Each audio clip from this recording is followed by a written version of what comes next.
and welcome back, ladies and gents. We're getting right underway, this time heading over towards the East European qualifiers. Yesterday, looking at the West, as Hungary just survived in their opening day. They picked up a loss to kickstart things. Thankfully, they were able to then pick up a win off the back of it, but they were made to work for it. Czech Republic looked really good in that first series. Hungary then had to go all the way to third map to defeat Belgium as they continue through the lower bracket. But we've already got a couple of teams locked into spots over from the West Europe side of things. Czech Republic, Germany, Portugal, and Kosovo all guaranteed their spots now. And it basically comes down to seeding for the rest of that tournament. And then off the back of that, we've got to find 3 more teams around them, which is 2 teams with the lower bracket and 1 team as part of that 7th place decider. But we are focusing our attention over towards East Europe today. There's 5 spots available, similar format with the 4 groups into a upper lower bracket type of thing. But this time, rather than it being 7 spots, it's 5 spots on the line, which means, yeah, a couple less teams will be making it towards the land. But Anders, I'm looking forward to it. I am too. I feel like the level of competition has been pretty good in Europe so far. Whether it's East or West, I just think it's been fun to see. This Turkish team is really exciting, and the Serbians, I think, no less so. This could be a really banging game that we've got ahead of us. I look forward to the best of 3, of course. So we're going to get deep into the action. Do you have a strong sense right off the bat who might be good to take this? I would probably say Turkey. Honestly, this Turkish side look incredible. I do like Serbia as a team, and I think because 4 out of 5 of them play under Partizan, they're an org. They've been together for a while. This is a lineup that have been together for a hot minute as well, and all guys who have sort of played together for a long time. Emmy and Collins in particular have been around. Emmy in particular has been around for ages, but the rest of the team, well, a lot of experience there. So the Serbian team are pretty sick, but I think just Turkey's name value is so scary. You got 2 players who are playing for Eternal Fire, who are one of the most fun tier 1 teams to watch at the moment, and arguably one of the most fun prospects in terms of a youngster right now, and that of Wakadia. He is just an animal. And then, of course, 2 guys out of Sangal, one of the best teams in tier 2, if not the best right now, and then M-Star comes into round of the lineup. So it's a really good Turkish side. I would be very surprised the way I look at this team, the way we caught them in the groups. I would be very surprised if they lost. Period. I would be super surprised if they lost at all. Looking through the rest of this qualifier, the other teams that maybe to keep an eye on is Bulgaria. We actually didn't catch them, but that lineup is pretty sick. A couple of names that many people should know, and all 5 of them are under the organization 500. And one in particular, or 2 in particular, people if even more of a casual viewer should know, which is Cirque. Of course, was around for a long time at the tier 1 level as Norpa, and Rainwaker. Of course, he had that stint in Liquid for a little bit. Didn't work out for him, but that Bulgarian lineup is pretty sick. I think for me, the top 2 is between Bulgaria and Turkey, in all fairness. But I'm not going to sleep on Serbia just yet. And of course, Israel looked pretty good as well, and we caught them at their highs. So who knows? It's a competitive qualifier here, I think is the main thing we're trying to say. Yeah, I've got to be honest, like a couple of the members of the Turkish squad really convinced me that they're going to be a strong team. Obviously, Ricardia we know was going to be good, but I think Xfloud and maybe especially Jota was playing really well. So that was a little bit of an eye-opening experience for me. Haven't had a chance to see Sangal play, so I don't really necessarily keep up with what they're doing on a day-to-day basis, but they were good representatives of the organization and of Turkey as a whole. It's pretty cool. I think that's really encouraging. So I wouldn't be surprised if they're going to be strong again today here. Yes, exactly. Let's take a look at the lineups, and we'll start with Turkey. We've already kind of touched on these guys a little bit, and there's just so much to discuss when you look at Turkey. This is the 5 on your screens. We've got Exile, Jota, Emo, M-Star, and Wakadia, and there's a lot to love. A couple of names that I'll throw out there for maybe people who don't know too much about what's going on with these 2 teams. Wakadia is probably the biggest name in the server, and an incredible young talent on the rifler, plays within the pack. On CT side, plays a lot of the support and kind of rotate roles. Pretty tough positions for a youngster, but he looks very solid in them. Emo, incredible when he has an AWP in his hands. He was hitting some ridiculous shots in the groups. Definitely a guy to keep out there just because they play at this tier 1 level. They're very good. When I look towards the rest of the team, though, Jota has to be the name I throw out there. Dedicated entry, a real hardcore rifler who, if he plays to kind of his level, can hit hard. And I think for me, the priority has to be for the Serbian side to actually shut him down, because he's going to be the one they actually look towards to try and open up rounds on that C side. On the CD side, he's going to be getting really proactive as well. So Jota is super fun to watch when he plays at the level he can. He's only young as well, in all fairness to Jota. He's only 21 years of age, so he's probably got a very bright kind of future ahead of him. And if Eternal Fire ever have somebody drop out from that lineup, he's probably one of the first names on the list. He played in the academy team before he joined Sangal. So, There we go. yeah, exactly.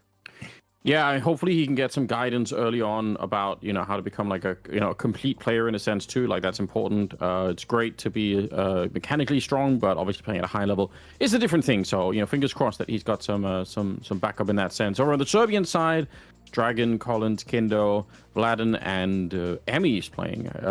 Yeah, we should be again a strong lineup. We saw some of these players running absolutely wild with it.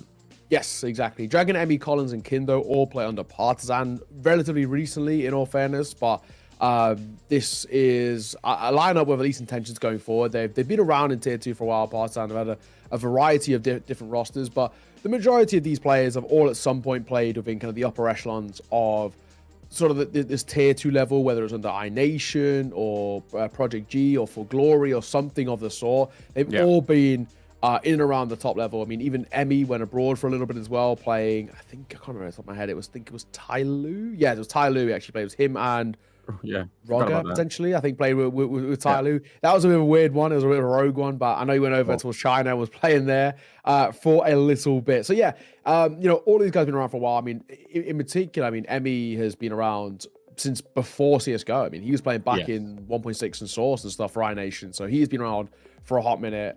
Pretty experienced guy, no two ways about it. Will be the IGL in this team as well, and he'll probably do a lot of the entry roles as well, because that's kind of generally what he's always done. The rest of the team is pretty cool. Kindo's the name I'm going to throw out. I think he's a pretty cool rifler, a bit of a new blood coming through from Serbia, and somebody that I've been really impressed with. Yeah, I think he looks really, really solid. So if he plays to his level, Kindo and also Dragon as well, both of them, they're very solid. Yeah, they got some good prospects in there, and I think just overall like a solid, well-rounded team. They played really like reasonable Counter-Strike last time around. You can sort of see it in their decision making. Still think that it might be tough against the Turkish side, but I mean they've got a chance here in a best of 3. I definitely think they could be the Serbian squad walking away with it. But if I had to make a guess, I would say Turkey is going to be winning this one.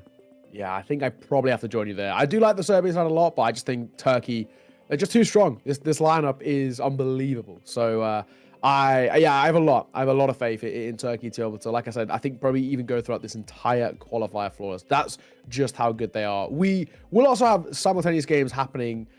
We have Israel playing off against Team Croatia. That's going to be happening at the same time. We've got Belarus playing off against Romania. And then the Bulgarian lineup, of course, which is 500, are playing off against Poland, if I'm right in saying. At the same time. So that should, again, be another pretty cool one. No, sorry, not Poland, Ukraine, sorry, which is Team Chrono. We kind of touched them with Ukraine for a little bit. They did get battered a little bit by Israel, but yeah, Ukraine are going to be taking on Bulgaria, which adds a tough opening game for Ukraine. That 500 lineup are pretty scary, but I'll keep you up to date as we go through the day of how those games are going. They're all starting at the same time, 4 best of 3s, but in a similar sort of vibe. Even just winning your first game here in the upper bracket can help massively with your qualification chances, which is the big thing. Yeah. You wanna leave nothing to chance. Just get in there, win or whatever you can at the start of it, and keep the confidence running high, which I think both these teams should be doing pretty well. It was weird yesterday watching Hungary play, like a team that we know should be better. Obviously, even if they won at the end, it's just it was kind of a weird experience. So I expect that both the Turkish and Serbian lineup here are going to be coming into this game with full confidence and feeling really good about the match that's coming up. The battleground is going to be kind of interesting to see where we end up playing. Lots of ways to go with it, but I hope we get to see Nuke again. That was just great fun. Yeah, it was actually a really fun one. Another map in which Turkey at least are happy to play. The only team that seems to be happy to play is that Vertigo. So we might see a little bit more of it into this one. They were crisp when we caught them the other day. So that might be a map that we get coming through. Let's take a look at the veto. Enough discussion. Let's see what the facts are coming in towards this one. No, never mind. Insta-ban of Vertigo coming through, and Turkey banned Nuke in that second wave. So you hate to see it. But we get the huggiest map pool going right now, in my opinion, which is Ancient, Anubis, and Mirage, that decider. Ancient and Anubis were adored in the best of ones. Everybody was comfortable and happy to play them. And I don't think it's too much of a surprise to see either of them or both in this instance as well. And of course, Mirage, that decider, if we do even need it, is a really good map for actually both of these two sides. But in particular, I think it leans quite nicely to the individuals over towards Turkey. Yeah, you're right. Like these are the 3 maps that most people feel pretty pretty comfortable playing right now. So I guess there's no real surprise, but it should also mean that we could have a really nice match in our hands where we're going to get all 3 maps. We're going to get everyone tested here. I don't mind it. No real complaints and no real surprises either, to be honest, right? Like, I don't think many people thought that it was going to be necessarily Vertigo coming through. But, you know, we always look for it now. There's so much drama around it, so we might as well.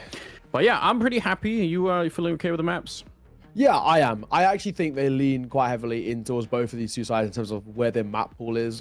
For Serbia, these are all maps that they've been kind of trying to integrate in towards the pool under that core of Partizan.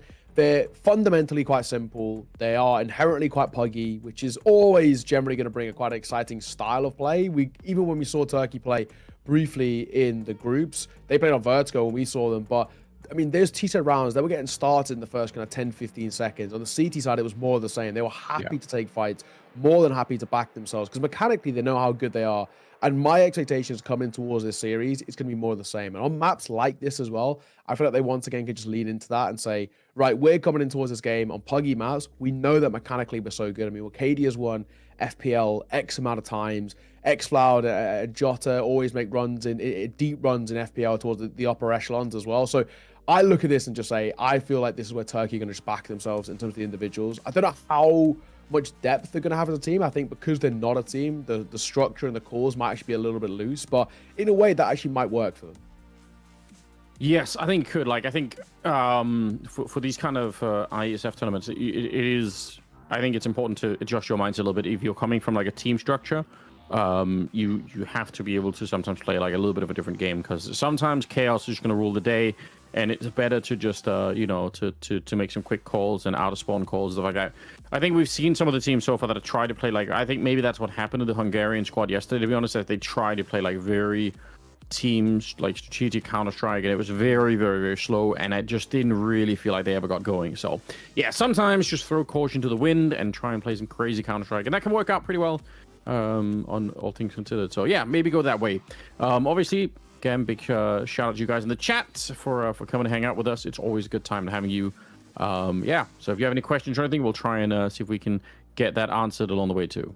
Yeah, excited to see everybody in this. Yeah, should be a good day of Counter-Strike action. Like I said, there's plenty of games going on. There is probably, I think I'm right in saying, stuff happening over on the other side. I'll just check now, see if West Europe has games happening. And actually, no, they don't. They actually have a little bit of a day off as well. But there's some cool games potentially coming up there. Like we said, already 4 teams qualified, and then there's now 4 more teams in the lower bracket. And I think, off the top of my head, I'm looking at this correctly, if you win your lower bracket round 2 game, which is Hungary versus Slovakia or Norway versus Latvia, I think you then potentially even book your spot in towards the next stage, which is that's pretty cool. Yeah, you actually do. And then the loser of those games goes into a 7th-place decider, so should be pretty interesting. Here in East, it's a little bit different. We have 2 less spots, so you have to go a little bit deeper through the qualifier to get your spot booked in. But getting a win here in the upper bracket, absolutely needed. If you get towards the upper bracket final, for example, if you're one of those 2 teams, you're already guaranteed in towards the World Esports Championships, which is pretty cool. So you're not far away. You've done enough in the groups. Best of ones can be a little bit uncomfortable for teams as well. You know, it can be a little bit random at times, for the way I'll put it. Sometimes the upsets can come through and all the rest. For the most part, it didn't seem like we had too much upsets. I'm looking across the board, and it was kind of all the favorites making it through. In all fairness, teams that kind of should be here are here from East Europe, and same thing kind of happening towards West as well. But just, 2 less spots in this one means it's a little bit more competitive, especially getting towards the tail end. But I mean, even like I said, get a win here, and you're so close to that championship spot already. Well, that's the dream. We've got still quite a long season ahead of us. Obviously, for so far we've been covering the North African qualifier. We're covering pretty much all over Asia, right? And we're gonna have 2 different lands for that. We've got Morocco coming up with Casablanca. We've got Chengdu in China. So we've got some local regional qualifiers that are gonna be going into the main event at the end of the year in Riyadh. So just, we're gathering everybody in the whole world basically together, and there's an entire women's tournament happening parallel to the whole thing. So yeah, it's become a really, really big project, this IESF tournament. And, you know, just building it year for year, getting a little bit better all the time. I feel like the level of competition, the sort of names that we recognize that are coming into it just keep improving. So it's been a really fun project to follow so far, and we'll keep doing it. That's kind of, I think, part of the benefit of doing this kind of thing is that it does kind of just improve the overall infrastructure of esports in all these countries, and that's important. Exactly. We have teams locked in for those qualifiers for the African Championship. Morocco, Mauritius, Namibia, South Africa, Tunisia, Algeria, Egypt, and Ghana are locked in for that one, which is some cool countries and maybe some new names as well to learn from. And then over for the Asian Championships, we have Team China, of course, as the host nation, and then we have Palestine, Lebanon, Kazakhstan, Uzbekistan, India, Pakistan, Malaysia, Mongolia, and Australia. So again, some pretty cool names there, and some pretty decent teams that are making a little look. I mean, Kazakhstan looked very solid when we casted them. They were pretty clean. Mongolia looks pretty good as well, and Australia might be another one to keep an eye on. So there's some decent names, some cool teams to keep some eyes on. And of course, for both of those, they are going to be on land. They are in Asia Championships in Chengdu, China, and the African Championship in Casablanca, Morocco. Two pretty cool cities from what we know, but we'll have to see, I guess, when we get there. But we are live. We are kickstarting today's action here in the East European qualifiers. We've got Ancient. It's the map pick of Serbia, and we have to see how they can face off against Team Turkey, because Anders, they're pretty scary. Yes, they are. We'll see if they live up to the hype here today, because we are going to head right into it. Going to be Turkey starting on the CT side. Serbia will be starting on the T side. And a little bit of a lean to begin with over towards the B side of the map. Just trying to see if they can set up a little bit of an attack. They run into a player early on. It's Emo who's going to take a quick kill, but it will be returned. Kindo drops 2. It's Xflow to follow up next, and he'll and a couple of headshots himself. M-Star inside of the B bomb site will shut it down. And Dragon, if they would have got in there and got the bomb planted, imagine what a sick flank this would have been. But I think he's already been heard. Xflow ready for it. He'll take him down. So nice start here for our FPL superstar. Yeah, really, really nicely done. Coming in towards the fight, and Xflow looks super crisp, and even going to be Emo's first shot was pretty nice as well. Couldn't replicate it with a second, but job done on the site itself as M-Star and Xflow do combine and just lock it out. Make sure there's no inroads there at all, which does mean that for Serbia, no bomb plant, but they are still going to force buy regardless. This they can only bring to the table is Tech 9s. Is it good enough? Is it risky? Most definitely. Well, we'll see. I always don't like the force buys when you lose, even if it is on that C side, despite bringing Tech 9s, which can be quite scary. In this instance, I've got the opening 3. Oh, well, a little bit of a return here. Collins, second kill for the round of him, and Jota kind of in a non-playable position. I don't know what he's meant to do in this one. 1 versus 4. Bomb already planted. I don't know. I mean, it kind of feels bad to save an MP9 and some grenades, but unfortunately, he might be the better choice at this point in time. I don't think there's much left that he could fight for. I think you're right. And in this instance, I think what goes wrong for Turkey is actually because they're coming against a force buy, they try and fight. They try and fight early, close range, trying to pug. That's not what you actually should be doing in this situation. You should be taking a step back, because if they force buy or if they haven't, regardless, Turkey, you should have the advantage at range and you should be trying to utilize it. But instead, they're trying to get up in their face. I know they've got MP9s, which generally makes you want to try and fight up close, but the best thing they could have done is actually played at range, and they don't. So, a costly one, has to be said, and it will mean that Serbia convert a very important round, which will force sort of Turkey into a force buy of their own, right? They now have to kind of come in towards this and try and bring something to the table. It's not going to be the greatest, and we already see a Nova picked up, which is pretty wild. Do love a good Nova shotgun, if I'm going to be honest, but it's rare that... All right, did they sell it again? Oh, that sucks. I feel cheated. I feel absolutely baited out.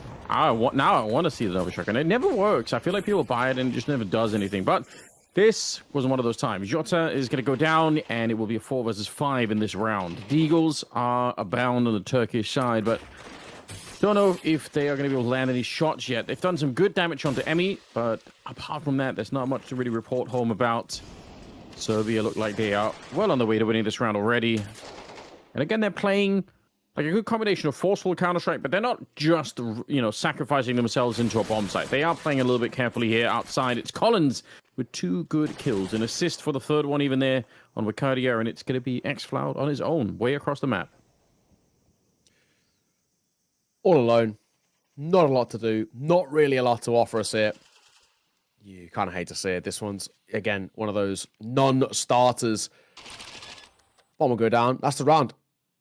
Do you keep on to the deagle? I think you probably do. It's better than nothing, is my mindset here. But yeah, bomb goes down. Utah behind it. This one is seen off. They try and get a little kind of aggro. They try and get up in their face again. Not to be xFloud seen off by the AK in towards elbow. And the round done and dusted. Okay. Straightforward. 1 star. This is pretty good for Serbia. Oh, definitely is. T side. You might lose the start of it, but you bounce back almost immediately. And even now, Turkey, what have they got? 1 single flashbang there. M-Star going to probably try and set up his teammates a little bit, see if they can catch some people with the USPs. But the way that Serbia's been playing so far, I think it's kind of doubtful they're just going to rush onto a bomb site. If they do, they're probably going to send the Mac 10 in first. So I think in general, it's going to be potentially another quite tricky round to try and do anything with. But I admire the fact that they tried to buy the 1 flashbang. Again, been saying it for more than a decade now, but it's a $200 investment, and sometimes it can just give you a lot. So it's probably always worth going for. Yeah, I agree. Okay, creeping the way through cave. Nothing spotted in this first bit of a fight. I mean, they've got smokes down, so Turkey can't really do too much. They might just go in for a pop play if they can. Flash over, and it just does absolutely nothing. What a hold from Serbia. That was quite literally flawless. Yeah, that'll get the job done. 3-1. Wow, these are some fairly quick rounds to begin with. Yeah. Kindle making quick work of it. Well, we're leading in round number 5 already. We do not have the AW picked up on Emo. I think that's... I mean, obviously, it's not by choice. They just don't have the money for it, but it sucks because he's been very, very good with it so far. We'll see if Jota and xFloud can live up to some of the height here. Wicardia yet to get a kill in this game, but it has been a rough start, so I'm not going to too panic yet. xFloud going into the smoke to hide. This is such a dangerous game, but they did walk right past him, so hold on. There might be a way that he could come back out and actually get a couple of kills here. Still thinking about it on the other side. It's going to be Wicardia showing up for his first couple of kills in the round, and that actually might win them the round. Okay. Double come through in quick succession, and I think now with only 2 left, surely no chance. And yeah, now definitely not. What do you do here? Go to Mac 10, and you'll be gifted a kill, which might even be an upgrade as well towards the M4, but he opts against it. Wicardia's body, he's going to try and fight, but coming through doors, xFloud sees off only the 1 casualty.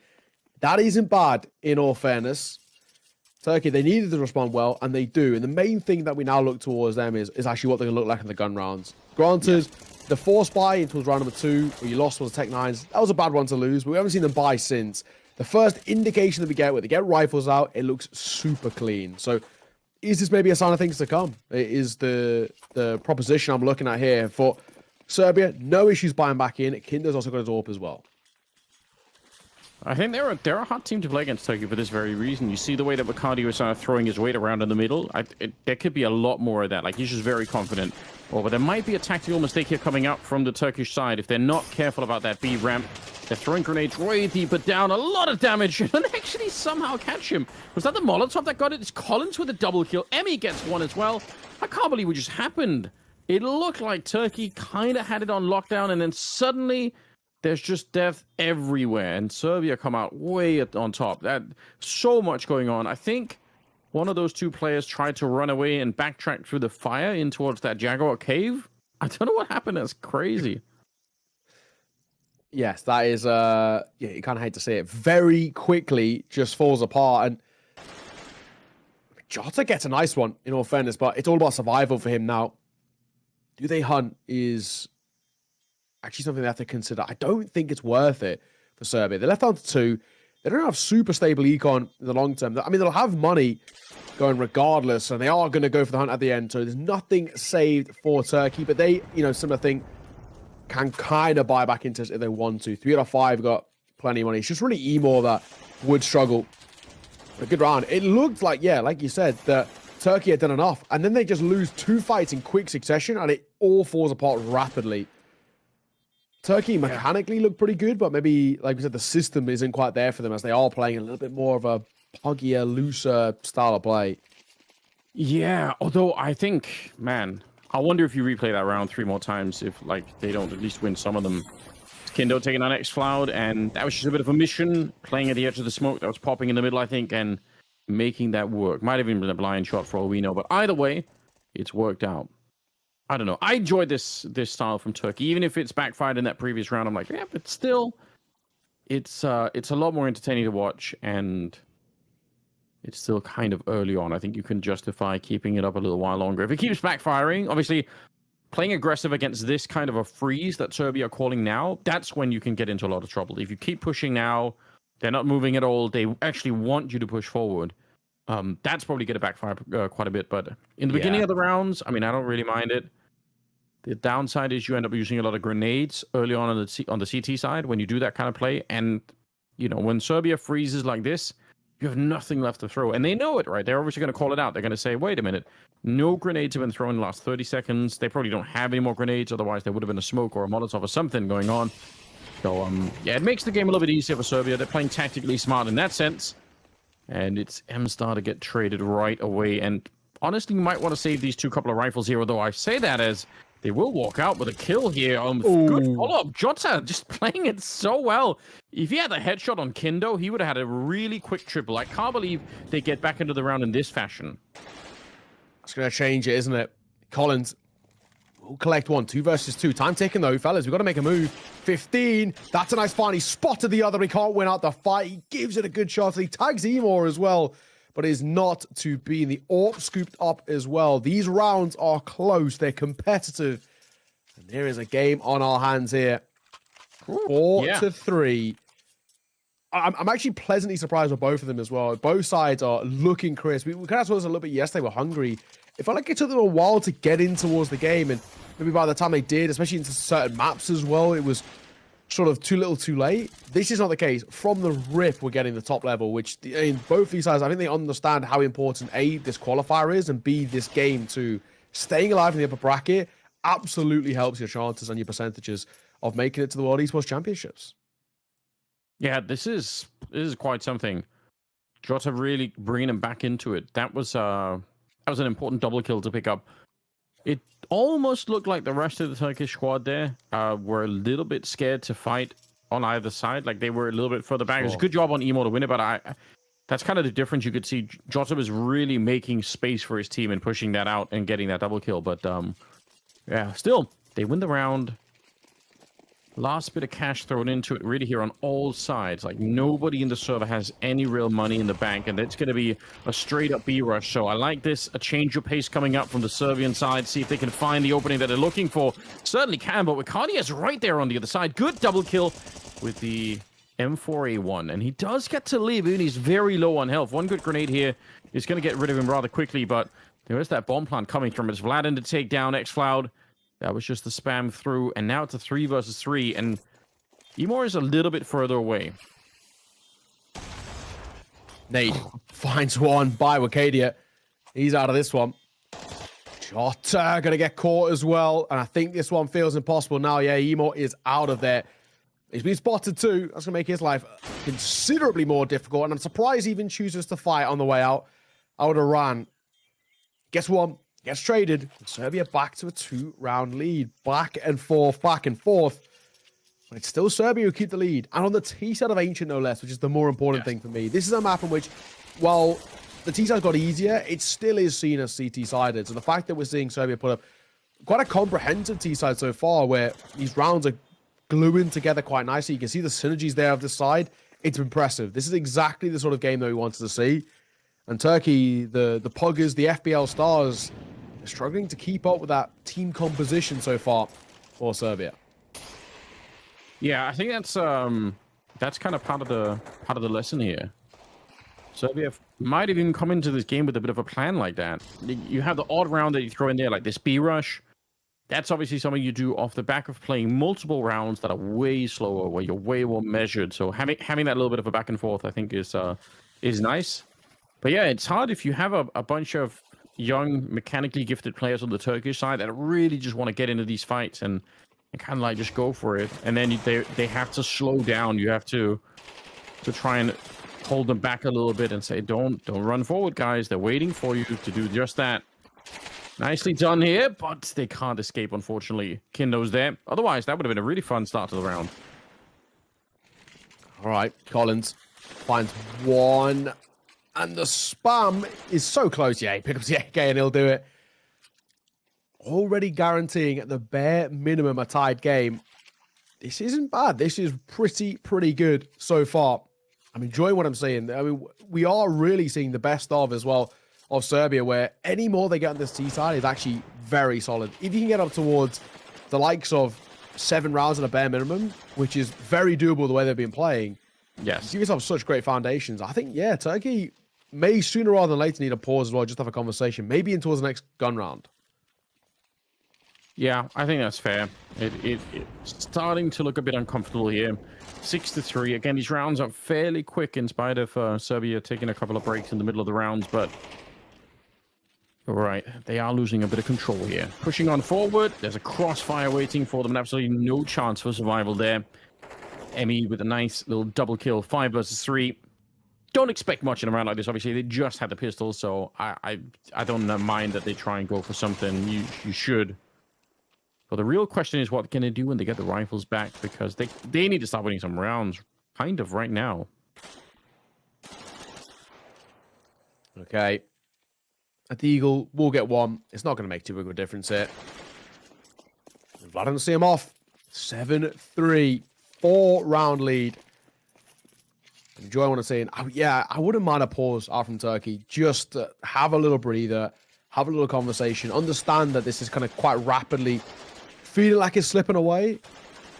This obviously is the map pick of Serbia, but they need to be careful. I mean, you get battered in towards map number 1. That sort of mindset and mentality might, leak on over in towards Anubis. That's the one thing I look at. So, will they be able to kind of turn things around? I don't know, but we need to see a much more comprehensive look in towards this CT side. That's a much better start. Little fortunate, though. Missed shots from Dragon, a rare one. Collins gonna pick up a kill. Taking down Macedonia. Still close here. M-Stun, that's not bad, 2 kills with the MP9. Point blank range will slow them down a little bit. Emo crossing his fingers that doesn't spread into the corner. Doesn't look like it will, so he's going to be able to stay alive. But he can't really stop the bomb. That's going to get planted on the other side. Another Molotov still not really bouncing his way, and as a result, he's going to get the kill. Jota to take down Kindo, and nice recovery in this round here for the Turks, which I think at this point they definitely need the last 2 rounds here. Yes. Going to be a good buy in the next round for Serbia anyway, but I mean, 7-4, 7-5 is kind of doable. You can still do something. No, I agree. I feel 4 is feasible, 5 is good. That's kind of how I look at it. I think with 4 rounds, you actually need a pistol round to give this a little look in. If you don't, if you lose the pistol, you can kind of potentially even be like 10-4 down if you lose the force by 2. So for Turkey, if you get up towards 5, only a 2-round game, you win the pistol, the game is more or less tied up, depending on the force and the rest. So that's how I look at it. And for Turkey, final round of the half and a good opportunity to do so. 4, it's fine. It's workable. I think for them, just for the ease of mind, they would like to get up towards that 5th and give them the best chance. Get another good pistol, and then who knows what can happen. On the T side as well, just with the nature and the style of play for Turkey, it might actually lead into their favor a little bit.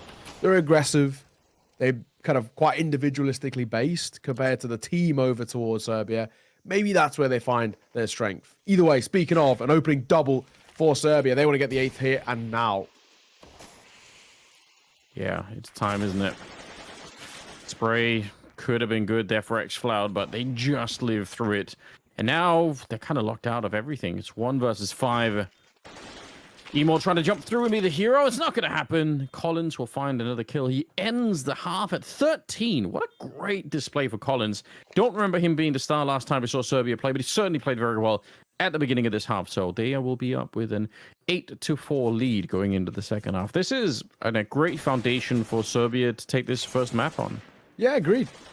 Honestly, this has been so far so good. There's a lot to like. With an 8th on the board now, it does actually make this pistol so important for Turkey. For my eyes, if they want any sort of chance in this map, they've got to take it. If you don't, there's a real potential you could be 10-4 down, more or less. And at that point, we could already start to say maybe even the potential beginning of the end. Bit of a stack out via B. Bomber's going A. Vlad's got a molly. I love that. He's just going to slow it down and buy so much time for the rotation.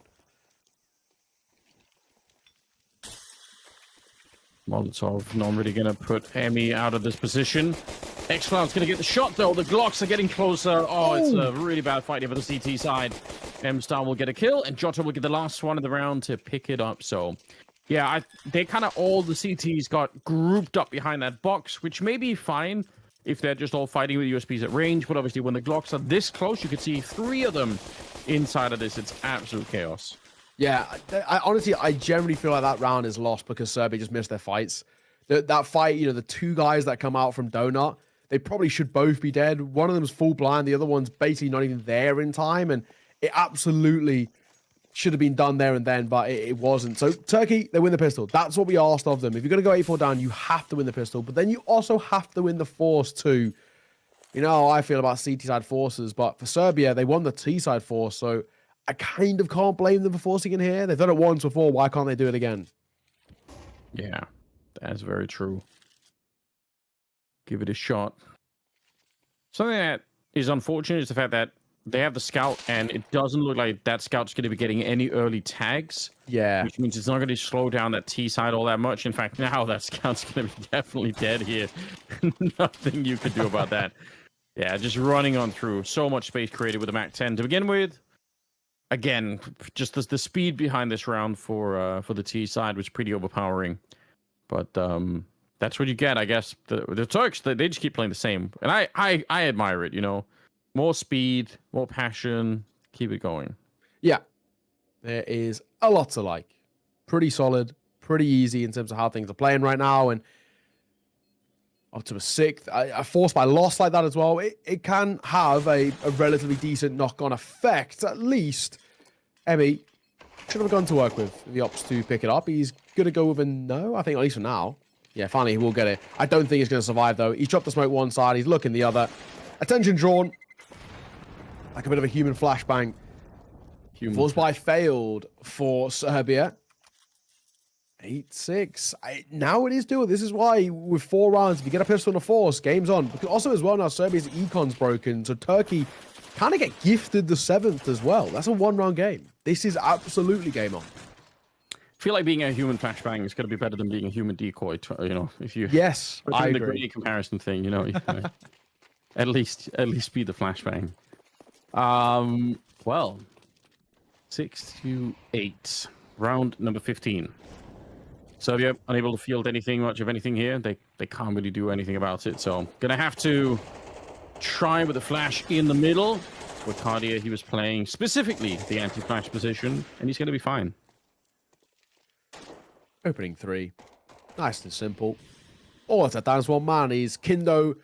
He's got a Zeus. That's a little bit too far range, mate. And it doesn't even matter anyway. Emor will see him off from behind. Flawless for Turkey. That's all they could have asked. That's all they could have wanted in that 1-round game. This is on now. Gun round could have come through, and we have to put so much focus on towards Serbia in terms of how they responded towards this one. The good thing, have a full buy, M4's orb, util, all of the trimmings you could want. They just have to make a stick. If they don't, if they lose to what is inherently a bonus buyout from Turkey, they've got so much money left in the reserves that they have to win this. And for Serbia, they don't only have to win it, but they have to win it cleanly too. If you take 3 or more casualties but win, you're still taking such a big hit to your econ with a buy next round so tough as well. This one's important. Oh, attempt, shot, doesn't connect. Bounding out from mid. It's Arcadia for the first. Awkward grenade there, kind of blows himself up, but still, they have the start that they were looking for.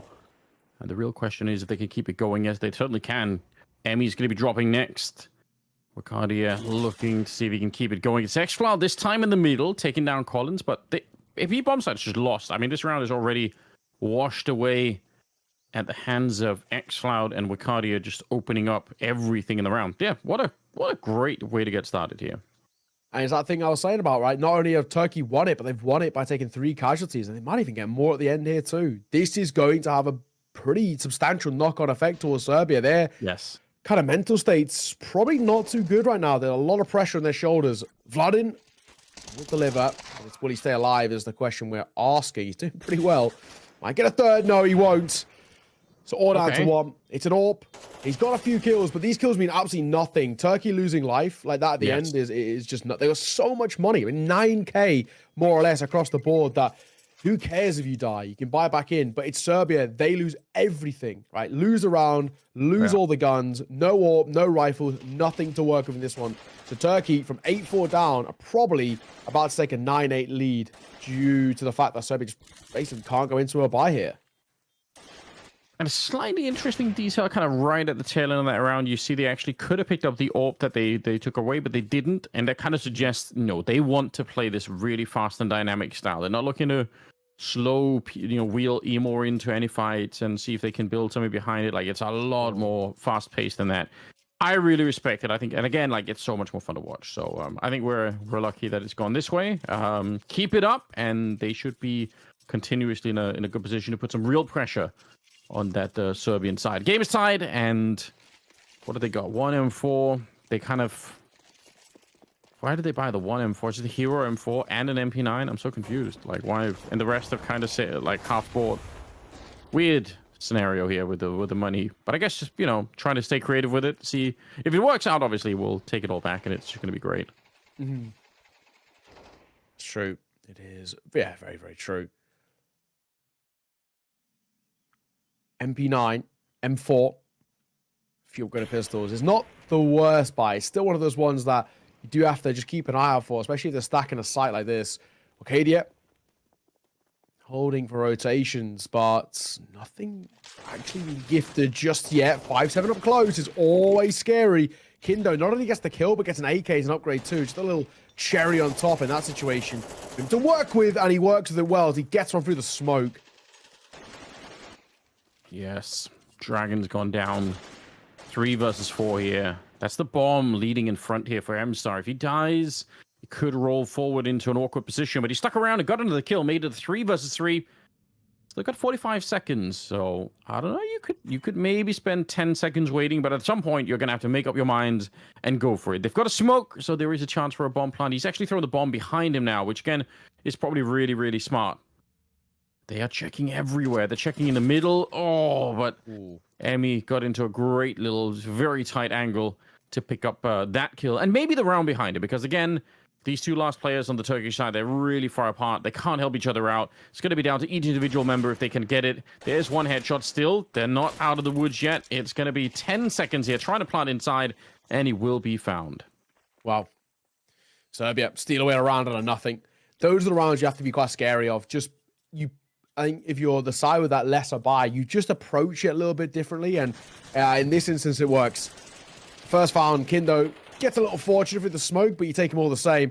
And I just think Turkey aren't playing off each other well enough. They're just not giving themselves time to trade. They're giving opportunities back over towards Serbia and those guns.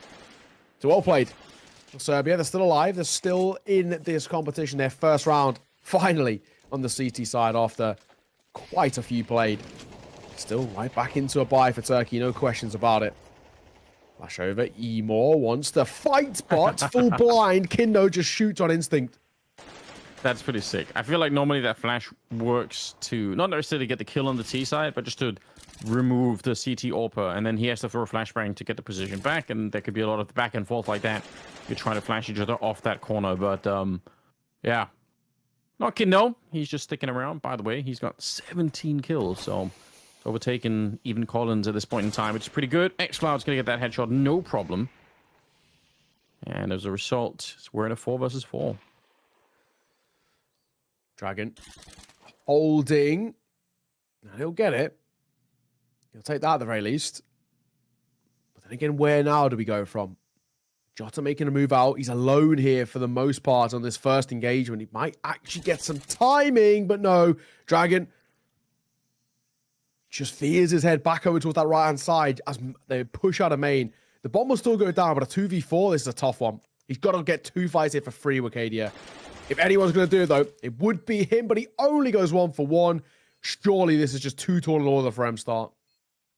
Yeah, I mean, there was a chance, I think, for Wikidia to do it, but nicely done from Collins. Good headshot from M-Star. Still 2 more to go. He's got a little bit of health here. They obviously will have the kid somewhere. It's M-Star getting a headshot, and he picks up Dragon as well. What a 1 versus 3 to clutch the round and pick it up for Turkey. That is massive. I spoke too soon. I said, surely just a little bit too tall in order, and he pulls off a miraculous 1v3 to once again keep Turkey in this and to just kind of shatter the hopes of Serbia. I mean, yeah, they can buy, but that is such a brutal one to be losing. Turkey, they'll reinvest in, no issues. Serbia, for the most part, same for them, but basically kind of bar Vlad and Kindo. So they do have to have a little conversation, actually, Serbia, about how they buy around this, what sort of buy they go for. I would say full buy here, right? The way I go about it. They've had attack pause, they've had a conversation, but I'm all for the full buy here. You can get an AWP out, which is the main thing, over towards Kindo. You can get rifles, and basically a couple of people might have to pick up an SMG as a small little thing. They actually don't go for the AWP. They're going to go for 3 rifles, 2 SMGs, but they prioritize the big investment in towards Util, which I can get behind. I think this buy is absolutely feasible. They've done it on 5.7, so why can't they do it on MP9s? But this could be a big one. This is a pretty important swing round for me. Yes. Whoever wins this takes probably a couple of rounds rather than just the one. Yeah, it could very well come down to this on the map here. Good little spray. Wikidia is going to be taking on Collins, who was completely caught off guard. And pushing forward, taking some very forward control. He's not scared at all. If anyone wants to fight him from inside of that B-bomb site, he's trying to be ready. Now, this is dangerous, though. There's a player inside of the smoke, and you could tell Emo was not even close to aware of that. So that's a little bit unfortunate. Would have been fun if he could have applied some pressure, Emo, to help Wikidia out, because are they going to go check it here? It's been very quiet. They might think he's just fallen back. Oh, they jump around. That's very smart. Kindo, second kill of the round for him, and that's going to put them in a bit of a lead, but it looks like there will be a bomb plant. That's true. We'll take that at the very least. Dragon does get caught in rotation. Molotov comes down. Just a bit of information is spotted. Want to fight behind it. Jota, that's a little risky, but he doesn't bind Goff properly. 1 for 1 here is good. 2 for 1's brilliant. They're going to try and swing together. He's waiting for said swing, but he can only line up 1. Thankfully, quick trade, and Kinder's all that's left, and they did spot him earlier. It's all a timing play. The bomb's planted open as well. This should be fine. 1 in towards Temple. A second coming to join as well. Kindo, not going to type, he's going to stick. Oh, he does get off it for a second, and that'll cost him his life. If he's stuck, he actually probably, for my eyes, probably has the better chance. But it's Turkey who take it, and an important one to take at that. Now, if you're Serbia, you can maybe once again tempt forcing back in because of your loss bonus. Kindo can reinvest in. They can potentially make it work. I don't know if you want to take the risk, though, because you're then stuck in this kind of harsh cycle of constantly force buying. Yeah, this is, again, another really, really tough loss for Serbia, right? They had the 4-on-3. They just weren't at the A-bomb site, and Turkey got into great afterplant positions. Okay, that's he got blocked by a teammate. He's gonna smoke off his own Molotov and just push on through like nothing happened. It's fair. We'll all pretend like we didn't see it either. It's gonna be Vladen to go down. It's Jota with a MAC-10. There's no head armor on anyone, so that MAC-10 is a super great weapon to play around with in this one. Wikidia's gonna be going down, unfortunately. Push now towards the B-bomb site. Emor looking to lock it down, and he might have had a chance, but he just hesitated, and it bought time for Collins to show up and help out his teammate. So suddenly it's 3 versus 3. Okay. Force buy was audacious, but it might actually be potentially the right call. Still not a huge amount on offer as it all goes quiet. There's still plenty of time, a minute to work with. So I can kind of understand why they're pumping the brakes with a grouping via B. It's the right call, but there is 2 players here to meet them, one of which being that AK, which does worry me a tad. Yeah, for good reason. Under 40 seconds. They're trying to make their way up. That play coming through from X-Floud here might just make the difference. He's applying a lot of pressure. He's going to get traded right away, but they know exactly where that submachine gun is in the corner. Emmy's feeling the pressure right now. His teammate's got no grenades, but he does have the AK and will be able to spray down M-Star. How did that land? It's now just down to Jota, and he's trying to reload, playing Ring Around the Rosie. He's going to get found by Collins, having a great round. Triple for him. I don't know that Emmy did he got 1 kill, but he got so much in this round. He baited. Remember, Collins' first kill was it Emo? I think trying to find Emmy in the corner. Sure. And even now, at the end of the round, he stayed there the whole time, and nobody could dig him out of that corner. It's tough. It is. Came back on 10-0. Can't complain about the level they're playing at, the competition we are getting here. What a game. What a game we're being gifted with. And again, on the other side now, it's Turkey who have the hard decision. They've just lost to a bit of a force themselves and kind of have to replicate with a similarly kind of awkward bye, including a MAC-10, including a Galil. It's not the worst, but it still can be quite difficult to see these over the line. 10-0. And the fight for 13 still on. And the way things are playing out right now, we could even see more rounds needed. X-Cloud for that first. As Dragon gets caught. Dragon's been having a tough time in these opening engagements, in all fairness to him. Plays a lot of these high-impact roles, and so far, sort of struggling in them.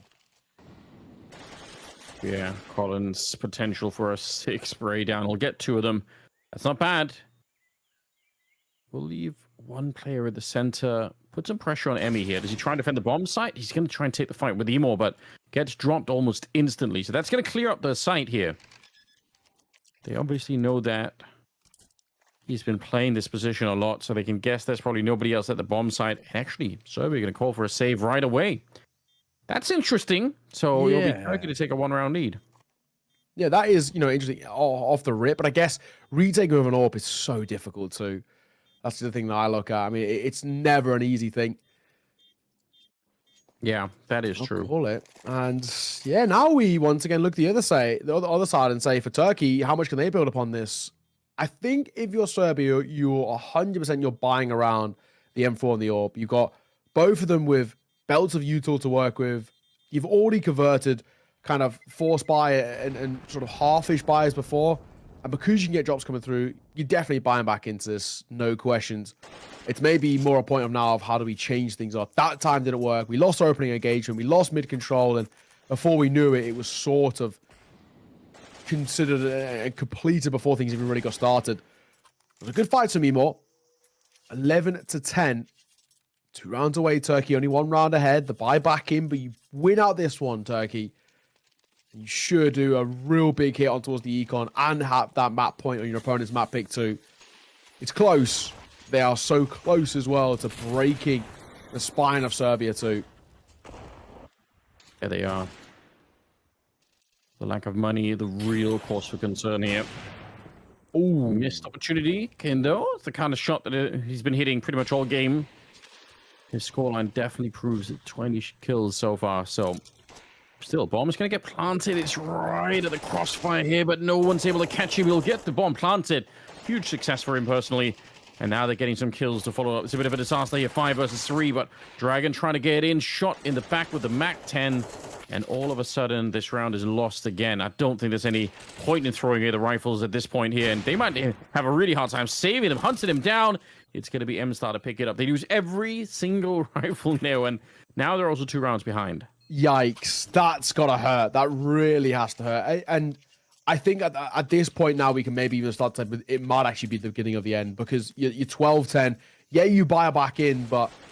Turkey, they seem to have figured out a plan about how they're playing around this. It is a little bit looser, and it is just working off the back of trades, but that's always that sort of anecdote that we kind of have. Trades benefit the T sides. It's as simple as when you barrel in towards a site, you know there's not going to be all 5 there, so you know that you can just play off the back of each other. X-Rod in towards mid, gets mollied late, and the flash doesn't really affect him either. Once again, Turkey's able to make control, but ramp control for a double. That's huge from Collins. He couldn't see anything at the start of that fight, but I wonder if he flashed himself. He's like tossed the flashbang into the air, but then kept peeking and kind of won it anyway. So that's wild. 5 versus 3. All right. Serbia not giving up without a fight here. They're not just going to roll over like that.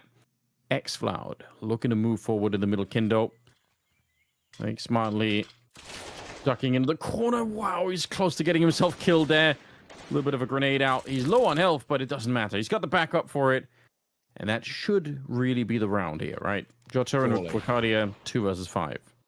Yeah, I can't see a way. Surely this one should be done. Collins sees off Jota. Wakardia is all that is left. They can buy Turkey into the next round, but they'd like to have an AK at the very least. Nice shot from Wakardia on the swing by. I mean, hey, I've seen crazier 1v5s converted. The first is good. A smoke to try and get himself out, but actually, I think hinders him more. How has he played around that smoke and won that fight? And he barely takes any damage too, but just time is so far ticked. Yeah, I think that's the big thing that's making it impossible. Unfortunately, it's fun to see. Wakardia, again, just the confidence is definitely there to make these rounds a lot more interesting. Out the middle, and it will be Dragon to take him down, so... Okay, this has been a fantastic first map of Counter-Strike. Like, both teams playing very confidently.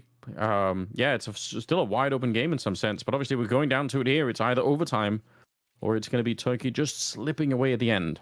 Yeah, that is true. This is down to the wire. We get the full rounds at the bare minimum, which is, again, something that we do want to see. These two sides showcasing just how good they can be. And you look at Turkey in terms of their investment, it's not a pretty one. I mean, probably expecting a maybe a little bit of a quicker round. So, double AK, double Tech 9. EMSA's probably going to go for a similar buy. Maybe a Galil if he's really feeling it. Galil half armor or Mac 10 armor, a bit of util. Might even go for the Tech 9 if he wants the full belt of util. They're going to have a conversation regardless. He will opt for that Mac 10. He has just one smoke to work with off the back of that head armor too. It's tough. This is... Yeah, it's an awkward kind of spot that they're in right now. Where Turkey, in their best opportunity that they've had, they weren't able to kind of do all too much of it. And now we've got them in a tough old spot. Serbia, much better buy. It might have to be a real quick round for Turkey, which might not work for them. Emor drops a smoke. They hesitate for a second. They're trying to break it open. In the open, though, Exile somehow wins the first two. Wow. Oh, no. How is this the way they're going to win?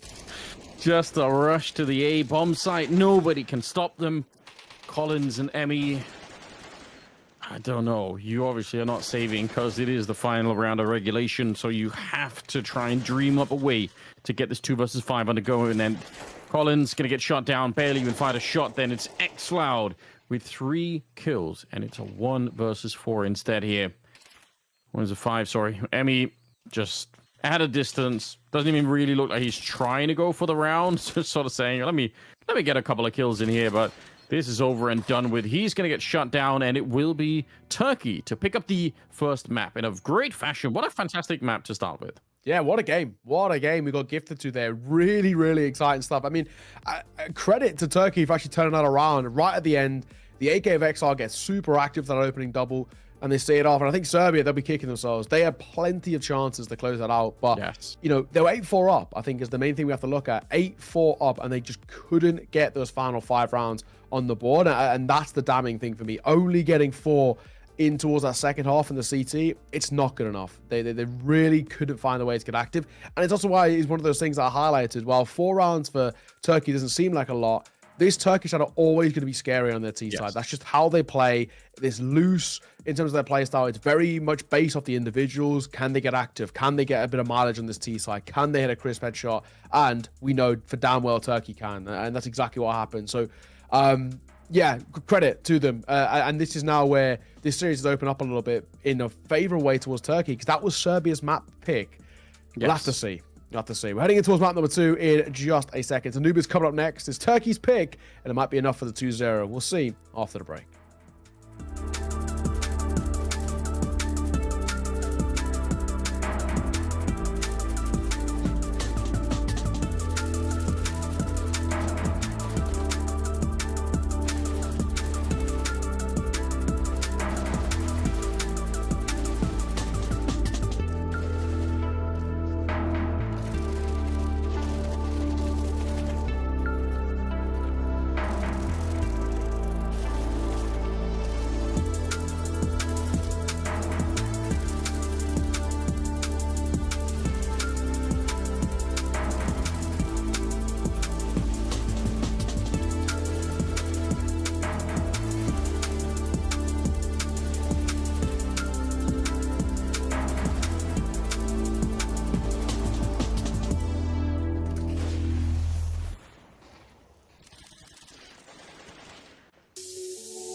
we are ready to get going. We were just checking in, looking at some of the other scores. And I want to update you, Anders, on kind of what we've had, because one of them in particular is surprising me. Croatia have taken map number 1 off Israel. Now, I thought Israel were going to be a bit of a lock-in to make it through, but Croatia looking pretty good there. 13-10, they've just finished their first map. Romania have beaten Belarus in their opening game 13-4, bit of a stomp. Romania, of course, we caught in with them. Zelo looked crisp as hell. I think he dropped like 28 kills when we were casting them. He looked good. And Ukraine have beaten the Bulgarian map number 1, which again feels like a bit of an upset to me. That Bulgarian side looks sick on paper. So credit to them. We've got some good games in the cards. Of course, we've had maybe a little bit of an upset in the sense of the series itself, where Serbia have lost their own map pick.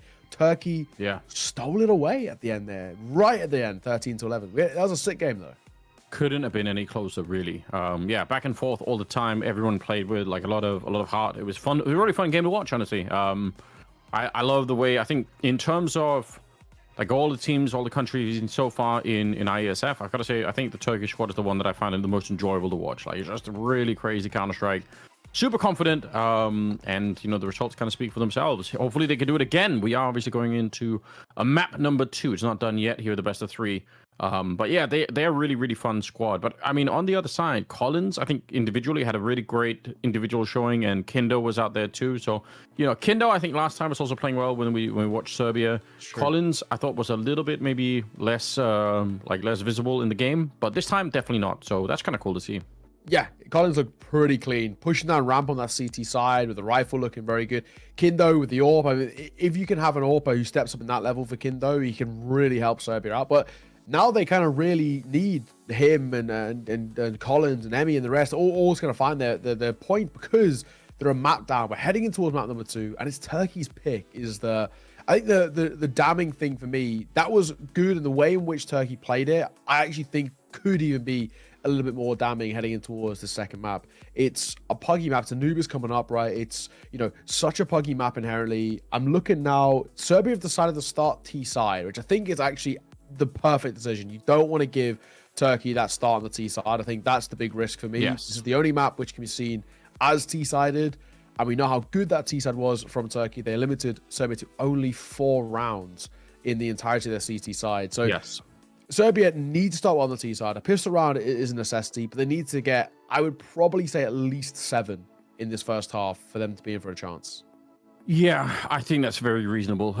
We've seen a couple of teams already kind of fall victim on this map and just struggle to play that second half on the CT side. So we'll see. We'll give it up. I mean, I think both teams just look really, really cool. I thought for a while there that Serbia had kind of figured it out when they were being like very careful about not getting overwhelmed by the aggression coming out from the likes of Wikidia and xCloud, who were playing quite aggressively. But at the end of the day, they still couldn't really stand up to it. Like, it was just it was too much, too wild. So yeah, great game, really interesting. And we kind of said we thought Turkey might have been the stronger team, but honestly, it was as close as you like. Could have just scored in overtime, or you know, a little bit more cash on the Serbian side. They maybe win the game instead. So who knows? Yes, who knows? Yeah, exactly that. And you know, maybe a couple of decisions where maybe they didn't need to force as much out Serbia towards the tail end. I think they got into the point where they, you know, had a force back come through. They get 4 out of 5 kills, who wouldn't win the round. And in their mind, they're thinking, okay, we can force back in, maybe a little bit better of a force this time,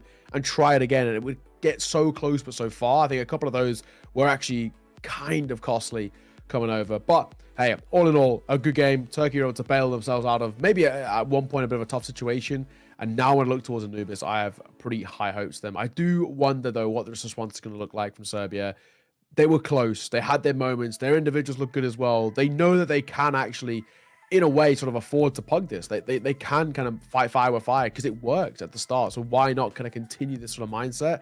I just worry that there is a world in which it could actually get a little bit too scrappy, and that's where fundamentally they might fall flat, because it's a loose style from Turkey and because it's not as structured as Serbia are. I think the structure is one of the big benefits that Serbia do have for them. We should be heading underway in a couple of minutes in towards the game.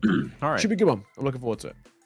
Yes, I mean you're right, and like on some maps, going that aggressive style can be tricky. But I mean, honestly, Ancient, even then it could really backfire. Right, a lot of choke points on Ancient, and didn't really seem to bother the Turks that much. So maybe they just they're in the zone at the moment. Yeah, like I said, I noticed that xCloud was ranked really highly over on the FPL ranking stuff over at HLTV. So like that obviously also means that he is like playing a lot, right? Like that has to be the case. He's grinding. And I think Wicardi is ranked like 3 or something. So it's like it's pretty wild. It just means that they are they're grinding Counter-Strike right now. And in the off season of all things. So they are they're looking red hot at the moment. And it kind of shows. They're coming into this and they look like it's just a fun time running through the map. So I'm really excited for it. We didn't get to catch too much of Emo or Ping this time. Could have just been the map. They didn't seem to like it that much on the T side anyway. But that was really fun. Like when we saw him on Vertigo when they picked that map, it was wild. Like he's actually unbelievably fast. I hope that's going to be a feature now because I kind of want to see that a little bit more. And Kindo was doing really well on the Serbian side with his AWP, so maybe there could be some balance there to have those two, battle it out with the snipers. Yeah, and I was checking. Emo now has been apparently to the last time he played an official for a tournament. He's been on the bench, I think, over a year now. It's been a while, but the last time he played an official was the 25th of May 2023. It's the last time we saw Emo play an official for a center five. He's been on the bench for a long time. Yeah, that's crazy. And he's still, looking absolutely crisp. I do wonder whether, I'm not 100% sure with Remo, whether maybe he doesn't speak English, for example, or doesn't speak English well enough to run an international team. But I always thought, talent-wise, I always thought he's pretty solid, at least a decent AWPer when he played at his best. But I think the issue of Emo that we kind of saw when he was under a ton of fire was his peaks were pretty high and his troughs were pretty low is I think the thing. And I think that lack of consistency can be a little bit uncomfortable and can be tough. So I'm glad to see him back in the server basically, and it'd be cool to see him on LAN if they are to get there, and they're pretty close. I think I was on a look through the bracket as well. I think I'm right in saying if you can get 2 wins, different to the West Qual where the West Qual is just 1 win. If you can get 2 wins in the upper bracket, you guarantee your spot. So I think it's basically then ends up being whoever makes it to the upper bracket final, guaranteed to make it through to the World Esports Championship. So whoever makes it to the lower bracket semi-final, also guaranteed to. And then, of course, there's that 5th place decider. So basically, top 2 coming out from the upper bracket, the remaining 2 in the kind of the lower bracket, and then, of course, that 5th place decider matchup for that final spot. So it's one extra game, but yeah, we'll see. Yeah. Enough to handle certainly both these teams as well. I think they are just changing up the server, so maybe some of them ran into a little bit of trouble with the lag or whatever in the meantime. So we'll give them a chance to do that and just kind of get on a server that's fair for everybody. That's important, and we'll hopefully get into the game right away. But yeah, sometimes you do want to find a little bit of a good battleground. Okay, Serbia and Turkey should be geographically kind of doable. Doesn't seem like it should be hard, but you never know with server infrastructure. Like sometimes it's still a server in Germany somewhere that becomes like the best compromise. So kind of hard to tell at times, but definitely I'm gonna stick with my prediction for Turkey winning this one. I could even see this being a 2-0. I honestly could. Like they just look like they're so on fire right now. Yes, I'm with you. I think, especially off the back of that tail end with the T side looks so good out from Turkey. My indication of where I'm looking at this and just saying, I honestly don't see any world in which things slow down. I feel like Turkey can come in towards this, take that same sort of onus where it's so aggressive, a little bit loose. They will be in that CT side, but at the same time, the CT side can play so puggy on this map if you want to. You can take fights in via mid, and that's the expectation. You can take fights in towards lower water, pushing through a main, and the rest. So it looks like we've got a new server. Players are just joining back in, and then we can get things back underway. Yeah, get them in there, throw them in there. Yeah, I mean, so far I feel like overall for the European side of the qualification stage here, there's been pretty few tech issues, which is also remarkable to me. Do 10 players. I just always assume that someone's going to screw something up. Although I guess some of these players do play a lot of online Counter-Strikes. They're used to like the rigmarole of showing up on time and getting logged in and everything. I think it's been pretty smooth. But I appreciate that. It does make our jobs a lot easier. So not bad at all. Yeah, we're getting closer. Exactly. However, rather than us rambling here for a little bit, while we get all the players back in the server, we are going to throw this one to a break. So sit tight, and we'll hopefully be back on the way map number 2 in just a moment.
Well. We had a little bit of a break. They were trying to find a server that everyone can agree on. So, yeah, once they're done with that, we should be getting into the game. Hopefully, it won't be too long. But apparently, it's turned into a real political issue. Looking for the best possible German server they can find. So, we'll give them a little space to do that. We say we want like a fair battleground between these two teams, but that's the cause of the delay. And word around the campfire is that they're not far off of solving the problem. So. Yeah, exactly. They're in the process of getting the right server. We're trying to find it. I think it's just kind of, the second you join one server, one side's got higher ping than the other, and it's like, well, this isn't fair. So they join another one, and then it flips, and the other side's got higher ping than the other.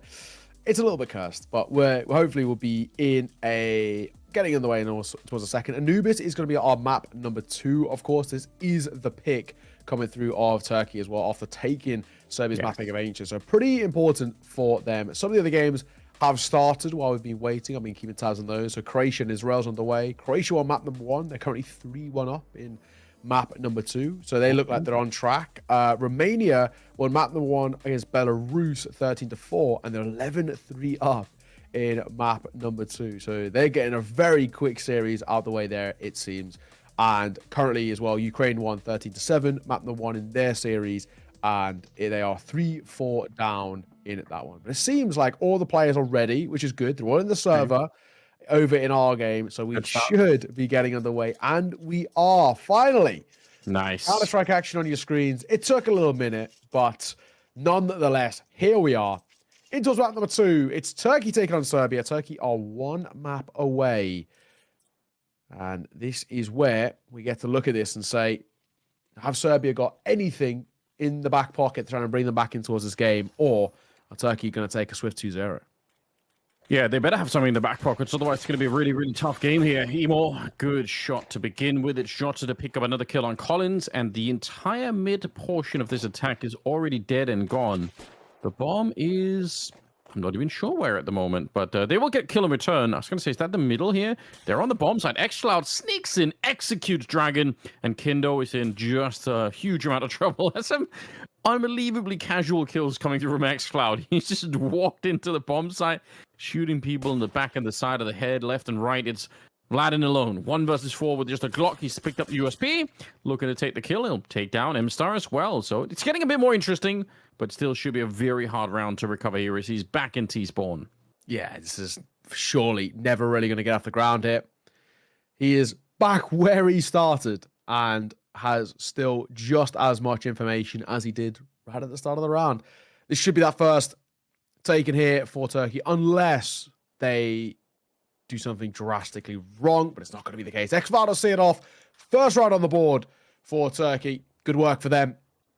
Kickstarting that CT side well. I said coming into it, a hot minute ago now when we were doing the pre-show, but the big thing for me was I looked at this and I said that for Serbia, I want to see them get at least 7 rounds on their T side. That's going to give them, enough to work up. Any less, and I think they're in trouble. And that's not the start that you want, is the way I'm going to put it. They have to get this T side underway and built up very healthily.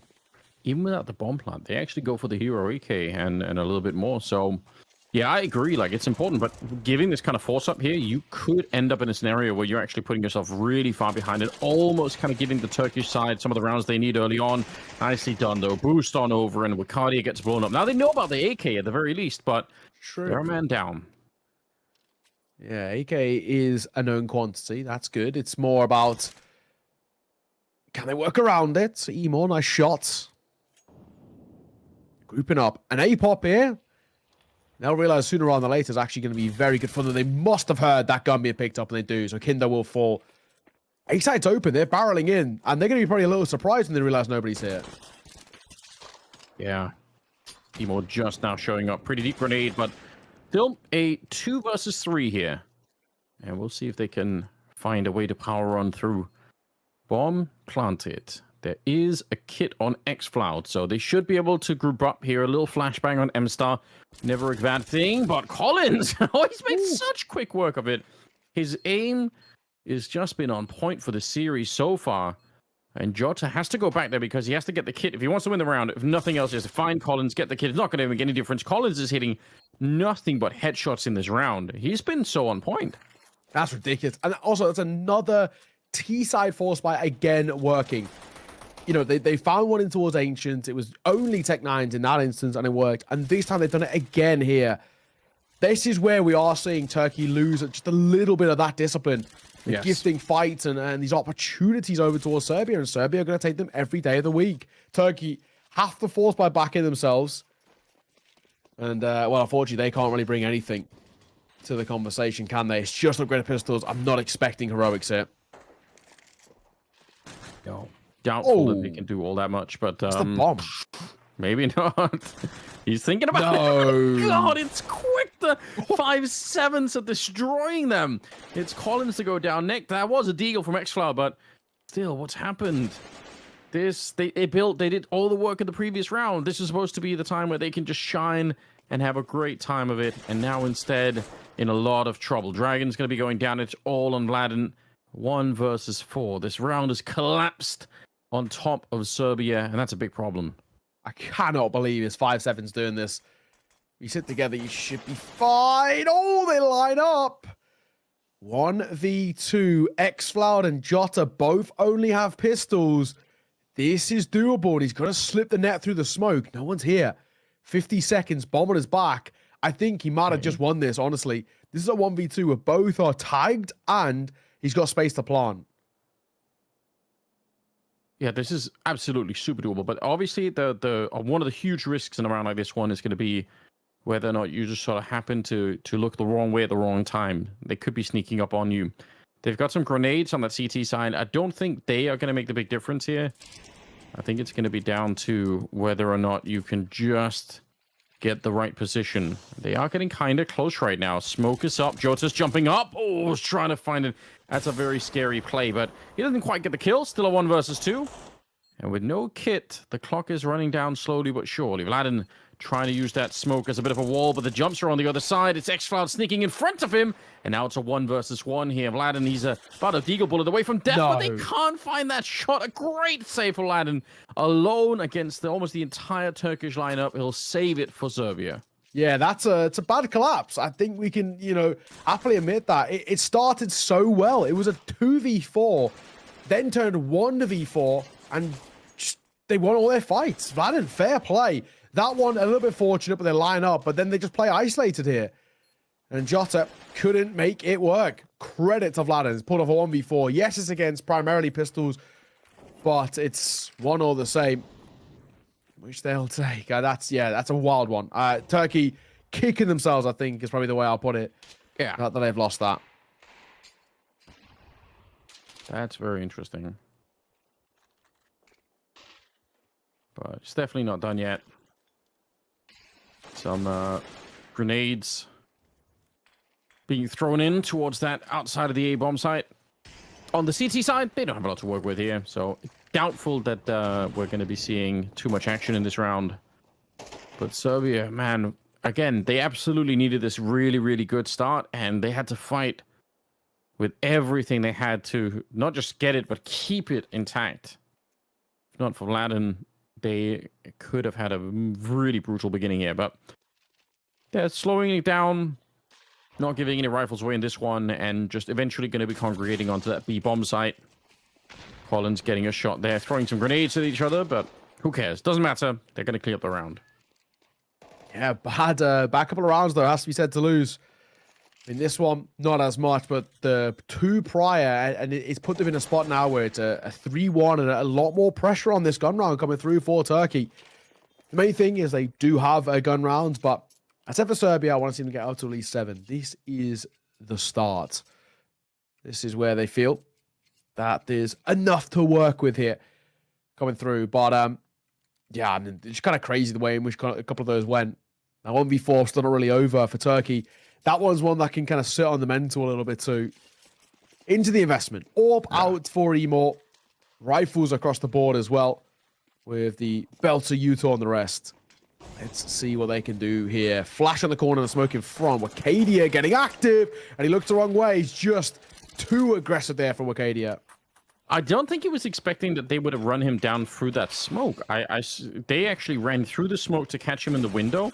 I kind of understand why that. It's wild that they did that as well with Cardia. Otherwise, I think that's actually a very, very good setup. But look at M-Star here, saving a couple of bullets for the last player to come through. A sickening triple kill for him. That was very well done. With that M4A1, it can be very hard sometimes to find that triple. You know, you end up reloading, or you just spend a little bit too few many bullets at the start, and you just don't have enough to get the final kill in there. Emo will trade it through, and it's Turkey to pick up this round. I've got to say, they still look very strong. No bomb plant, but there will be enough money on the Serbian side to still buy. But if they can't win this next one, it's, again, nightmare territory for the Serbian side. Yeah, it is. At least it's in the gun round. That's the thing that I'm happy about for Turkey. Gun round that they had to take, they do. They go to a second, they make it a one-run game. Pressure's back on all of the rest. It's still a weird start, though. I have to say, it's still a kind of an awkward one to consider. I guess right now, just because I really don't know what to expect now from either of these two sides. That was the first indication of a gun round. It was a weird one in general. Wakadi dies early, and they respond so well off the back of it. Do Turkey try and rein it in? Well, the odds at least know in this one. Xflower gets caught. Yeah, they love to be aggressive right now. I kind of don't want to take that away from them. It seems to be kind of the team identity. But we can all see what happens when some of that aggression backfires on you, and suddenly you're down a man. Everyone else has to work, you know, a little bit harder to make up for it. Wakadi has pushed out in front, exactly where Xflower died. So he's, I think, trying to play in between the smoke that the T's throw down, just to try and see if he could catch anyone. But they are well aware that he could be out there, so they're not getting too surprised at the moment. A minute on the clock. B bomb side is very weak at the moment, but it doesn't really look to us like that's where Serbia is going. It's Jotza to get killed next. And again, this is the game plan for a while on the first map of Ancient, where Serbia really called these freezes, you know, both in the start but also in the center of the rounds, just to make sure that they can catch some of the Turkish players, you know, going aggressive, and that's what they're doing, and it's working once again. Emot holding for a jump up in towards heaven. I think basically the rifle has to be the one to do the initial damage, and they do. I mean, Katie is so low, but a kill is a kill all the same. Molotov are going to come down as well, and it does tickle the toes. That's going to be heard, but still not expected. And Vlad not traded. 1v2 with Arcadia low, AWP and a retake. They might just save it, and they're not even given that luxury. So it's just an AWP that's going to save. Yeah. At least try to save it. He's so boxed in. There's no escaping this. Little bit of noise being made. A good kill, but yeah, he was always going to die then. Good triple for Dragon in this one. And yeah, that's a really, really important round. Again, just to remind you, Serbia would have been out of money in this one, and Turkey would have been able to catch up and maybe even take the lead, which, being on the CT side on Anubis, is a good start for them. But yeah, I would say it's still a very open game. At least Turkey are out of money, so for any Serbian fans out there, you should be able to look forward to a bit of an easier round here, where, yeah, it's a bit of a lead being built. Serbia relaxing. Should be the case. Yeah, that's true. AWP of Kindo. Shot there. Does take a little bit of damage, but shouldn't be too worried about this. Nade does a fair decent chunk as well. This one, while the last pistol round, or the last kind of, I guess, sort of forced by, was pretty scary out from Turkey. This one's already not got off to a great start. They've lost one already. 3 of them are taking significant damage. I don't see this one getting off the ground. This should be Serbia 5-2, which is exactly how the T side should start. Ooh, it's a bit of fortune. A pre-fire, but a kill all the same from Wakadian. X-Hawk going to find one more as well. Come on. Surely it stops here. 3 versus 3. The bomb is awkwardly towards T-Spawn. Now, doesn't look like anyone's going to be facing Kindo, but just in case they had, that would have been the bomb lost in a tough position. 50 seconds. They're rotating back, and I wonder how much Vladin heard them run. If he heard them running all the way back, then that might explain why he's just kind of casually walking out here. Oh, Xflower just steps into the shot. We'll take him down. It's traded again, but I mean, for Turkey, this is pretty good. 2 versus 2 now. 30 seconds on the clock. The bomb's still stuck in T-Spawn. For Kindo, imagine how horrifying it is having to retake this. We can see no one's there, but he doesn't know. He could be walking into someone at that range with just a grenade in hand. Ooh. little bit of a lineup for him, and they can't finish off Emmy as well. That, although it was a really, really strong round for the CT side, but Emmy will be there to save his team. Yeah, he will. There was a couple of nice shots from Turkey, but I'm not going to read into it too highly. 5-2. Back into the investment, which is good. For Turkey, needs to get a few in a row, in all fairness, on these gun rounds to make it worthwhile. At this scoreline right now, I'm still a little bit concerned that actually Serbia could run away with this T side. Maybe so much so that Turkey actually can't even compete. Even considering that we see Turkey as a strong T side team and a team that probably prefer the T side over the CT in general. But 5-2. Pop flash in towards water. Comes down. Emmy won't be the one to win out the fight. It's Vladimir for the first. Yeah, good strong start here. Vladim's going to keep it going. Takes down Emo on top. So the B bomb side is kind of crumbling for the defense. Jota's in position. It's been a quiet game for him so far on the second map, and he's going to get traded almost immediately. Well worth it. Serbia look to be taking a 6th round for themselves as xFloud, who's been playing very well so far on the second map too, but it's just a lot to handle when he's alone like this. Could be looking for, the one kill to start it off with. Okay. Well, he gets that one very quickly, taking no damage. So I guess in a way, you might want to try and go for it now. If there's a kit on the ground, maybe not. Smoke is up as well. I don't know if there was a kit on the bomb site, but looks like he's decided to just play for the exits. Yeah. This is, tough. Exits is all that they really can opt for, and Serbia now up to a 6. They've guaranteed bare minimum a tie. The way they're playing right now, this is really good, and xFloud gets nothing at the end there. Maybe a discussion to be said as well of surely just keep on with the AK, just in the sense of you play exits, even in the best case scenario, you get both. Who cares, right? It has no effect towards Serbia at all. They just buy right back in. They still have money for an AWP. They still have money for all the AKs and the U-tools. So is it actually even worthwhile? I don't think so. I think they would have kind of rather had an AK in towards this next round here and maybe a few kind of upgraded pistols around it. But in the end, I feel like Turkey, the mindset isn't quite there for them in this map. They're playing too loose. It's not working. It's struggling. And this is already looking. It feels too early. It feels early to say, but it already is looking damning like we could actually be seeing this go to a 3rd map already, because Turkey not showing anything right now. Yeah, I mean, they definitely had their moments of opportunity, and I guess there's still some time left where they can turn it around in this first half. But the problem is just the money, right? Every single time they wanna fight back. What can they do here? Is it like a MP9 on Wikipedia here as it comes to Deagles? It's just tough for them to really do anything in return. So yeah, I don't know. One of the obvious things to try to do is to once they get the rifles, to play less aggressive, because they are playing into the strategy for Serbia. But the problem is, that's again, like I said, been kind of the spirit of the team. And if you take that away, maybe this doesn't feel like Counter-Strike to them any longer. So I don't know if it's the best choice, but we can all see at the moment how Serbia are kind of setting up some of these early rounds, and it's been working for them. So more power to them in that sense. Vladin also, he had the insane save earlier, and combined with everything, he has up to 14 kills. I think if he doesn't get that round, it's very, very different first half all of a sudden. That's fine. Next out of 4. This one already not got off to a great start. MP9 desperately hoping. He needed a headshot to make that round work. It just doesn't work out for them. This run again. He's done here. The Deagle swings in, doesn't find anything, and the last remaining, you got 1 Deagle, 1 USPS. Make that just the USPS and half armor for Emor. Does get his kill. Could have been an AK, which, he will just about get out from that water position to survive. However, let's keep the gun up, shall we? He'll be tested once more, and he gets a tag, but it's not enough for the kill. Serbia 7. That's what I asked for. I guess 7 rounds in the T side, and I think you've done... that's kind of the bare minimum. Now they've hit that bare minimum. It's about working upon it. And for Serbia right now, I don't see anything changing. This is Turkey's map pick, and they're not offering up anything at the moment.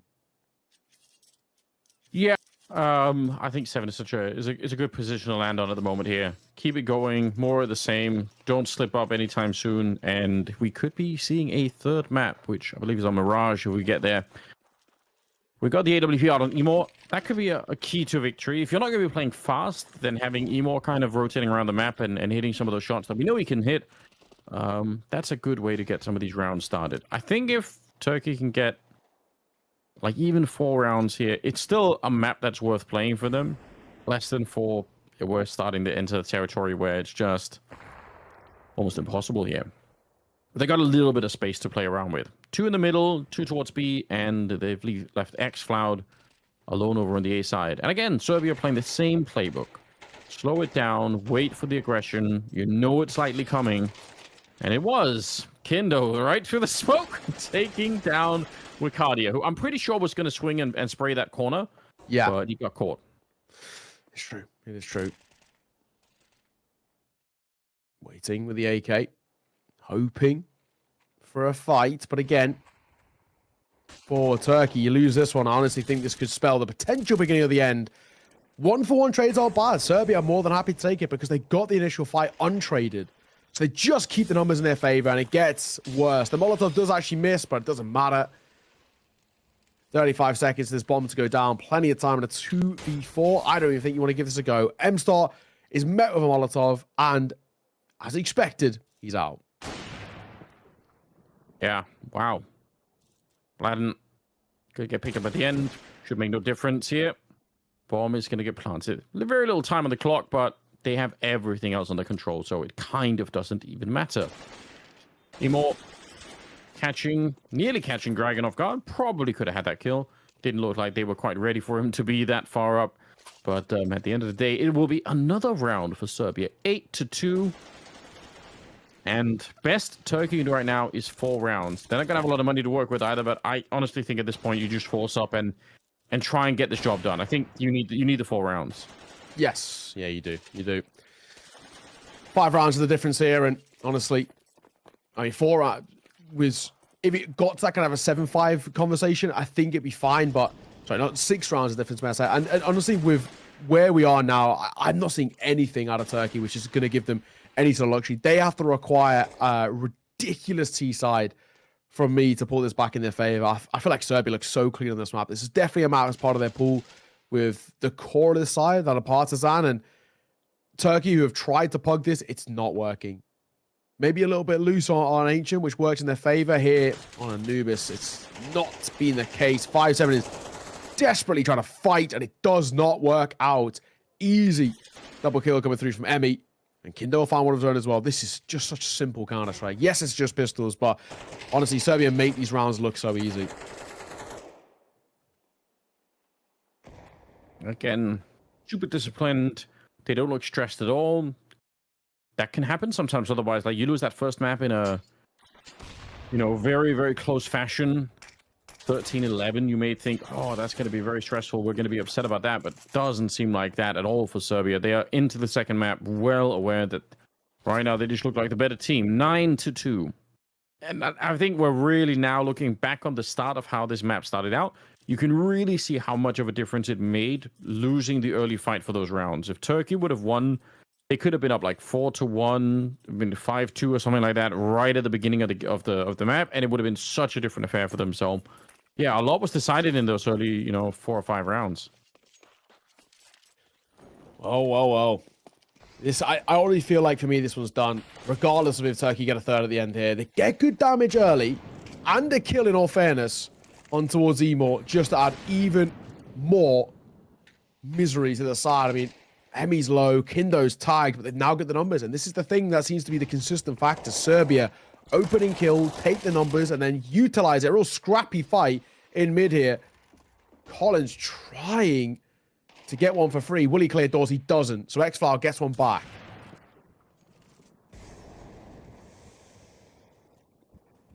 Just one man down, but Emmy's very low on health, so it could kind of be done. Oh, they're all showing up. Johnson got dinked mid-air. Did he fall into the spray? I would love to see that from Emmy's point of view. I have no idea how that's a shot. xFloud hiding in the smoke now as they are pretty much just showing up at the A-bomb side. They know that he's here somewhere, and all they have to do is wait. Or maybe they go back instead. Yeah, they've left Emmy to die, and they're going to go plant the bomb at the B-bomb side. And this one is a tough retake, isn't it? I mean, obviously, you may as well give it a go. Found around and all the rest, but it's just so difficult for Exile. He's got a kit is the one silver lining, but no util to play around it is the real awkward one. He has to just take heads of jewels, and that's going to make his life so difficult here. What a setup as well. The crossfire's great to the one tap as well from Dragon to see it's off. Crisp as all hell. What a half. 10-2. And as I think we are very quickly going to be heading in towards this Mirage at this rate. One pistol round out from Serbia on the CT side, and it feels like it's basically game, set, and match. In all honesty, the tech pool's getting in towards the map might be longer than the map itself. Yeah, that's unfortunately true. We did have a hard time getting here, but Xfloud played really well, right? 12 and 11. That's a 6 score line for being 8 rounds behind the opponent. But the rest of the team just never really showed up, right? Jota and Ricardo are probably the other two that are sort of the core of the team right now, and they didn't really do anything. Yeah, I don't think we can break it down even further. It's going to be down to Turkey having one of the sickest T sides that we've seen in a while here on Anubis. I think that can be done, but the problem is like it has to be flawless, right? You can't give even a single space here for Serbia to get onto the game. So we'll see. Win the pistol, that is the first step always. Unless it goes 10-8, 10-9, I really don't see a world in which Turkey can take this up. It would be ridiculous. One of the most outlandish comebacks, just because it's not even the fact of the scoreline that they're at. It's just the way the rounds are played out for me. You know, even if this was like an 8-4, for example, but the same style of rounds where they just never feel like a competition, that's the biggest difference for me. It's the scoreline's one thing, but not a single moment in them were really close, maybe bar 1 or 2 opportunities like the one round loss. And it makes you think right at the start when they had a 1v4 and choked that one out, how different things could have been if they were able to win that. Either way, Vlad going to get caught by a flying Glock. They will take the site. Dragon, though, will get one of his own. And Emmy's still alive here.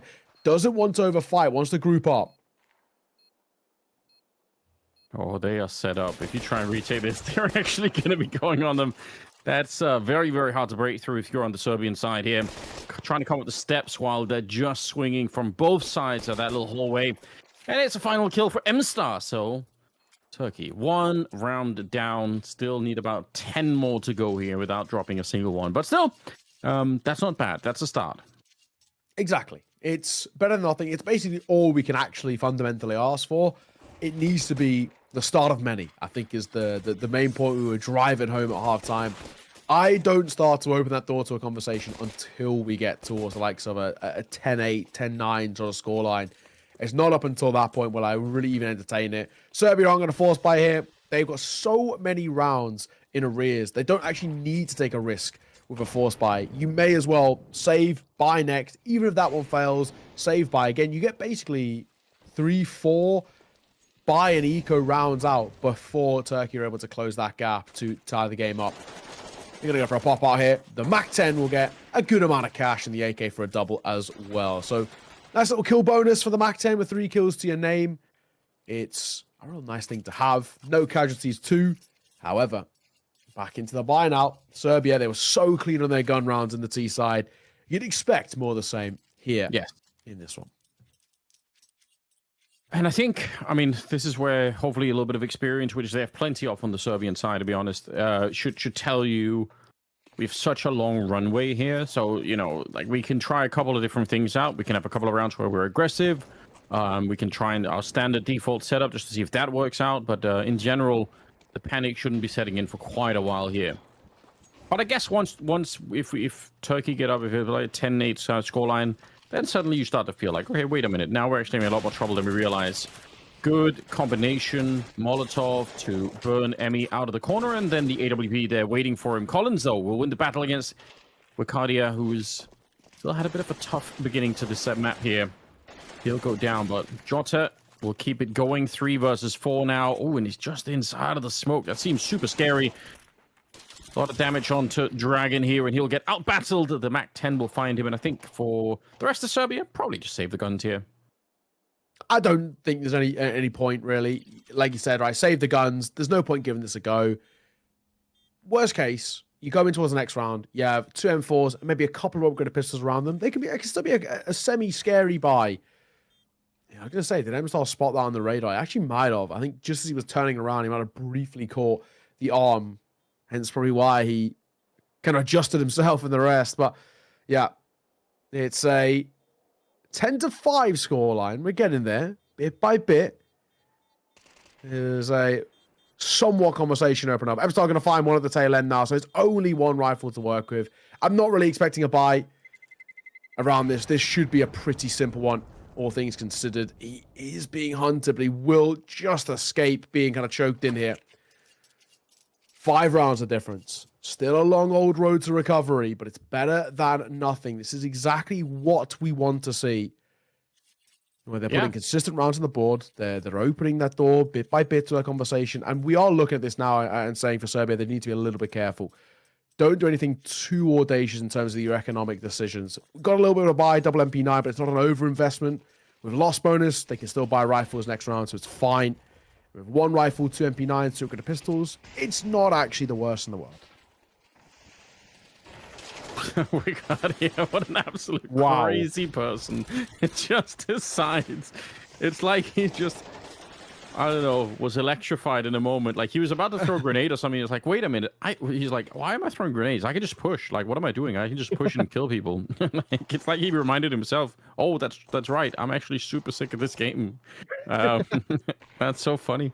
Right. Anyway, it's going to be round number 6 here for Turkey. And again, wouldn't necessarily be, I don't think Serbia are too stressed out yet, but I'm curious to see if they are going to try and maybe flex up the defense a little bit, right? Because if you have some funny plans here, then maybe now it's time to go for it.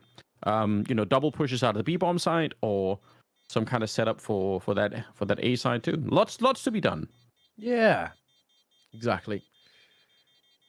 4 rounds. It's getting there. There's probably a pause, at least in my opinion, that needs to come through. I do want to see Turkey and Serbia both have a bit of a conversation. Turkey, for them, it's more about, right, this is going well. We've got no complaints. Let's just keep things ticking over. Bit by bit, we're actually making something of this. On the other side, though, I really want to see Serbia take a pause and say, okay, this is going wrong. We're maybe a little bit of trouble here. Let's not let this slip away for nothing. We've done so well in our first half, right? 10-2 first half.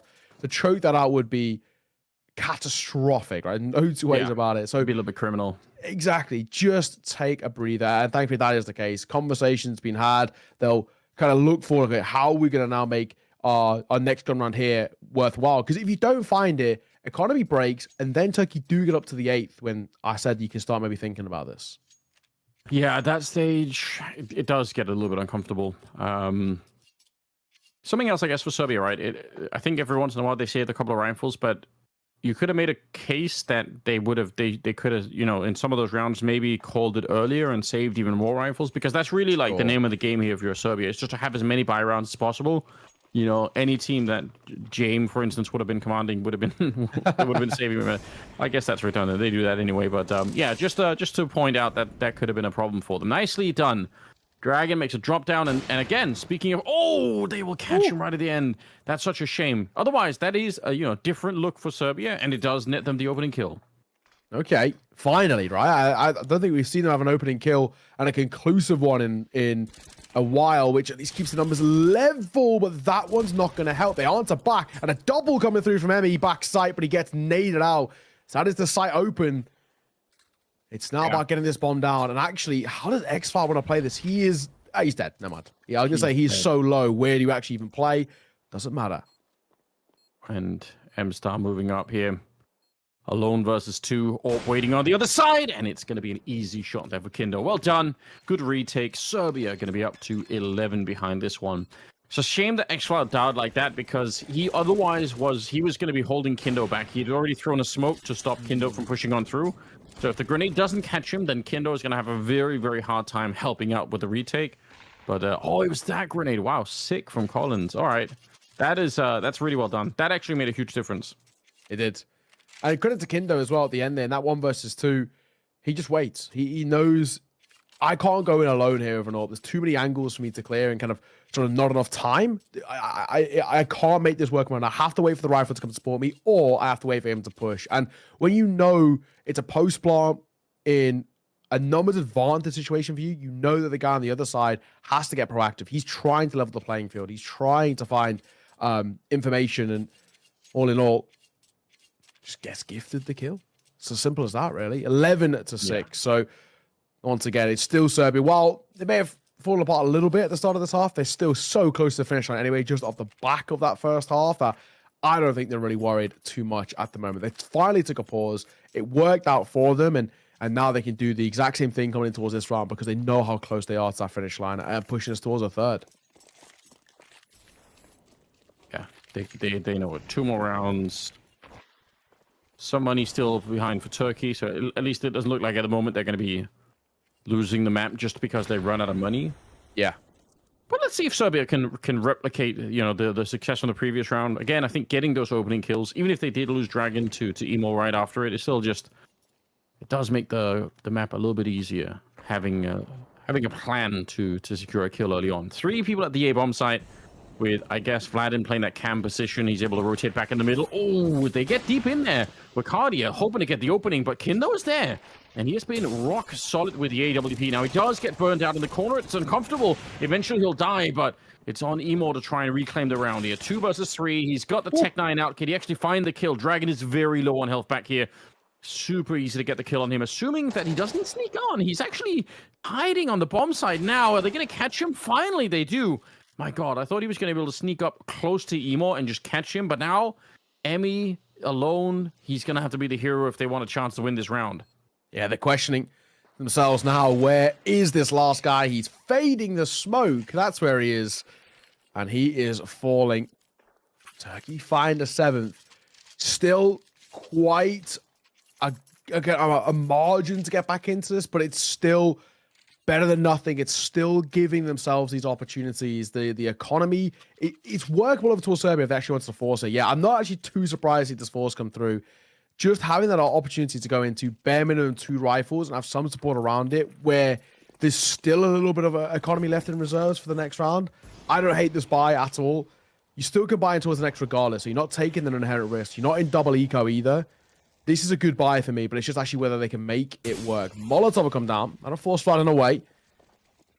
Arcadia backs himself so much, doesn't he? And that's why there's one. He can't get the second, though.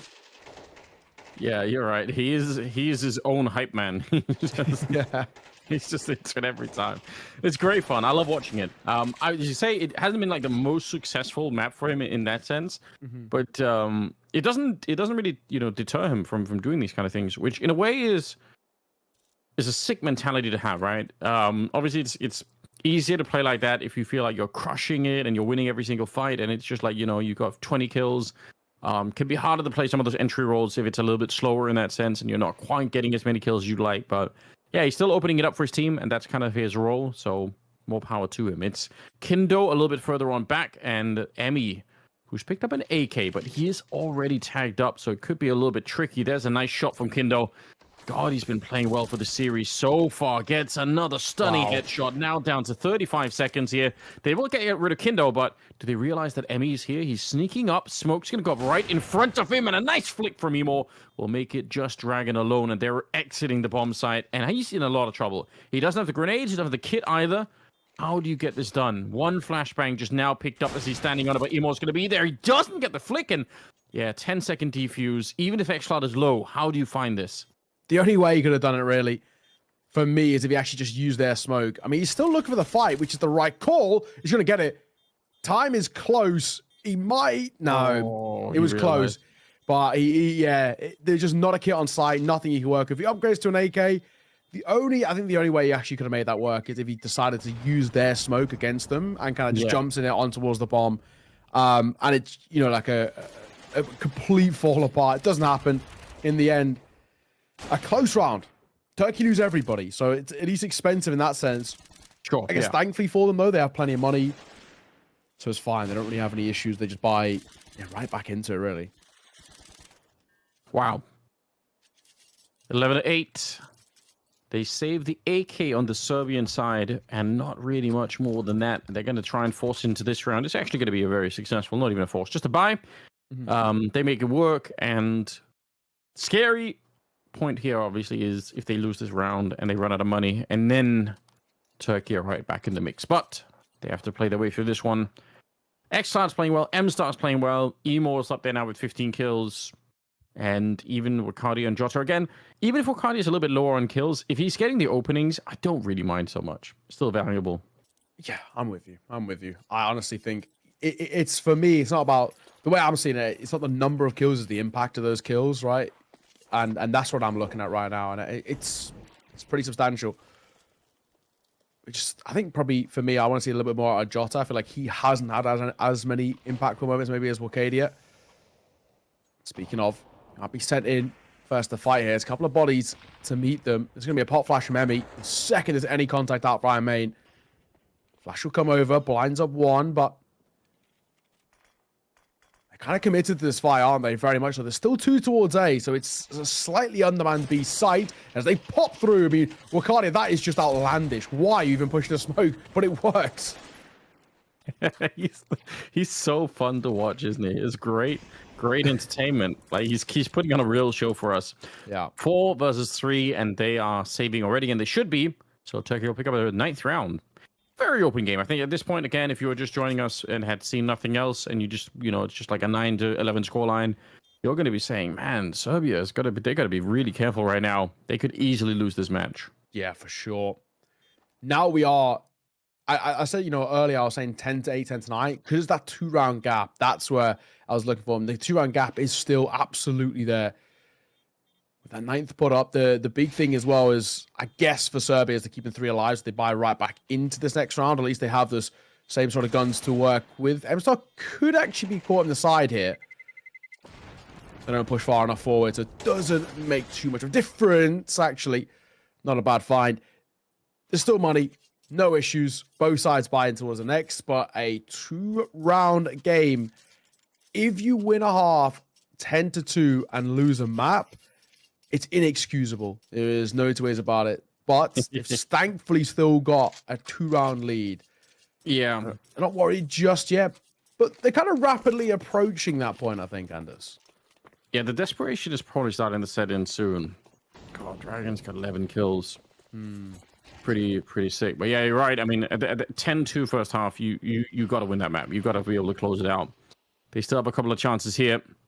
Saving the guns, I think, definitely very, very important. So, that's what's going to keep this alive. The real breakdown happens if Serbia run out of money at the wrong time and just cannot fight back.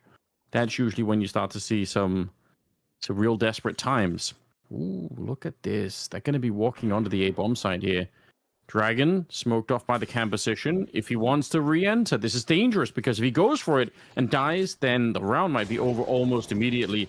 Wide swing comes in. He sees a couple of people already making their way past, but that means the bomb is going to get planted here, and a tough retake could be coming up. Nice shot from xCloud. Just deletes Dragon from the round. Jota's in the middle, catching any rotations through. And again, I don't think they should go for this.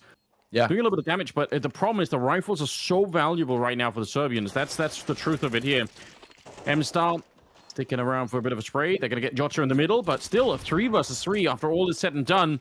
And now they're trying to go for the retake. Oh, they're actually making quick work of it right now. This is very, very impressive. Wakadia alone, he sprays. He almost gets the absolute spray down there, but they're going to find the bomb inside of the smoke, and a successful retake for Serbia as they get up to 12 rounds. That was nearly unbelievably risky, and one that, if it failed, I think they would have been in such a problematic position with Serbia.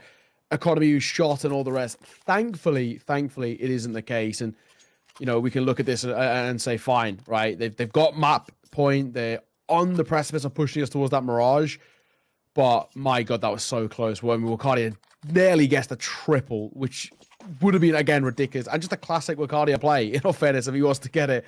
12-9, 3 rounds ahead for Serbia now to see this off. There is that investment to come through. Emo's only got a Tech 9, though. I think this might spell the beginning of the end, sadly. They were so close to really competing in this, but they've just not done enough to make it a possibility, unless they can put up a few in a row and take us towards OT. But it still feels like a big ask. Yeah, it does. It definitely does. Here we are. So Riccardi again playing his own game, living in his own little world. It's great to be a part of. He's up to 14 now. I don't know how many opening kills that is, but look at how smooth he is. He has absolutely no fear whatsoever from anybody on the Serbian side. And now he's just dipped around the corner. The timing is unbelievable. And it's going to be a 5 versus 3 to start this one with. It's beautiful. Beautiful work. Yeah, it is. It is. Waiting to see if anything more comes his way. I mean, Emmy's sitting in just the corner there of Dark on the exit, but the Orb going to get a couple of interesting kills here. One for the Orb, one for Dragon, another one coming through for Kindo, and he nearly gets a third as well. On the jump, Emerson gets caught. Riccardi is all that's left, and he could be caught in rotation. He is. I thought that round at one point was lost. Thankfully, Serbia see it over the line, so we are going towards a third, but yeah, they were made to work for that. My God, at the end, that was very uncomfortable at one point. It was. Started at 5 versus 3. I mean, that there was a way that Turkey could have made that full comeback. But we kind of said at the start, you know, getting 2 rounds, probably not enough. Again, if they'd had 4, like we kind of mentioned, like that 4-8 scoreline probably would have been different. I think Turkey win this one, or at least get it into overtime. So crazy scenes here on map number 2. We do obviously have a third map to decide the whole thing with. So one final test for both these teams, but it's been very enjoyable. Watching Riccardi do his stuff has been great fun. But before we get there, we are going to have a break. So stay tuned and we'll be right back.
All right, welcome back once again. We have a third map coming up. It was Serbia surviving the Turkish scare, at least on the second map. But third map, what do you think? You want to change your prediction? We've seen a lot good out of Serbia, or are you sticking with Turkey for this one?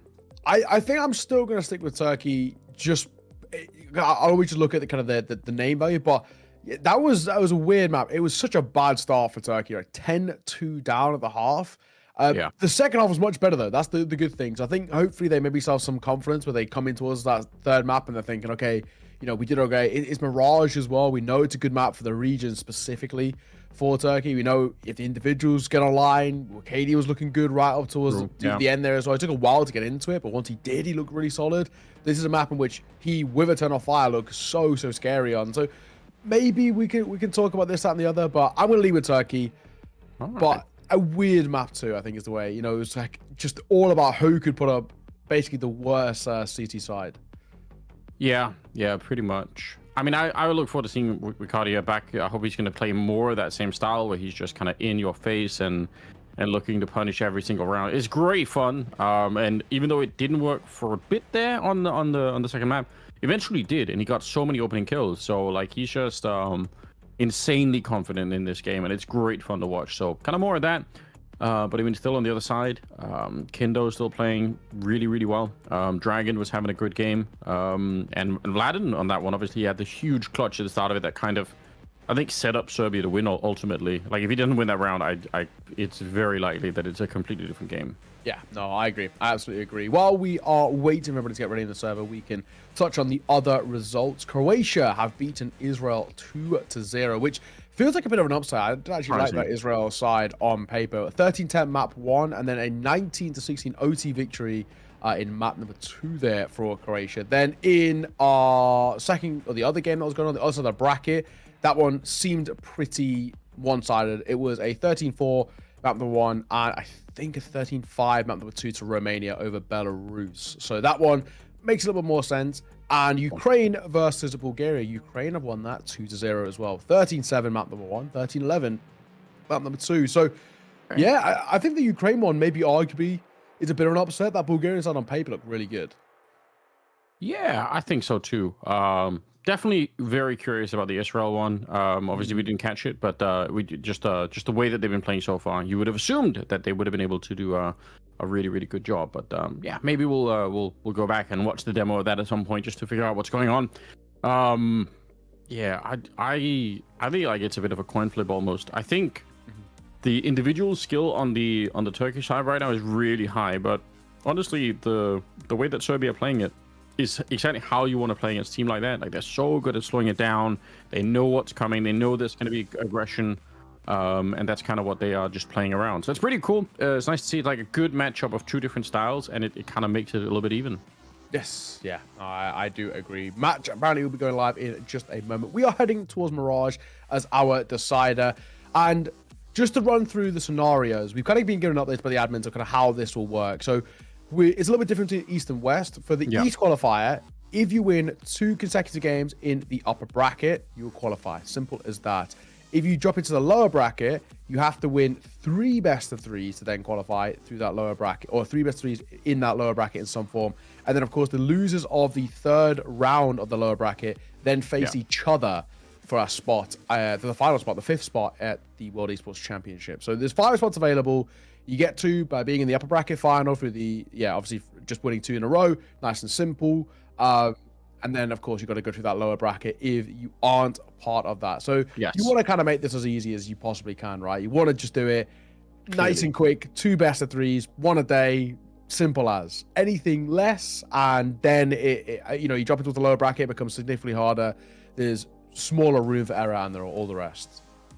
Yeah, it's just it's not a fun time. Like things spiral out of control. You have one bad day down there in the lower bracket, and suddenly it's all gone wrong. So yeah, I'm sure that they that everyone's quite keen on just making their way through without too much nonsense here. Mirage is the deciding map here in the best of 3. I mean, I love it. I think there's nothing wrong with it. It'd be cool again to see a little bit more out of Emo with the AWP. Hit some good shots here and there, but I don't think he's not at that takeover performance. So yeah, that's kind of something I'm still looking forward to. But otherwise, I think it's going to be another really, really even game is my expectation here. Yeah, I don't know. Knife round that they're doing now, I doubt it's going to be super significant, but I guess we'll find out. Yeah, I agree. I think when I look at it as well, I mean, maybe a CT side start is something that Serbia, I think, would want. I actually think, to a degree, Turkey want the T side if they win the knife round. I actually, as weird as I said, this is a map in which is inherently CT side, is the third most CT side map in the pool statistically. I still think Turkey would actually prefer to start on that C side. That's where they've looked better. Their CT side was obviously a big weakness for them in towards map number 2. And it actually, to a degree, was a little bit of a weakness in towards map number 1 as well. It wasn't as strong. So that actually will be the case. We've just been given the update. Serbia can start on that CT side. T side starts for Turkey. I think that's the best of both for both of these teams. I think Serbia would have wanted to start CT, and I think Turkey, even if they had won the knife round, I think they would be better off on the C side. So this is as good as it kind of gets for me. This is the perfect kind of start off to this map number 3. Yeah, you're right. I mean, they obviously love playing the C side at the moment, so it just means Ricardo again is going to have more freedom to run around and do whatever it is that he does. So I don't think they're going to be complaining either, really. Here we go. Third map is coming up, and it looks like it's going to be just an attack towards the A-bomb side with not much delay. Hard call here for Serbia. They have a single Molotov. I don't even know why is it a Molotov and not a smoke and a kit. But regardless, it is. The bomb is surely going to get planted here. And the question is, can they find a way to retake it? Oh, that's so lucky. Just tapping away. Fortunately, he'll get a second off the back of it and a third. What is happening? Guys, he's still there. He's still alive. And he's on for the 80 runs out of ammo. And he just pulls his knife out. Oh my God, I cannot believe it. Emi got 4, and he's single-handedly won Serbia the first round, it seems. And he has. Wow. Well, Dan, that went a little bit differently than expected. Normally, when you don't have anyone in the bomb site by the time the grenades are landing, it kind of means you're going to have to go for a much harder retake, right? This is so unexpected. First one there, but nice playing at the edge. And that's, that's everything you would have wanted. Sickening play from Emi. Obviously, a supremely experienced player on this side. And Serbia, good start. Yeah. So, a first for them is good. Emi has got to take a lot of the praise for that. The experienced man. But he does get quite fortunate for the first one. And then the two after, they just don't even look at him. So he just gets away with it somehow, some way. A first on the board is good. A 4 is going to come through from Turkey, as expected, of course, due to them getting a bomb down. It's a best of 1 stay alive in the upper bracket here, so it's so important. And a triple in towards mid is huge. Jota gets 1 and a second. All right, 1v2, and he hasn't taken a single point of damage. Round is on. Yeah, this could be 1, but no head armor here, so the MP9, he was looking the wrong way. A couple of different things to go against him. Still, it would have been sick to see him, try and fight for that one. But that MP9 will do so much damage. You don't have the Kevlar helmet there. It will be a third round that's coming up. And yeah, maybe some upgraded pistols to be spotted on this particular side for the Turks. But otherwise, doubtful that there will be more than that happening. So they're very good, right? They're playing on the slightly more favored side here, Serbia. And they're winning some of these early rounds. It just makes it a little bit more stress-free. You're not fighting to get back in, especially on the CT side with the economy the way that it is. It's just good to have this scenario. Exactly. Oh, bit of a tap, bit of a flash. They're going to try and dive out. Vladen, yeah, he'll catch him. I think the flashes did more damage to them than it did to Vladen, who's actually doing so well. And now at range, he's got the support as well. It might not even be a single casualty here, I think. And that is going to be the case. One of the throwaway rounds. Who really cares? Nothing really too big to talk about in that one. 3-0 start, though, for Serbia. First gun round for Turkey, as Emo's going to bring out the AWP. This is one that has to be utilized effectively. This first gun round for Turkey has to be where they show the strengths that we saw in that second half of Anubis, which actually made that a competitive game when it really didn't feel like it was going to be. They got 7 rounds on the T side. We need to see some of those start right here, right now. But the fact that they keep everyone alive, they even have a Galil on Vladen there, so they're gonna have so much money to work with. It's just it's a great setup right now. Grenade, Lands a little bit further back than I was expecting, but it still is pretty good, right? That's the kind of damage where now, if you get a one-tap with one of the M4s, you're going to be getting kills on some of these players. It all counts. People sometimes only really kind of rate it when a grenade does 50 damage, but I mean, less than that will still be super serviceable. Evens out that difference between the AK and the M4. It's worth it.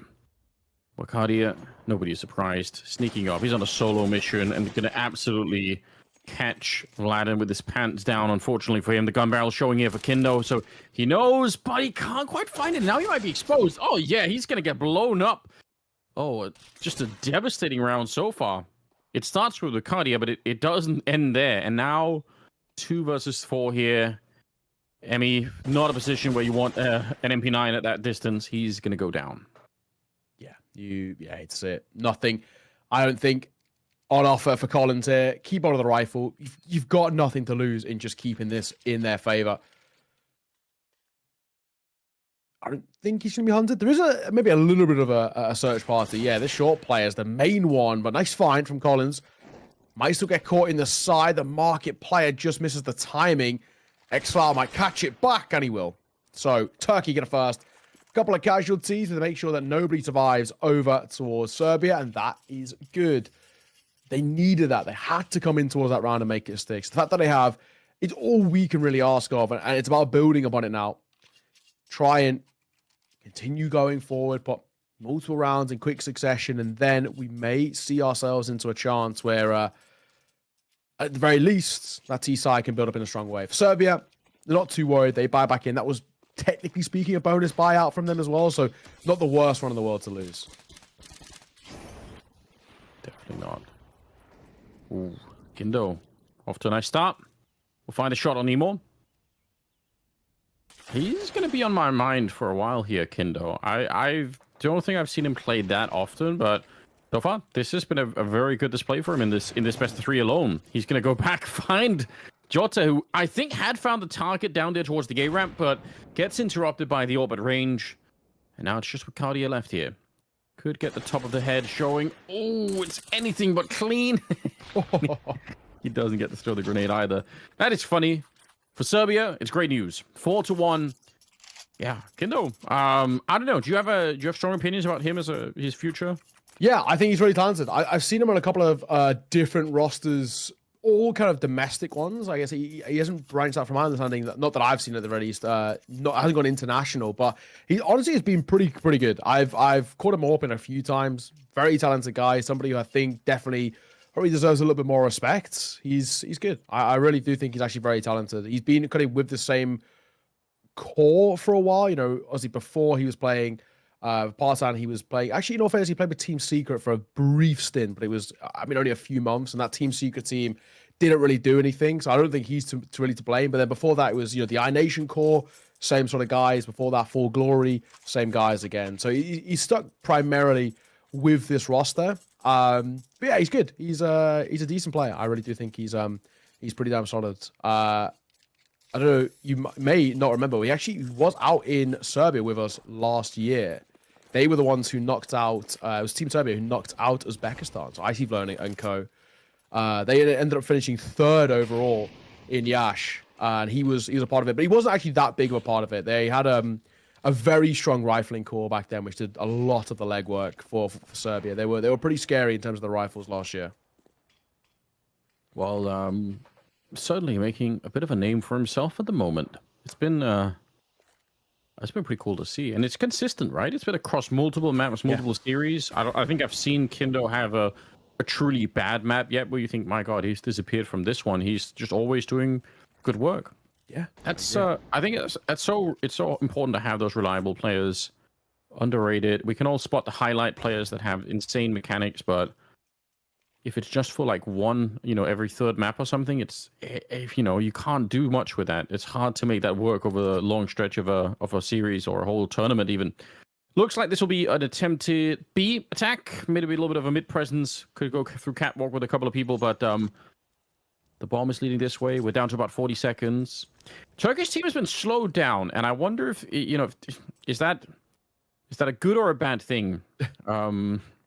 They did love playing that early aggressive style. Oh, and actually they're going to bring the bomb back. Okay, they, for whatever reason, they give up on the B attempt. They don't even really get close to trying it. Oh, it's a gun barrel showing. He knew Wicardi, but he can't find the shot. So Collins hiding in the corner. He doesn't have a lot of backup here.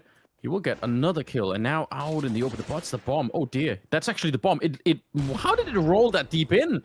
The round is done. They can't win it. They can't even get... It's just over. Oh, I don't know how. I want to see that. Like, how did it roll all the way into window? They lost it on time. Was he jumping into window and then decided to cancel, but because he died, it fell forward? It's awkward. I don't know. It will mean that Serbia take a 4-round lead. And also, without that bomb plant, which they absolutely needed, or the round itself, they can't buy. So, I don't know. Turkey are kind of shooting themselves in the foot with some of these rounds. They're playing actually quite tentative.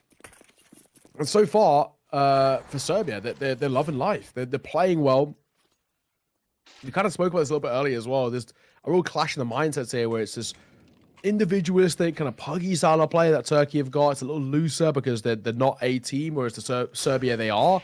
I always say I normally back the teams, but I thought the name value would be enough. That's why. Well, Katie swings out, finds one with the Tech 9, and they've actually got the sight and the bomb plant. Yeah, we're back to a different pace, and it's because of the weaponry. But again, it just also fits the Turkish side a little bit more. Dragon will get a kill on Makaria, who wasn't looking at the corner. Otherwise, maybe there would have been an awkward moment there. 4 versus 4, and making it 4 versus 3 as Emo will catch Collins before the retake is even really attempted here. 4 versus 3, nice shot from Ladden. But still, they're very far away, and you can tell they feel quite uncomfortable about this whole thing. They will get a couple of kills here, but still... This is already so deep in the bomb timer that you have to basically run on there. Like, this is about smoking the bomb and trying to run there. If you're going to do it, and you can already tell, they're not. Okay, so they make it a bit of an expensive round for the Turkish squad. That's still worth a lot. They're going to lose the round, but so far, oh yeah, the bomb will get the last. Kindo can't save the AWP, but still, that's a victory for Turkey, but 5 people dying. Yeah, so here's the bomb just spinning around, and it launches itself. The bomb physics are hard to predict. Yeah, I that's such a weird one. Yeah, it's unfortunate. It really is unfortunate. Just spills forward like that. I wasn't sure if it was somebody trying to, because there was a little play. It looked like they were going to try and split through mid. I wasn't sure one of those guys on their backs, but yeah, not to be. At least Turkey got a second round. At least, you know, a bit of a quicker, unorthodox play. They're actually quite scary when they're in Turkey's hands, just because of individuals like Wakadia. Swinging out with a Tech 9 is probably one of the main people you don't want to face, in all fairness, from the Turkish side on those quicker plays. Dragon quick swing from him, though. Lovely. Finds Emo just above the edge of that smoke. Vladen, if they push the smoke, they're dead. Dead on arrival. Yeah. He's playing unorthodox. This is an open angle. The crosshair shouldn't be trained here. Now it might, though. Yeah, maybe a little bit easier by now, but still, you never know. That MP9... right in their faces. Instant shoe up, and he nearly wins the second fight. But Wicardia did get Kindo as well. Okay, that's interesting. M-Star just barely living through the fight. Emmy, I mean, they're real far away. Actually, the bomb is they have to go back and pick up the bomb. If M-Star keeps, or if Emmy keeps going, some of them are so low that he could make this a viable round, just because it's taken them such a long time to plant the bomb. But it might be all for nothing. Jota is the high health player, and he is in a good position to stop this one. AK versus MP9, you got to think the AK is going to win this one. Yeah, surely. Bomb plant. And the round is the main thing. Just make sure it's not expensive on the end. I mean, Wicardia and M-Star, 7 points between the two of them. Yeah, that's good. Oh! But... If he had the kit, it would be fun. Gonna say, not a bad fight at the very least. The second that Molotov gets thrown, he swings into it. Knows he's got a kind of a split second, but because it's close enough range, the MP9 is just lethal. If you are, though, Wicardia and M-Star, you actually really have to hightail it. The bomb radius is pretty substantial on Inferno these days. M-Star, he'll get out of there. They are so low, but I think they both should be fine. Yeah, they are. That's all good. They went as far away as more or less humanly possible for Turkey. Taken here. It started well as well. You know, Dragon swings in towards mid, which was fine, but they just trays fall apart. And I think potentially, if Wicardia had only been limited to 1 kill, I probably would have given Serbia a chance that round, just because they've got apps control. It's not actually about the numbers themselves, it's about the control over towards the B site, but they don't. The MP9 up close range can only get one, can't get Bacardia, he gets shredded out. They then have B-side control, and then they have all the room for the post plant. Economy, of course, can be hindered for Serbia here. Just a hero AK to work with, scooped up at the tail end by Emmy. He had a pretty decent series, in all fairness, so far. The experienced man of the server. He's been around for years, but still ever present, it seems. And he still, honestly, hasn't let off his ball yet. He's been pretty good. I would agree. 5-3. It's a bit of an interesting game again. Turkey looked for a minute like they were going to get wrecked in this opening half, but I don't know. They've made it a bit more competitive all of a sudden. Ricardia, never really any fear in his brain. Zeus on the other side. X-Cloud. Did Ricardia send in X-Cloud? He's like, why don't you go first for once?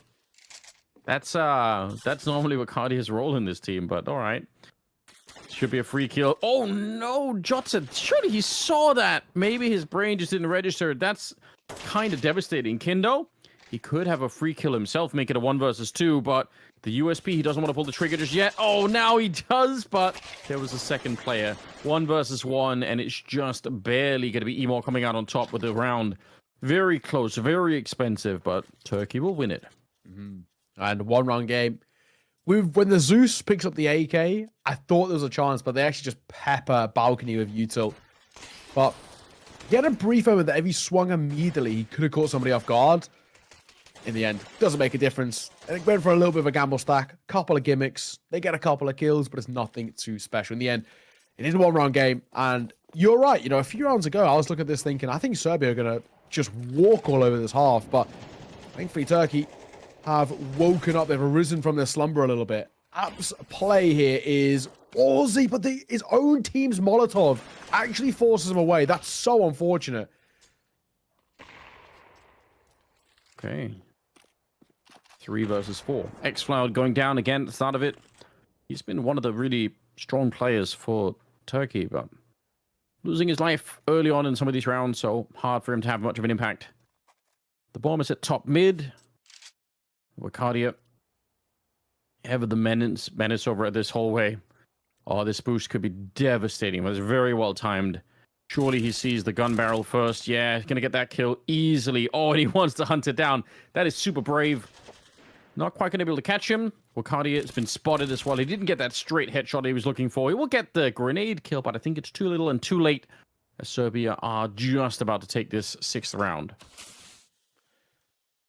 Unless some heroics come through, I don't think it's going to be the case. 1v3, Molotov will come in towards apartments.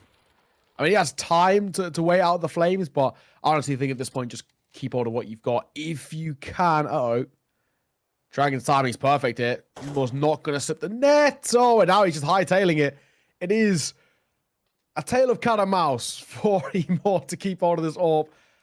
He might just get round the corner, and somehow he actually does.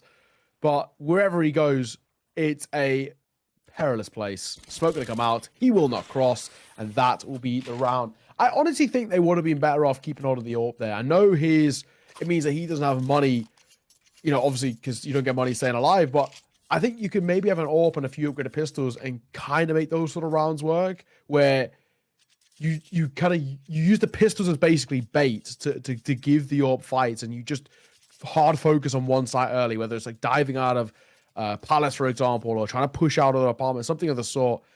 Not they go for, will be a force buy regardless, though. So now in hindsight as well, if you're also going to force buy, you may as well have just kept the AWP alive. Scouts is what Emor's got this time, and he has got a tag, a couple of them. Always the start of a fun round when you see those scout tags start to roll in. Doesn't mean the round will necessarily be a success, but it does kind of, every time you add the chance that something crazy could happen. X-Cloud, Dowie gets a bit of revenge, will take down Dragon. Kindo will be dropping Jota in return, so still a 4 versus 3. The bomb is towards the A ramp, but alone. So surely somebody's going to have to rotate over to help out Ricardia on this side. X-Cloud, he's on a mission elsewhere on the map. He's just on his own trying to get stuff done. They're going to lose him over on that side of the map, but theoretically, you could walk on here and get a bomb plant with no interruptions. But Ricardia doesn't know that, so he's slow stepping it to try and get in a position to find somebody, and that might be what ultimately comes back to haunt him here. Emmy, now if the bomb is planted, might just be able to swing and take him down. Cardia looking out. Emmy's probably going to be this first contact. If he can find this, it means a bomb plant, and he does. Maybe it's spray from Emmy. That is the plant. Honestly, this can now keep them afloat a little bit, even if this round is to be lost. But look how low they are. A tag with the scout, a tag with the pistol, and this round is doable. Emor got a chance. He actually really could be the hero. He's started this round too with his tags he did at the very, very starting towards mid. He doesn't do a lot. Wakani is tucked as well.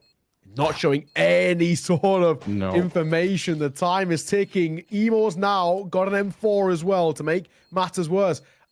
Surely Serbia can't win this.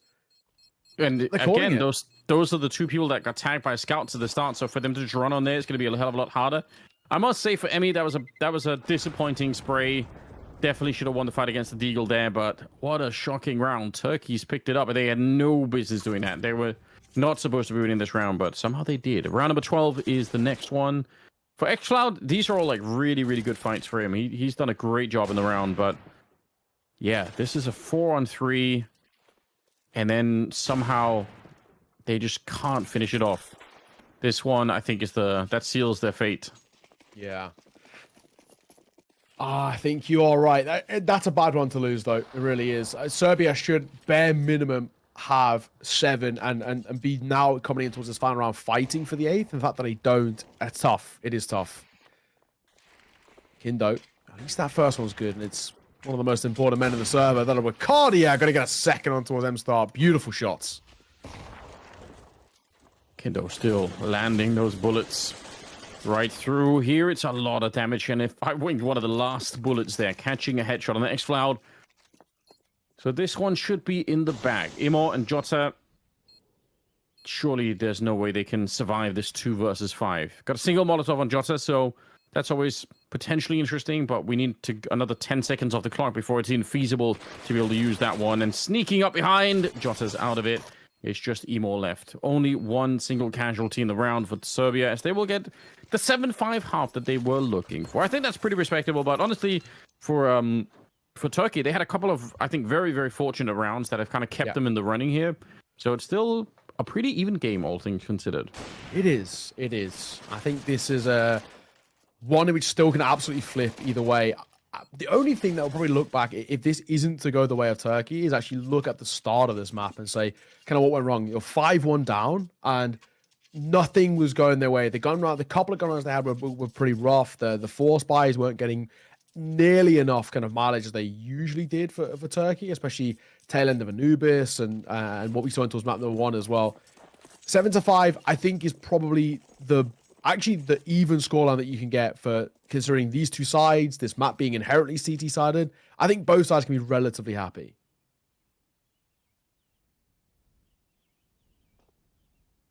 $13 here. Yeah, this could be huge for Serbia if they're able to pick it up. It's a decent Molotov to put some pressure on Bacardia, but he's answering back. He doesn't really succumb to pressure, spins around. My God, the kills are so quick, but Vladen somehow is still alive up here. He's low on health already, but Bacardia, that was a flurry of pistol bullets coming out from him. He was spinning left and right to pick them up. He does see the gun barrel. He knows that someone's there, but he has to make these really quick headshots. Might be a chance. I think it might have been given up. Now 1 versus 1. Vladen looking to see if he get the pistol ace. It's not going to be possible, but my God, what a close round. Yeah, absolutely. That was probably closer than it should have been, and it now makes this game very close too. Only 1 round in it. The flurry of frags that come through in just rapid succession. I thought it was done from the get-go, but Vladen actually really gives them an opportunity out of nowhere. Oh, crazy. Crazy one. 1 round in it. They are going to force here, Serbia. Hero AK, few upgraded pistols. Pretty big call to make. You lose this, not only are you then a tied game, but you don't have any money, so that probably starts to spiral a little bit further where the lead is gifted to Turkey. And then for me, that is a little bit awkward. So I'm going to tentatively keep an eye on this, but that's one that I think this could be a very big call. Maybe where ecoing this, buying full in the next with AKs across the board is potentially the better decision. Yeah, that's not completely off. A little bit of a break here. Again, Ricardia, 13 kills. Stepping above and beyond everybody else, at least on his side. Kindo in the battle to be for the lead at the moment. He's got 14 kills there. But it's anybody's game at the stage. Not sure what the typing is about. Hopefully they will not be changing servers again. We had that little fun earlier. Yeah. I think some sort of... I'm wondering, I'm looking across to see who the tech issue is. Everybody's bought. Most people seem to be moving. So maybe it is something of like a server issue or a TeamSpeak issue or something like that. You know, it's like just a little bit of a connection thing. And then they're okay. But yeah, who knows? They're all typing, which is either a really good sign because they're getting it fixed or a really bad sign. It's one of the two. Yeah. That is hopefully it's a good sign. At least hopefully they're all there typing. Real trouble happens if people start leaving their rooms or something. You have to get them back into it. But for the minute, we should be fine. A lot of switching around. But yeah, for the second half here, I mean, Tech9s on a map like Mirage always makes me think that we're going to see like some sort of a B-pop coming out. And again, I don't know. I rate those very, very highly once you get onto the B-bomb side. But you have to sort of make those jumps out the window.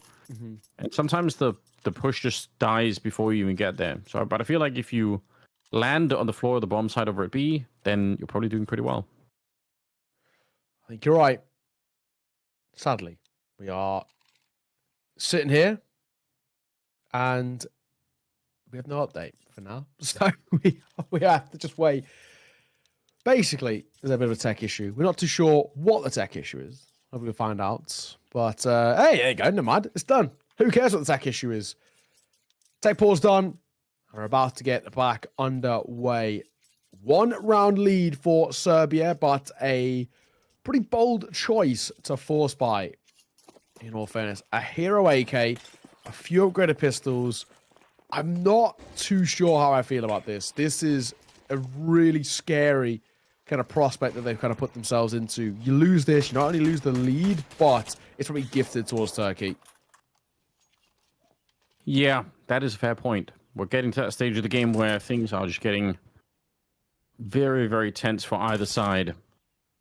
For Turkey, it probably matters a little bit more winning this one just because it's, you know, it's their economy here that's on the line. They are on the CT side. The C side obviously a lot easier for them to start to pick up some cash down the road. One single AK and wow, they are slow walking it out of T spawn.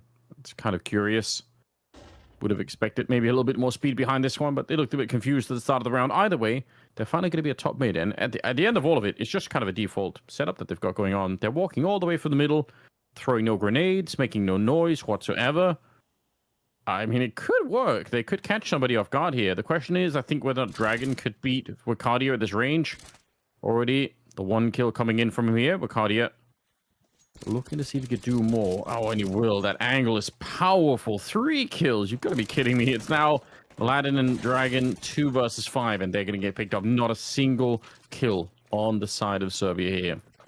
Wowzers. Yeah, this is a pretty damning one to take on what was pretty needed for Serbia, or at least to make it a little bit competitive. Keep an AK alive, that'd be a nice thing, but nothing happens. The force buy-in, there's nothing to fall off it, and there's nothing to fall back on now for Serbia, where, like I said, they lose the lead, they've gifted it towards Turkey, and they have nothing really of an investment towards this one to work with. I'm not too sure why you force buy there. I don't think you need to. You could have had full AKs, more or less, here.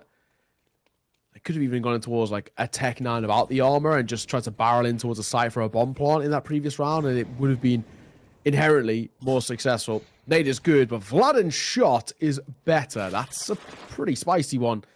MP9 on the move from Jota, though. Never missing those. He's been all over the place with that weapon. a great weapon in this round to clean it up. Speaking of which, Jota, no, he doesn't want to take the ramp. I thought maybe he'd go and check the A ramp because then they would definitely know what was coming, but he's staying a little bit further on back. M-Star, I think, has one job, which is to stay alive here. That's the only requirement. Doesn't really matter how many kills you get. Just don't go down, and everything will be fine. Wakadia's here as well, so now it's pretty much all secured. Emmy hoping to do a little bit more damage. Bomb plant not going to happen. It's dropped in the back of the hallway behind him, so another round. They keep running it back. They're getting there. They're in the lead now with 8-7. And some money back on the Serbian side here, but I don't know. This is getting a little bit problematic. It is. This is getting awkward. Now, I haven't seen anything on offer. I mean, at least now I get the true judgment. You got the T side first gun round, true gun round, that is, because they had one AK earlier, but you don't read too highly towards that one. That's pretty emphatic. It's technically a bonus by the Turkey because I haven't taken too many casualties. But still the same thing. You don't find any success here. You're in a bit of a weird spot. No overfighting with Turkey too, which I can really respect. They're a side who like to get active and I'm pretty aggro, but they're pretty happy just to give them mid control because they know from there itself they can't do too much. They've got to try and at least fight them on those kind of site fronts if they want any chance. So this is fine. Don't take any mid control. At least if you commit to the whole team not doing it, it's fine. Yeah, I think that's a fair point. Sneaking into the middle, but X-Cloud catching at least one right through the smoke. And Jota up here, always a powerful position, this one. He's going to get traded, though, right away. Oh, it's awkward. They line up, and Emmy at least will stem the bleeding. But if he got sprayed down, too, the round would have been instantly over here. Imor, not able to get that shot, but the backup is there already towards the connector. Collins, last man standing here to try and stop Turkey from winning the round. Bomb plant, I doubt it's going to be possible, and he will get taken down. So, wow, they are really running it back here. The Turkish squad just making some real headway. It's getting pretty damning now. I mean, sooner rather than later, Serbia have to put a round on the board. If they don't, they're going to be in a really troublesome spot. 2-round advantage for Turkey.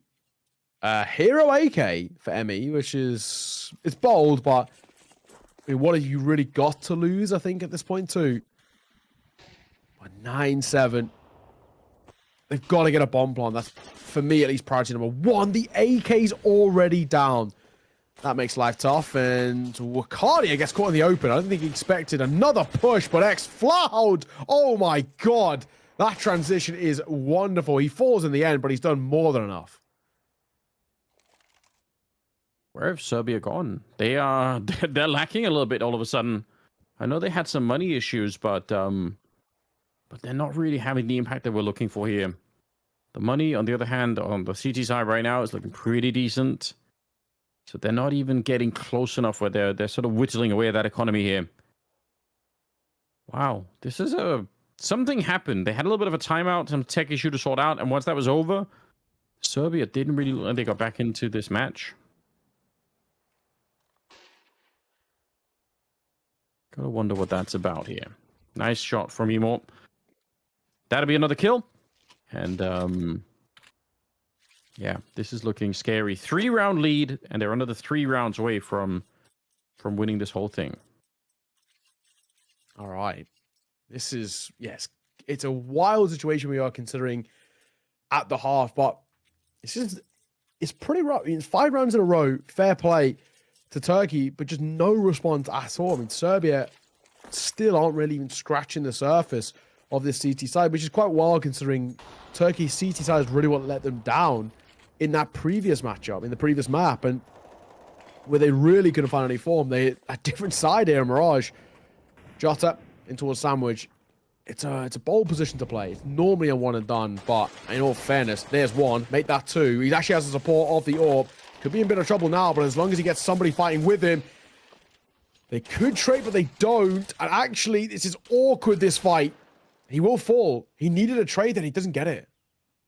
Yeah, and I think maybe the Turkish squad here, maybe a little bit too aggressive for their own good. even though they traded 2 for 1, maybe they just leave it at that, right? They have the 1-man advantage. They're playing 4-on-3, but they kind of kept fighting it a little while longer. And at the end result here is a 3 versus 3. Plenty of time on the clock. Sure, Emmy's been tagged up, so they're going to throw him over the AWP. And then they actually look like they're going to go back out through the palace, which could definitely work. Not that many interesting grenades left on the CT side, so Emmy should be fine up here, even though he's a bit low. The rest can kind of jump down and try and plant the bomb. But yeah, the next kill could very well decide the round here. It's not going to be either of them on their first shot, but Exile gets a little gap before the util gets affirmatively put down. Kindo, oh, that's a big one. He needed to swing in and find it. What a reaction, though, from Xcloud. Last couple of rounds from him have been superb. Got that 3 kind of spray down in via mid, and then the 2 in towards that one. Uber important to keep things in Turkey's favor. And now only 2 rounds away. Money, a little feeble again for Serbia, and they've got a big choice here to make. Are we playing to win, or are we playing for overtime? Are we buying now, or are we buying next round? And where are we gambling? Both ways of decisions, and it just depends on the team, but yeah, judging by Vladim's investment, it might be for now.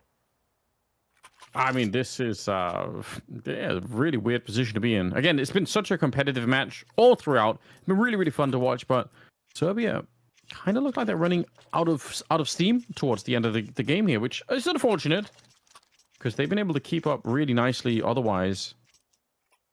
Wicardia is also dropping 20 kills, so I guess that's also a bit of an issue.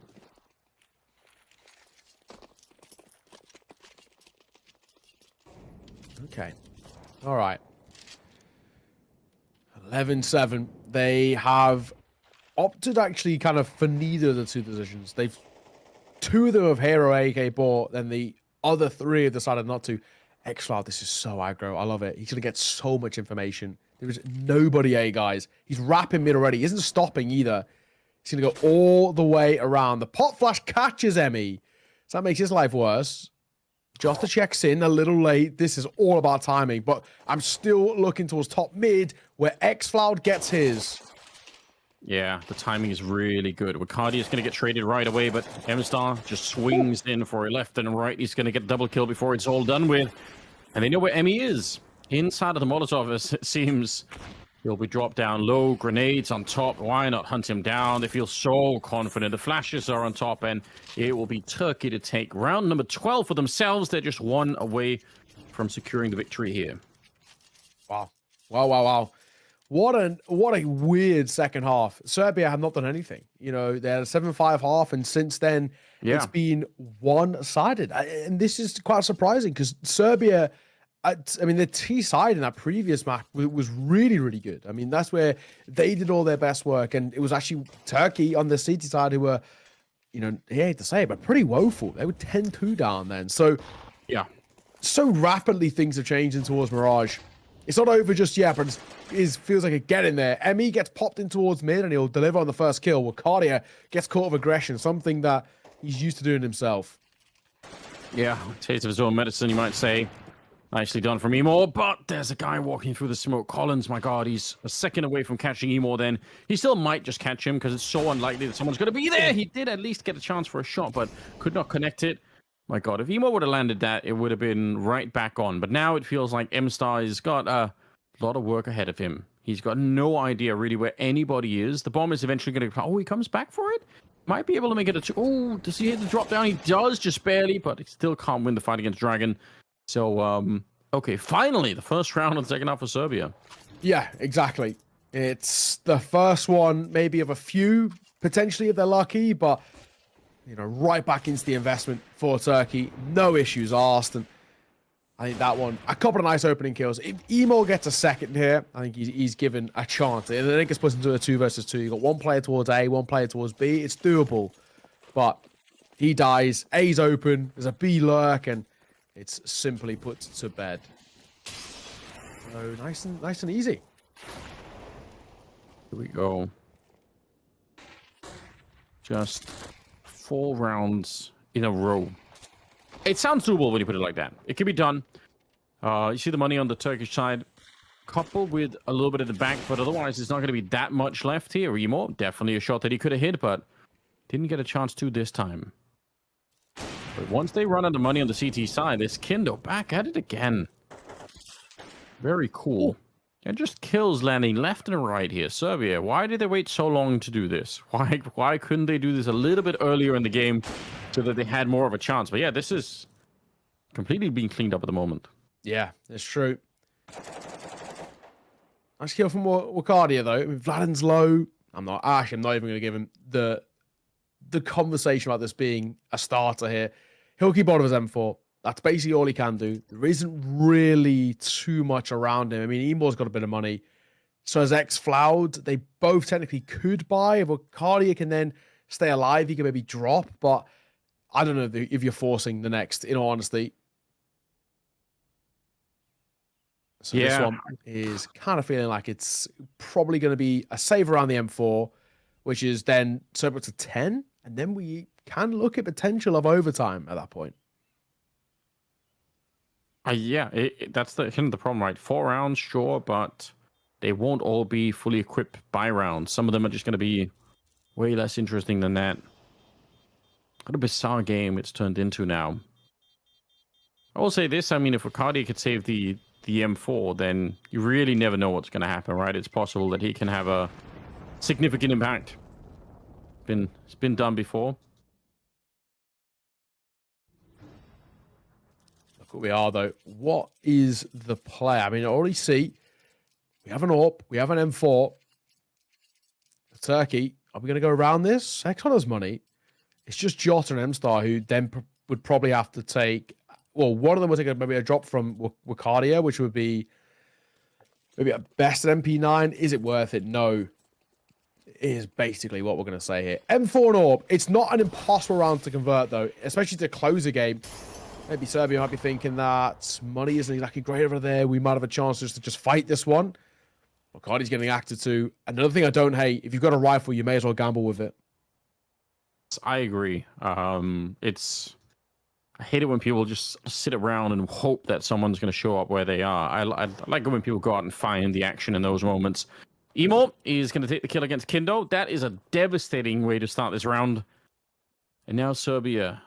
Do they have the commitment to make some choices here? Because this could be one of those rounds where you end up slowing it down and slow playing it so much that you just don't know what you're doing at the end. 3 in the middle. Collins alone up in the palace on the A side of the map. So yeah, they're going to have this 3-man push in the middle activate first. And standing up there, it's a bit of a flick for Emo. He probably could have taken his time to actually get that kill. Didn't probably need to be that fast. But anyway, it's a lot of damage. And now they know what's coming next here. Nice shot from Dragon. But they're very, very low on that T side. Vladin and Dragon left 2 versus 3. And 40 seconds. M-Star knows he just has to hit a bullet. Just one would have done it, but now, oh, failed job. He wants to escape. Oh, it's taken way too long, and it's getting very, very awkward, but at least they've made their way in towards the market and onto the site. So let's see if they can actually clear this and get onto the bomb site itself. What a weird scenario. I can't believe the pistol doesn't connect to one bullet, or even, it looked like he didn't shoot more than anything. Uh-oh. Elbow spotted. A nice shot from Vladin. Really nice shot. Up now. All to do. 1v2. They're both so low. And he will get the first. Opts for the AK. That's the right call. Emor, what have you got for us, son? 1v2 turn 1v1. Both are low. First attack basically wins. Backside. Oh, and his spray is off. I can't believe it. Oh, Serbia win it out. But what a wild end. How did the pistol not connect? How did the AK not connect at the end? It just seemed like some of those players should have been dead, but it's all in the past now. It'll be a 12-10 scoreline. Serbia really, really just pushing it across the line in that last round. That's crazy that it got that close, but fair enough. Let's see how this one plays through.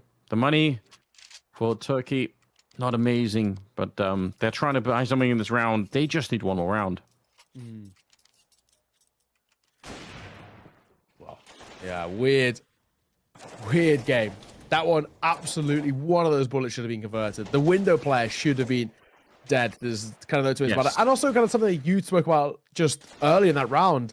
The AWP, when he got the tag, it was kind of a bit of a panicked shot. It felt more than taking your time. He goes for a real aggro flick, which obviously is cool when it connects. But in the instance there where he just got a tag, we're looking at that and saying, okay, if you're taking your time, slow it down, guaranteed that kill, you probably could have fallen away. Maybe there was something on there. So it might have changed the well, it probably would have changed the initial outcome in some way, whether it was for better or for worse. I mean, 12-10, Serbia make this a possibility. Buy to come through for Turkey off the back of their tack pause. They've gone back in towards the AWP. There's a FAMAS in play, but it's a full buy. So this is the now or never. It's basically a decision of, are we seeing this off 13-10 and Turkey taking the map in the series, or are we actually going to overtime? Yeah, it feels like that's kind of what's on the line here for the minute. Let's see. Well, Cardi hasn't really slowed down. He's up to 23 kills. He just needs one good round here. And they can finish what they started, but... that drop down? Do they hear that on the other? I think they probably do. They have Molotovs. It's possible that that's a dangerous move for Jota to be making. If they can sort of connect the dots and they just Molotov him out of there, he is probably in a lot of trouble. Molotov, ooh, yeah, he's going to be pushed right out. I think they heard the drop. He might have been dead as soon as he made that noise. 4 versus 5. Now they're trying to get onto the side. Xfloud not able to do anything either. Emo, nice flick, but I'm not sure it's going to make a difference here. 2 versus 3, the bomb being planted.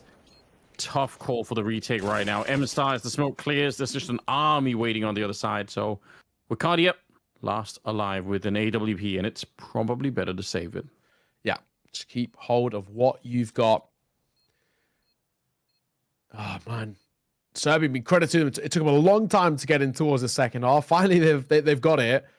And it looks with that sort of a round win, 3-0 life for them, no issues, that we will have ourselves into most likely an overtime. It's an AWP. The buy around it is going to be minimal to rough, and actually it's not even an AWP. So don't even save that. Don't even get given the luxury of having the AWP to work with. Now that hurts even more so, and probably even more so guarantees that probability, potential, and all the rest of this going to OT. I mean, let's see what buy we have here. Scout FAMASs. It's feasible. I mean, it'd be funny if that's the round that Turkey, when I say take to win this game, but it's going to be tough. Yeah, although, I mean, on the other hand, like, a bit of a classic, wouldn't it, if that's how it goes? I feel like we've seen that before where, you know, you've pretty much secured the overtime. All you have to do is get through the one round here, and that's how it blows up. Scout, couple of FAMAS, MP9 being picked up as well. Xcloud, what have you got for us? Just the USP for now. Technical timeout being called from Turkey here. Yeah, hate to see it. Yeah, hate to see it. There was, it was looking like we had gotten over this hump. We were past the tech timeouts, but coming back. Whatever. They found a way.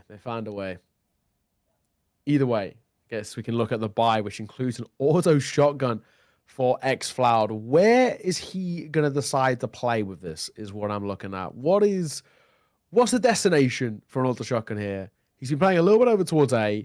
Maybe close ramp, maybe Palace. Both are risky. Or do you actually go for maybe like a bit more of an apartments play or an into underpass? Yeah, weird one. Yeah, not really sure what the best move is at the moment here.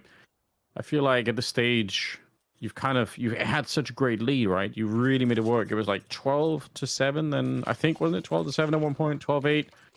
And they just haven't been able to close it out. And they got to those 12 rounds with such ease that,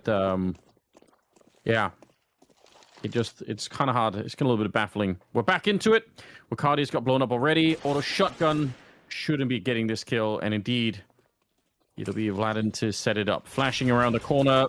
Grenade will get him. So at least a little bit of a chance here. M-Star only getting the one. But still 2 versus 3.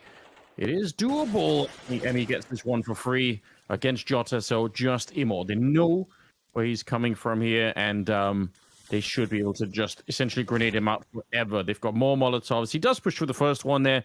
Or through the smoke, rather. But there's a three-way crossfire. One single misstep and he gets shot in the side of the head instead. And he kind of, now is the flank coming in. It's a great move coming up in this window. That's going to be overtime. Serbia took them a while in the second half to get fired up, but they've come alive. Wow. Yeah, I mean, credit at the end. Better late than never, but also on the other side, Turkey just sort of fell apart. Their economy was a tough one, and unfortunately, they were constantly forced into these slightly weirder buys, and that's just how feeble the CT side can be. 12-all. We're heading towards overtime, and it's still absolutely anybody's game. A tough one to call, but with Serbia, this sort of resurgence that we've seen out of them at the end here, maybe, just maybe, there's something on the cards where you can see the side start to look pretty good themselves. I mean, at 12-all, and with how things fell apart at the tail end, you have a tendency to, I'm still going to stick with Turkey, but there's a bit of a tendency to maybe start leaning a little bit more in favor of Serbia because they're starting to heat up and get that confidence. It's not a bad start. Oh, it's definitely not a bad start here. Wow. X-Cloud already out of it. Jota gets one in return, so keeps the dream alive. Emo very, very tagged up, and he doesn't want to stick around inside of the connector. It's such a commonly grenaded position that probably better to walk it away now. Collins is probably going to be the one to decide this round here. I don't think Jota is aware. Yeah, so easy. I like the fact that he did that. Oh, if he'd waited a second, then he would have got killed instead, and it would have been a nightmare. Emor almost with a quick double there, but he does get taken down. And 2 versus 1. So Cardia with the AWP. I don't know. He could sneak away a kill. Oh, it's 1 versus 3, in fact. Sorry, there's still a dragon alive somewhere on the map. 35 seconds.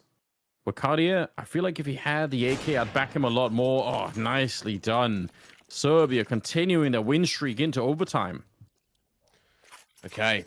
Serbia looking good. Turkey just getting isolated. I think they need to slow things down a bit for Turkey. Just don't... They keep wanting to overfight, which was working at the start of this half when the momentum was in their favor. When they've lost control of momentum like now, I really feel like they've got to slow this down. They've got to try and bait Serbia in towards fights which are a little bit more, kind of less preferential.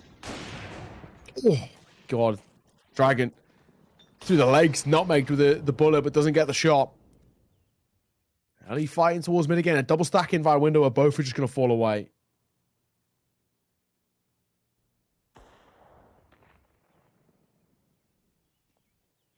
Jota waiting. Collins on the other side. Battle of patience here. Neither player necessarily knowing what's on the other side there, but sometimes you just have to be patient. M-Star, maybe a little bit less so, he thought about it, kind of wanted to. Wakadi would have gone for it, I guarantee it, but yeah, a little bit more of a measured approach here for the Turkish side. If they lose this round too, it's such a long string of rounds being lost that you got to wonder if mentally they can keep in it.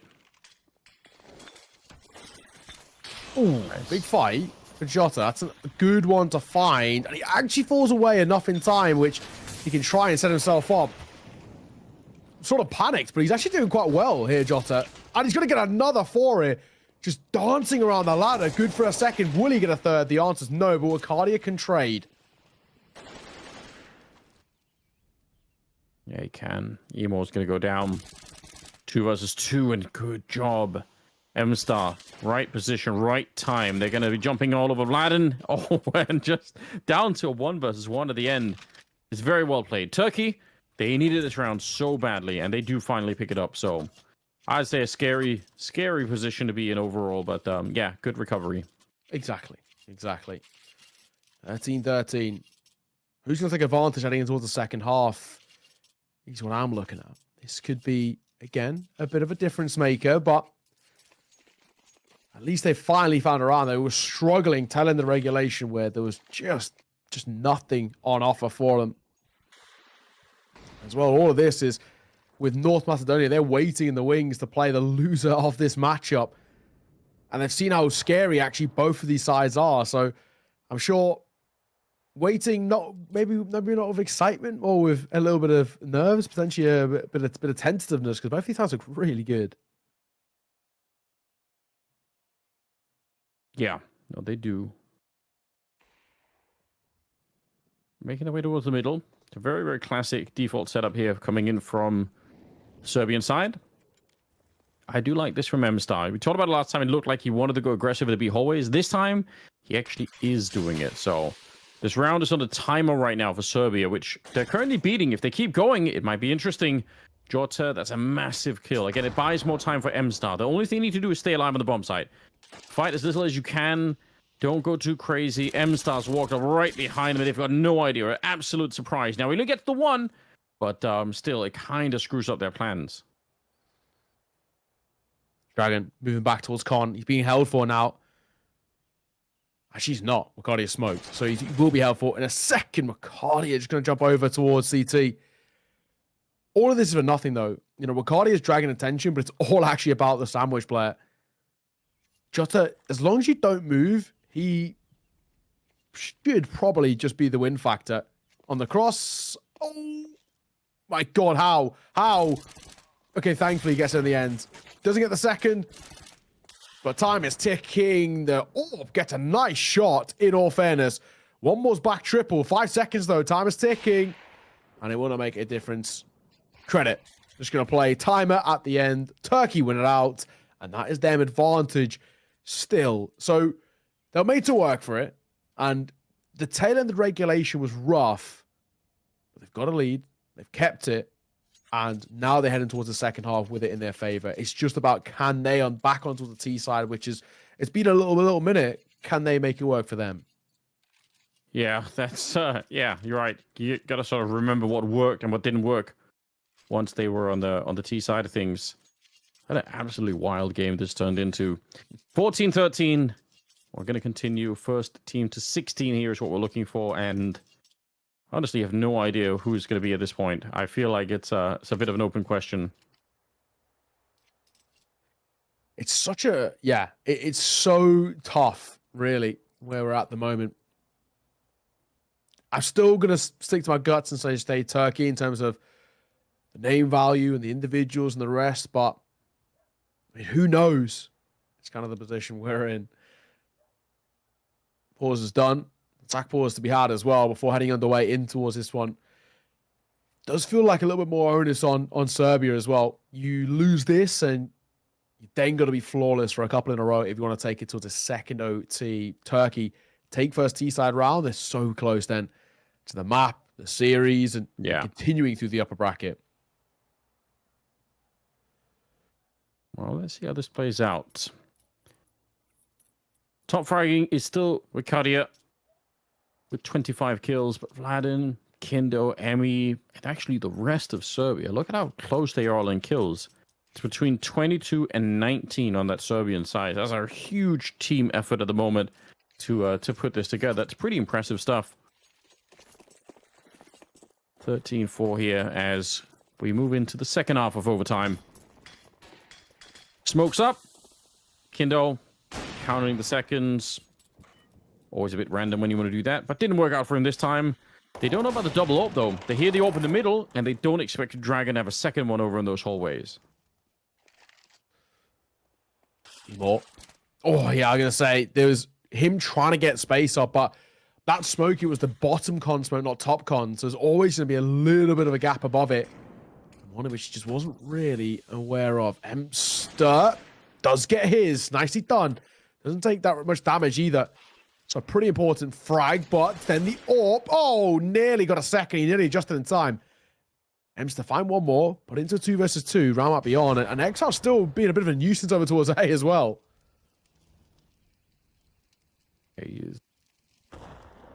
See if he can keep it up. Not going to find anyone here in CT spawn. Although he is trying to see if he can get... I mean, he can flank all the way behind. Maybe Kindo will rotate in at the wrong time here without checking. We're down to 40 seconds as well, so they don't have all the time in the world. Bomb, yeah, real far away on the B side, so he has to run back and pick it up. X-Cloud, though, I don't know. Maybe he can sneak in at the right time. This is scary. He's going to get the kill on Kindo. They've actually found a way to thread the needle here. They're going to get the bomb planted for sure. This would be a crazy one to lose if you're Serbia. 2v4 it was, and bomb comes down. The Molotov comes down too late. Only takes M-Star for a little bit. He'll drop a smoke. The flash doesn't do as much damage as they want. X-Floud, gets out. Picks up the AWP as well. Oh my god, it's doable. Shot is beautiful as well. Oh my, how have Turkey walked away with that round? A 2v4 converted. Credit to Emster in that one as well. Really nice round from him individually. And on a 15-13 scoreline, 2 rounds the difference, but one more is all that Turkey need. So close to the finish line now. That's crazy. That's a round they're going to want back here. Turkey, though, they are happy to see it. Again, they are at the series point, which they had plenty of during regulation, but now they're back and to try and see if they can close it out. At least get it in overtime, even if it didn't before. John said that's a start. They'll take down Kindo. They can take the bomb site. They don't have the bomb with them yet, so it's been picked up a little bit further behind here. Smoke is up. And now playing around it, Collins here, you've got to be so careful that they don't just drop down. It's Dragon to go down next here. Flashes around the corner, and oh, if he had the AK out, yeah, there's the kill. All right. Wakadia with the double, and I think that's all they needed. Oh, and there it is. Boom. Cena flawless as well at the end to make matters worse. Really well done. It took overtime. It took all the rest, but all that matters is Turkey will see that map over the board. And now, of course, the series, which keeps them alive in the upper bracket. All of the positives we want to see from Turkey.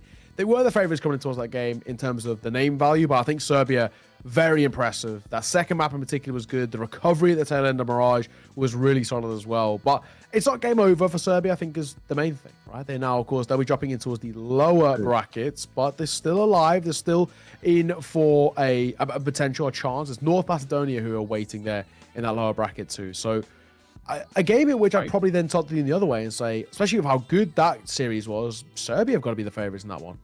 Yeah, I would assume so. I think they just overall played really solid Counter-Strike.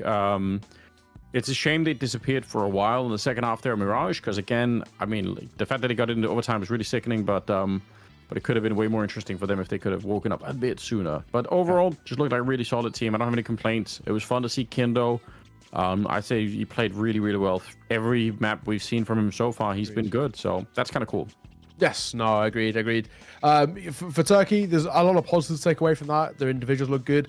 I do think there's a few things that need to be cleaned up, maybe in terms of just the teamwork at times, especially on that CT side. They can just get isolated a little too often, but all in all, not the worst thing in the world. So, yeah, I mean, honestly, I think for Turkey, good for them. They're now one best of 3 away is from qualifying to the next stage. They will be taking on Team Croatia, who 2-0'd Israel, in all fairness. So maybe a bit of a sleeper team to keep an eye on, that Team Croatia. We haven't got to kind of catch them just yet, but a couple of the names I do know, and they're pretty solid. But I still would have thought, name value-wise, that Israel were maybe a little bit of a better team. So it seems like a cool series, maybe one to go back and watch. For now, though, we're going to first one to break. When we are back, we're jumping over towards the lower bracket. We're going to follow Serbia down there as they take on North Macedonia. We'll see you in a moment.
Welcome back, ladies and gentlemen. We have another game coming up. Last best of 3 of the day, and it should be quite the interesting one. North Macedonia now playing opposite Serbia, who couldn't quite make it happen at the end. But yeah, it was a great game either way. That last one lasted all 3 maps. This one, do you think could be a similar feature here? Could we see all the maps? I do. I think this might have that sort of energy around it. I think honestly Serbia played pretty well, but the North Macedonian team are pretty good. On paper, at the very least, they're a side who I'm not going to sleep on. Their group was okay. I think they had a pretty tough thing where they had Belarus and Croatia who finished above them, but they all finished on 2 wins, 1 loss. So yeah, it chopped and changed between the 3 of them, but where they actually rank against each other, I'm not 100% sure. The way I look at it, though, at least for me, is I probably see this North Macedonian side as a side who can take on Serbia, but I would probably say Serbia are the favourites just off the back of what we've seen against Turkey. That's a really good game. 3 maps all the way right towards OT right at the end. I think that just showcases just how good Serbia can be. However, for North Macedonia, they've had, first of all, plenty of time to sit, get ready, wait. They had no game before this, because they're automatically in the lower bracket, and also to watch, right? I don't know how much anti-stratting they will be doing. I think the most they would probably see in terms of anti-stratting is to do with the veto, but I don't think they can do too much round-specific stuff. But they can get a good feel and an idea of how Serbia play, what their setups look like, how they like to approach this. So they've got that benefit of information. But then again, there's the argument. It's the benefit of information, or is it the benefit of being warm? Having a series like that under your belt is going to be crisp. I look forward to this game. I think it's going to be interesting. I mean, they were a delightful team to watch. Like, they definitely know what they're doing. The lineups, let's see if we can get a chance to see those. North Macedonia here. 8-Kit, Stresan, Too High, Danny, and Shikos. And I've got to be honest, 8-Kit, last time we saw him, he was out of control. He was completely ballistic. It was fun. Yeah, 8-Kit is a very talented player. Really, really one who has continued to make his name individually known. He's played on a variety of teams. He went international for a little bit as well. Played with, in all fairness, iNation, actually, funnily enough, kind of the some of the players from that Serbia side. So he'll know them. He'll have an understanding of kind of what to expect, and he was playing with them up until like super recently, until he joined Ghouls. And speaking of Serbia, of course, this is the side we've just seen these guys on the stream: Dragon, Collins, Kindo, Vladin, and Emmy. This is a very good team. But so North Macedonia, their notoriety came when more or less the core of this team, 3 out of 4 of them, and I think actually 4 maybe at one point, but I think there was a bit of a player swap where they were kind of get players in and out. They became famous under a tag called Elia. They became famous by beating Eternal Fire. Then Eternal Fire, the players and the fans thought they were cheating, and then they went on to become very, very good tier 2, a very good tier 2 team. No one had heard of them at all before they picked up this win against Eternal Fire in an open like really late on in an open qual, basically. And then they became real stalwarts, and others have gone on to do good things. Castanito, I think, is probably one of the main ones who's gone on to do a hell of a lot. A very, very talented guy over there. So we take a look at the veto as we head in towards this series. I said that's probably one of the main things you could do in terms of potentially kind of counter-stratting. And okay, this is what we're going to see. We're going to see a Mirage come through, picked by the likes of North Macedonia. That's probably because they've seen a weakness there, my assumption would be. From that third and final map. Then we got Inferno coming up next, picked by Serbia. Interesting that they don't want to go towards an Ancient. I didn't think that Ancient was actually too bad. I think that's something that, for me, I could actually see them work with. But they're opting no. They think that's not a map in which they're full comfortable with. I know they lost it, but they lost 13-11, and it was a very strong Turkey side. I thought it was actually pretty good, but they're not feeling so they're going to go to an Inferno instead. Oh, it's good that we get to see Inferno again. Like, we've been playing a lot of the same maps, so I'm kind of into it. Even though I don't know if Inferno is my favorite map, but fair enough. We get to see it in the rotation here. Yeah, it's hard. I think that the issue is that the Serbian way of playing, I think it's only because Turkey were individually so strong, some of them, that kind of overpowered the structure otherwise. I think against most teams in the qualifier here, Serbia should be doing pretty well with just like the calm style, good calling, like great individuals. Like they look like a very well-rounded opponent at the moment. So I think for North Macedonia, it's going to be a very, very tough game, this one. But yeah, we've been wrong before, or surprised before, which has been fun. So I mean, but I think it's going to require somebody like 8-Kit, showing up and dropping, 20, 20 or 30 kills or something like that. I think it has to be some really, really strong individual performances, because on the Serbian side, they've got plenty of that. Players that can play well. Obviously, Kindo stole a little bit of the thunder last time, but it's not just him, right? Dragon was out there too, slaying people. It's been great. Yes, no, exactly. When this side were at their absolute peak, one of the players that I did like that they don't have here in the server with them is Kixan. Of course, the IGL True, now over yes. towards Heroic, but he is one of the things that I think made this North Macedonian side in their previous iterations super, super scary. Very good kind of puggy IGL. So I wonder how things change for them now that he's not part of the earlier / Blue Jays variation of this side. For Serbia, I think the structure for me is going to be one of the things, once again, that is going to give them a good chance. So they have the individuals, yes, but once again, it's when you look towards North Macedonia, they're a mix, right? Too high, IGL, but he's the IGL over towards Ents Academy. Zhikos, for him, I'm not sure where currently Zhikos is playing. I'll double check now. It seems like he was recently on iNation, but since then hasn't been picked up, so he's currently inactive without a team. But then you kind of go Danny's on Nom, A-Kit who's on Ghouls. I mean, all these guys are on different teams. They know each other very well, but how deep will the strat block actually go in this one? I'm not too sure. So we'll have to see. But for Serbia, at least in my books, I'd put them as the favorite coming into this game. I'll join you in that prediction. I think that's fair. They've certainly earned it here. Well, North Macedonia jumping right in, and they are on the floor of the bomb site. It's usually a pretty good start here, but they run into Vladen, who's able to pick up a couple of great shots with the dualies, and now everyone's here to help out. Even if one of them did run out of bullets down there, it's just too high alone, and he was going to get found. So, yeah, I think for Serbia, that is a classic scenario. You slow down the attack just enough that the rotation can happen, and then it's all good. Yeah. Exactly that. Nice first round. I actually like the small little play there as well with actually the Molotov. So when you're anchoring there on that B side, rather than molling deep apps, despite actually, you know, he's in towards truck, he's not fighting. So he could have gone for a little bit of a deeper apps Molotov to stop them jumping out the window. Instead, he falls away and throws it on balcony to force them to jump out a window, which is where then that player over towards shore, bit of a shooting gallery, can kind of pluck them out of the sky. I like that small little play, a little bit different, but works nicely. Nade will come over, bit of damage to a stress arm, but nothing too problematic. There is another one to work with.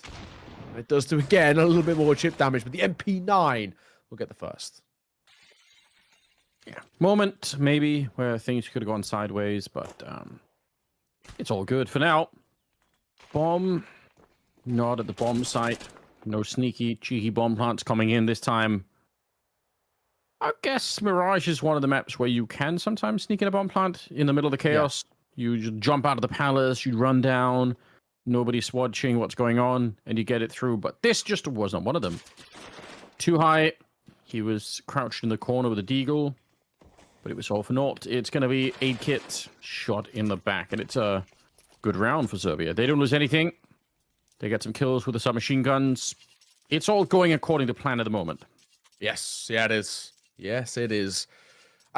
In these early rounds as well for Serbia, I think another thing, made them for the most part quite clean. This is a side who, the Mirage was pretty good, that tail end of it, bar the overtime specifically. If we can see what we saw right at the end of the regulation for Serbia, where it was consistent rounds, they were looking confident, they're playing off each other, they can have a good little indication about maybe what the level of North Macedonia is in comparison to Turkey, and then probably give themselves a lot of confidence. I would probably say, while they're not bad, they're very good players, North Macedonia, I wouldn't put them on the same level as like a Wukadia or a Jota currently, or an X-Floud in terms of mechanics, pure mechanical prowess. And that's what is the thing that makes Turkey so scary in this qualifier. So, at least for them, Serbia will be a little bit more happy to take fights, right? They're going to be more than happy to take engagements. Maybe not as much with Turkey, because you can just get your head ripped off so quickly. Yeah, it's impressive to see them play. It definitely was. 8-Kit, probably one of the players that we're going to keep a close eye on to see if he could do a lot here. And unfortunately for him, I think Crosshair was just a tiny bit off to get that. AK has been picked up on the other side, still plenty of bullets left. And now Dragon's coming in for the crossfire. Doesn't even need it right now. Emmy, good kills. And again, probably the most experienced player in the server. So he's not going to stick around after they got the opening there. He's going to spin around. Probably would have had that one, honestly. I think Dragon had a stolen his triple right then and there. who cares? They're going to win the round, and they don't lose a single player. This is a brilliant start. Oh, wow. Indo dipping his toes into it a little bit. He's just, he's showing us how hot the team are feeling. There is that thing, though, and this is a discussion I always kind of like to have. It is the debate of, would you rather be a side who is warmed up after playing a 3-map series and then go into another best of 3, or would you rather be the side who's on a break but being able to watch the opponent, but you're not maybe as warm, you're not game ready warm? It is that kind of debate, at least internally for me, of the which would you rather kind of thing. Yeah. I feel like most teams would prefer, especially I think a lot of these tier 2 teams, playing 2-3 best of 3s a day is actually pretty normal. 2 is absolutely normal these days. 3, it happens every now and again, but it's not something they'd be unused to. So I think you'd probably want to have played a game before, and we can see it working for Serbia. 1-for-1 trade. Emmy, I love this position backside. This is something I play in the pugs. Bait the teammates, get the kills. It's never cleared. And if you waste a Molotov to go back triple, it's ineffective for the most part. 9 times out of 10, nobody's there. But the one time they are is the one time you don't check it. I love that angle. That's my pistol angle that I always play on Mirage. I sit back there with Julies. If I hear we've lost mid control as well, I'll drop a smoke in front of me on towards bench. It's the perfect bait setup. All my teammates are decoys for my success. I think that's the way the game should be played, you know?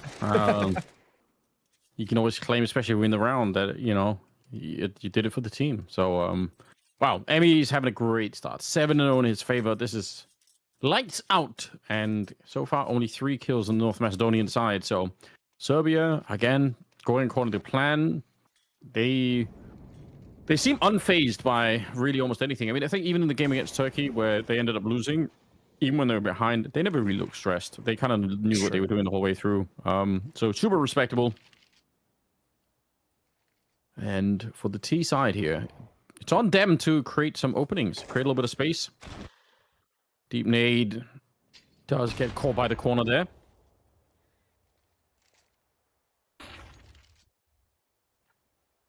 Collins, the timing's awful there.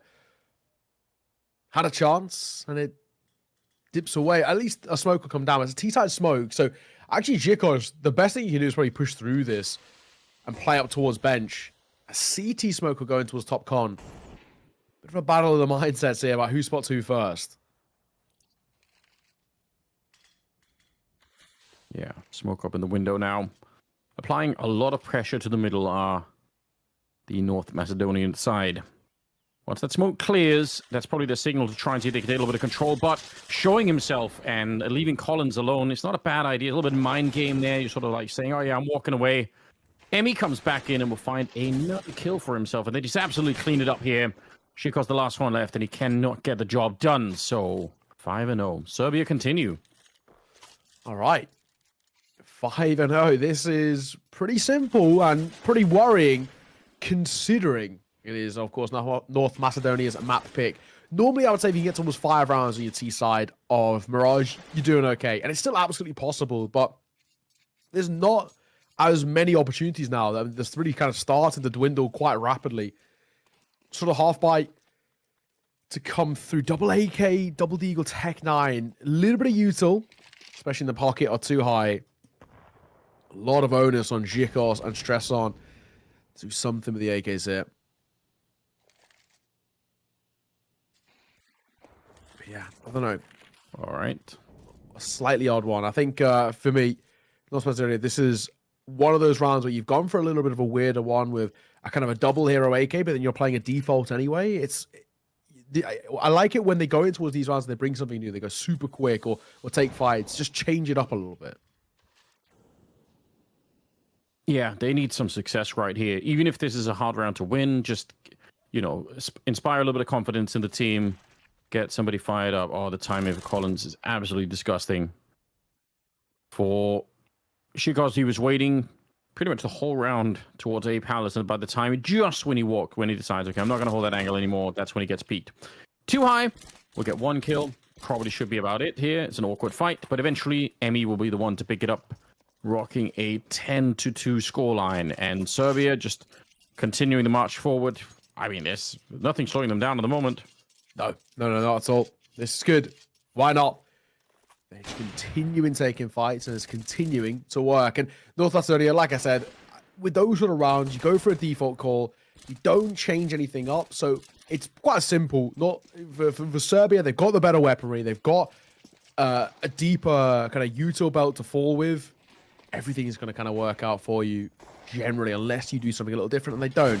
This time, once again, back in towards mid. Kindo misses a shot. Could be under a bit of pressure here. He's going to try to escape, and he might try via windows. Laden will fall. First time we've seen North Macedonia find an opening kill untraded to start off a round. Wow. 6-0. And they just keep going here. Dragon will pick up a couple of grid headshots.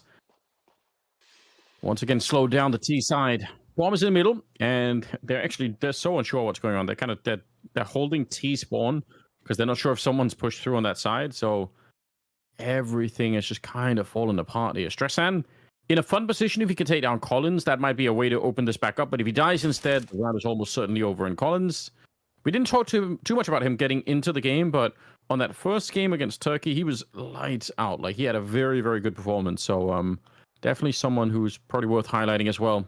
Now they're kind of boxed in here. It's Danny and Too High, 2 versus 4. And Kindo stepping at the corner here, just waiting right into the headshot. Easy enough shot, and the round is done. Kindo getting him a couple of kills at the end. 7-0. It's so far not much of a contest, really, is there? There's just not really been a lot that we can talk about. North Macedonia, they're getting a couple of kills, but even bomb plants, for the most part, are absolutely eluding them. They're not making it too much of a contest in this round, and it is getting just a little bit worrying. 7-0, and a lot to love as well from Serbia. This is a side who was so close here so far, I guess, when we saw them in towards that Turkey game. And they took, arguably, in my opinion, the best team in this qualifier, the distance, which is credit to kind of how good they are. But I think maybe this is a too tall order East to start off in towards this one. 7-0. And now, I said, if you get 5 rounds in your T side, it's good. Getting 5 feels more or less impossible at the moment. It just surely not. Yeah, I mean, we've seen it before where people make comebacks, but my God, they are averaging a kill a round for the entire team, right? So, like, if, you know, the team as a whole is getting 1 kill per round at the moment. That's pretty brutal. You just don't, if you look at the money on the Serbian side, it's absolutely exploded. They are filthy rich at this point. So, yeah, I don't know. I mean, there's no real magic formula here, right? Like, at some point, this becomes about just trying to build some confidence and get back into it. You need to win some rounds. You need to get some kills. Whatever strategies are a distant second priority at this stage, I would say. Just get some people fired up, get some headshots rocking, and then we can have a conversation. But yeah, they're getting shut down hard this time. Not too surprising. They didn't really have too much to work with here, but still, even a round like this one, if you could have got, like, 3 or 4 kills in this round, you could have said, all right, you know what? It's a slow start, but now we're playing the game that we want. But they're just not getting close to it. Yeah, it's off. Zhikoz, nice find. 2v4, make that one. Zhikoz is tagged as well. They know where he is, so it's basically a matter of time. It's if, not when, he dies in this instance. And so we're going to find only the 1 casualty. And we're sticking to that, just to kill a round right now for North Macedonia. 8-0. It really does feel like boys versus men out there. It's a lopsided contest so far in towards Mirage. Yes. An interesting pick, I have to say, for North Macedonia, because I honestly felt that Serbia were pretty good all the way up until basically the final 3 rounds in Mirage. I thought they were pretty solid. Yes, there was a little bit of a slow start to that second half, but they still went to overtime against the scariest team in this qualifier. And in overtime, they got around as well. It was just that last few where they couldn't quite make it work. I agree. It's a bold choice. Wow, they are just getting absolutely blown up here. Kindo, another game that's great for him. Again, I've yet to see a bad map from him, so just adding to the record for now. Round number 9 here, and North Macedonia.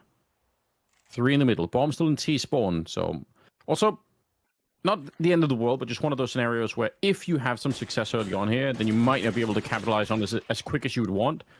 Some returns coming in. Too high gets one. That's not bad at all. The sprays there through take down Emmy as well. So 2 versus 2. The best chance by a mile that they've had for winning a round. They've got to win it, though. Uh-oh. Yeah, back turn. The transfer. He actually should have reset himself, but he doesn't. 1v1. Yeah, he's no clue. And there's a kit as well. Vladin can take so much time here. Yeah, he is looking for it. Going to be jumping up on top. I think he's no clue whatsoever. That is a nice way to maneuver that one around. Tossing around a couple of grenades, and it will be the round for Serbia. But again, it was the closest one that we've seen for a while, so I guess that's good. It was. It's a silver lining, more than 1 kill, which is good in the round, and a bomb plant too is something that absolutely has eluded them. It's still a 9-0. So we had a very long series. The way things are playing out right now, this could be a very quick one. This is North Macedonia's map pick, I remind everybody. Photos up next, which is Serbia's, and so far, not so good for North Macedonia. Thankfully, bomb plant and loss bonus just means you can buy every single round. 3.4k plus the... Is it 600 now for the bomb plant? I think they adjusted it recently, I'm pretty sure. But it means you get consistent funds coming through. At this point, though, the bomb plant simply isn't good enough. It has to be rounds. They have to get at least the next 3 to give themselves any sort of a chance. I even think that 10-2 is just no chance. Yeah, I agree. Like, just it's such a ridiculous deficit that they're playing with here. We said it could be, a bit of a closer game, but Serbia have completely different opinions about that one. I guess in fairness to them, they did play, 3 maps with overtime and at least one of them there, and so they're like, all right, let's not make this such a long affair. Like, let's make sure we just win this one. And my God, they're doing that at the moment. Was it 1-for-1 trade at the start of this one? Stressan, a little bit panicked, not sure where to look, or his sensitivity is 1 million. Looked crazy in the middle there, but they could go for a B attack here. If they get past Vladin, it's on. Yeah, will they clear him? No. Is this the abrupt answer to that one? This is tough. 2v4. Stressan's tagged. It's such a polar opposite game to what we saw earlier, because it was such a good, competitive back and forth, neither side in complete control. And this one is, it's the opposite. This one is just so one-sided thus far. Yeah, well and truly. I don't even know what the answer is here for them. It just is a bit of a miserable state that they're in. Hard to go. Like, again, they've been waiting around to play the game, right? So you come in, it's like end of the day, and then it's not even anywhere near a game that you're playing. Saving here in the 2-on-4 will give Serbia a 10th round. Damn. I don't know. It's hard to even break these rounds down because they're just quite simply just losing aim duels for the most part. They're fighting on their own, one by one, and it's working. Serbia 10-0. Right back in for North Macedonia. However, lose this one if you don't get a bomb plant. They have a bit of an awkward force buy next. Yes. Round number 11. Close to the end of the half here. Dragon starts it off, just fighting in the middle. Stressan's going to get one in return. That will set them up for something at the very least. Get a step closer to winning a round finally. They don't check it, and Stressan goes down. No. Collins, nice little couple of kills there. Should get them closer. 2 versus 1, and 2 high, still alive. And not anymore. So he gets caught by the orb. Damn. No bomb plant. And it does, I mean, if you look across, 3.750 is the best they have in terms of funds. They can get AKs and they can get head armor with that. Quite literally the perfect amount of money. However, it does mean that they can't buy the util. So is somebody going to take a hit then and go in towards maybe the likes of a Galil or a Mac 10 to give them smokes and flashes? It's 11-0. I feel like we could be going to a break pretty soon at this rate. I think, George, if I'm right in saying we started bang on time, which is 8 p.m. UK time starts, it's 10 minutes so far. 10-minute game is what we're on. There's no way it's only 10 minutes. There's got to be something up with that. Yeah. That's what I'm thinking. I think we must have started a few minutes early. Surely. Well, either way, it has been very quick. There's no denying it. Vladen looking to make it even quicker here. Oh, the spray is a little bit too early, but it does stop the bomb from getting planted. They really don't even want to give it a chance here, so it will be a good little kill there. 2 versus 2, and with the bomb slowed down, you could see how panicked they are, the North Macedonian side. They're like, what are we doing here? What's the plan, boys? Walk into it, and Dragon, he gets the last. Oh, no. If it wasn't already heartbreaking enough, well, here we go. Oh, yikes. This is... I mean, there's not really a lot we can do to break it down. It's been... Definitely not. Super one-sided.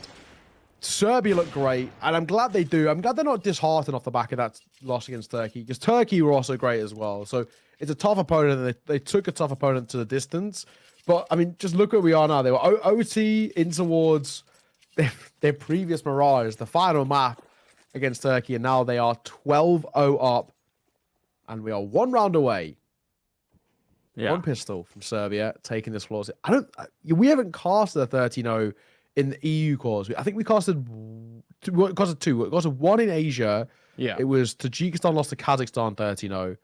But the rounds themselves didn't feel that close. And then we casted a bit of a massacre, in all fairness, where was it Egypt, Nigeria? I remember it was Nigeria who lost, and they lost 13-0. Yeah. Like some of the Nigeria and Ghana games were pretty one-sided, but this is something else. It's North Macedonia, though. They do start up with a kill here. Take down Kindo. Looking to find one in the corner, but not going to be possible. Too high. Keeps it going. All right. The chances of that 13-0 kind of gone immediately. Nicely done. All right. That's gonna make you feel a bit better. Too high with 3 good kills. At least it saves face a little bit. It's at least it's not a 13-0. If you get 13-0'd, that's tough to even kind of mentally come back from, because in your head you're thinking like, what has gone wrong here? But thankfully, it's not the case. It's a good pistol round. They take fights and they look clean, right? I mean, at least in terms of the mechanics, North Macedonia are still here. They're still fighting. Too high. A couple of nice ones for him individually. First on the board. Won't be a force buy for Serbia. Looks like it's going to rush it out towards B potentially. Or, actually, it's not a lie. Under is where they're going. They're grouping via under, which doesn't work out well for them. Akit only going to get 2 in all fairness. There's a rifle potentially there, but going to pick it up would be perilous. Chico is moving forward here. Should be a good position for him, and it will be. Double spray down, bomb drop. Not that it really made a big difference. So, yeah, North Macedonia getting to get a couple of rounds here. You know, finally converting a little bit in their favor. This one will be the real test. Serbia obviously picking up the rifles. But like you said, you don't get completely humiliated. You've got to, you get to save a little bit at the end. But still, this is so quick in the first half, though. And it's just, you don't even really realize what's happening, probably. You're just like, oh, wow, is that already done? Did we already play an entire half? What's going on? Bye. Right back in for Serbia. No investment in that one. Doing so, is this going to be the closer? Or are North Macedonia going to be able to build upon their early nice starts? That's a great find for Kindo. The trade isn't bad, though. And the numbers now favor Bull. I say that for a hot second. 2 versus 2. Okay. I'm down 2. Problem is the health, right, for the CT side. Like, Danny's there with just no health at all left. So he's going to sneak around the back here. There's a great triple kill for him, but Collins and Vladen, they can surely figure this out. Oh, just as he's throwing the grenade, the timing, unfortunate there. Goes down, and same will be true for Danny. It's going to be 13 rounds on the side of Serbia. They made such quick work. There's hardly a game at all. Pretty impressive stuff. Yeah, I mean, that was quick. We're kind of right back to the cams. That was, it can't have been any longer than like 20-ish minutes. That was, it was pretty quick. Serbia looked great. I think it's as simple as that. A super solid showing out from them.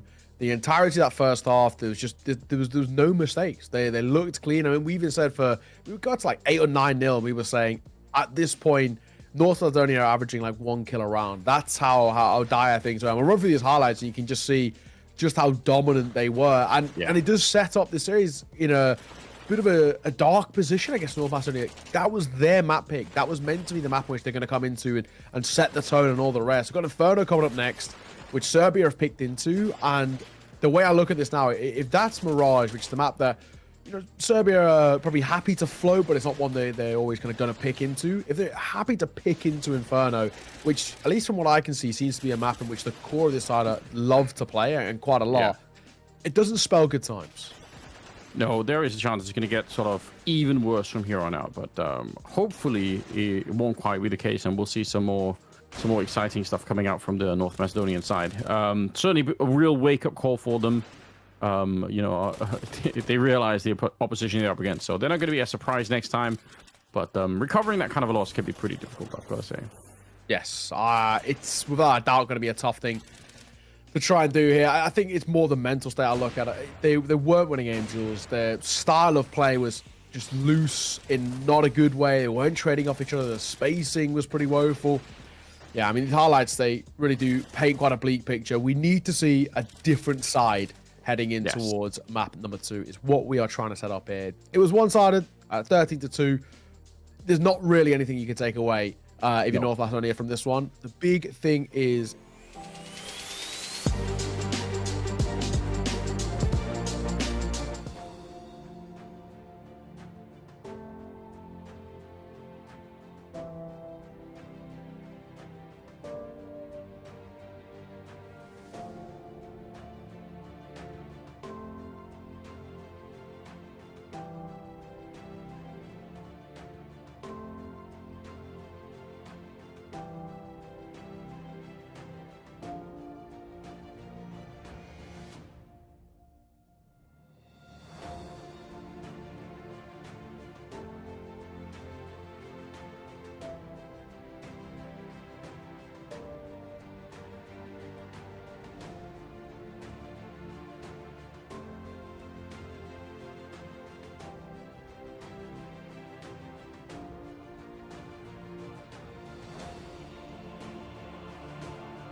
All right, hello, welcome back. We had a pretty quick map number one. Honestly, that break kind of felt about as long as the map was, in all fairness. Serbia just looked so damn good. North Macedonia couldn't even scratch the surface in what was an absolute masterclass of a performance, and we head in towards map number two thinking, surely it's got to get better. It was 13-2 to Serbia, but the worrying thing for me, most of all, Anders, is just that was North Macedonia's pick.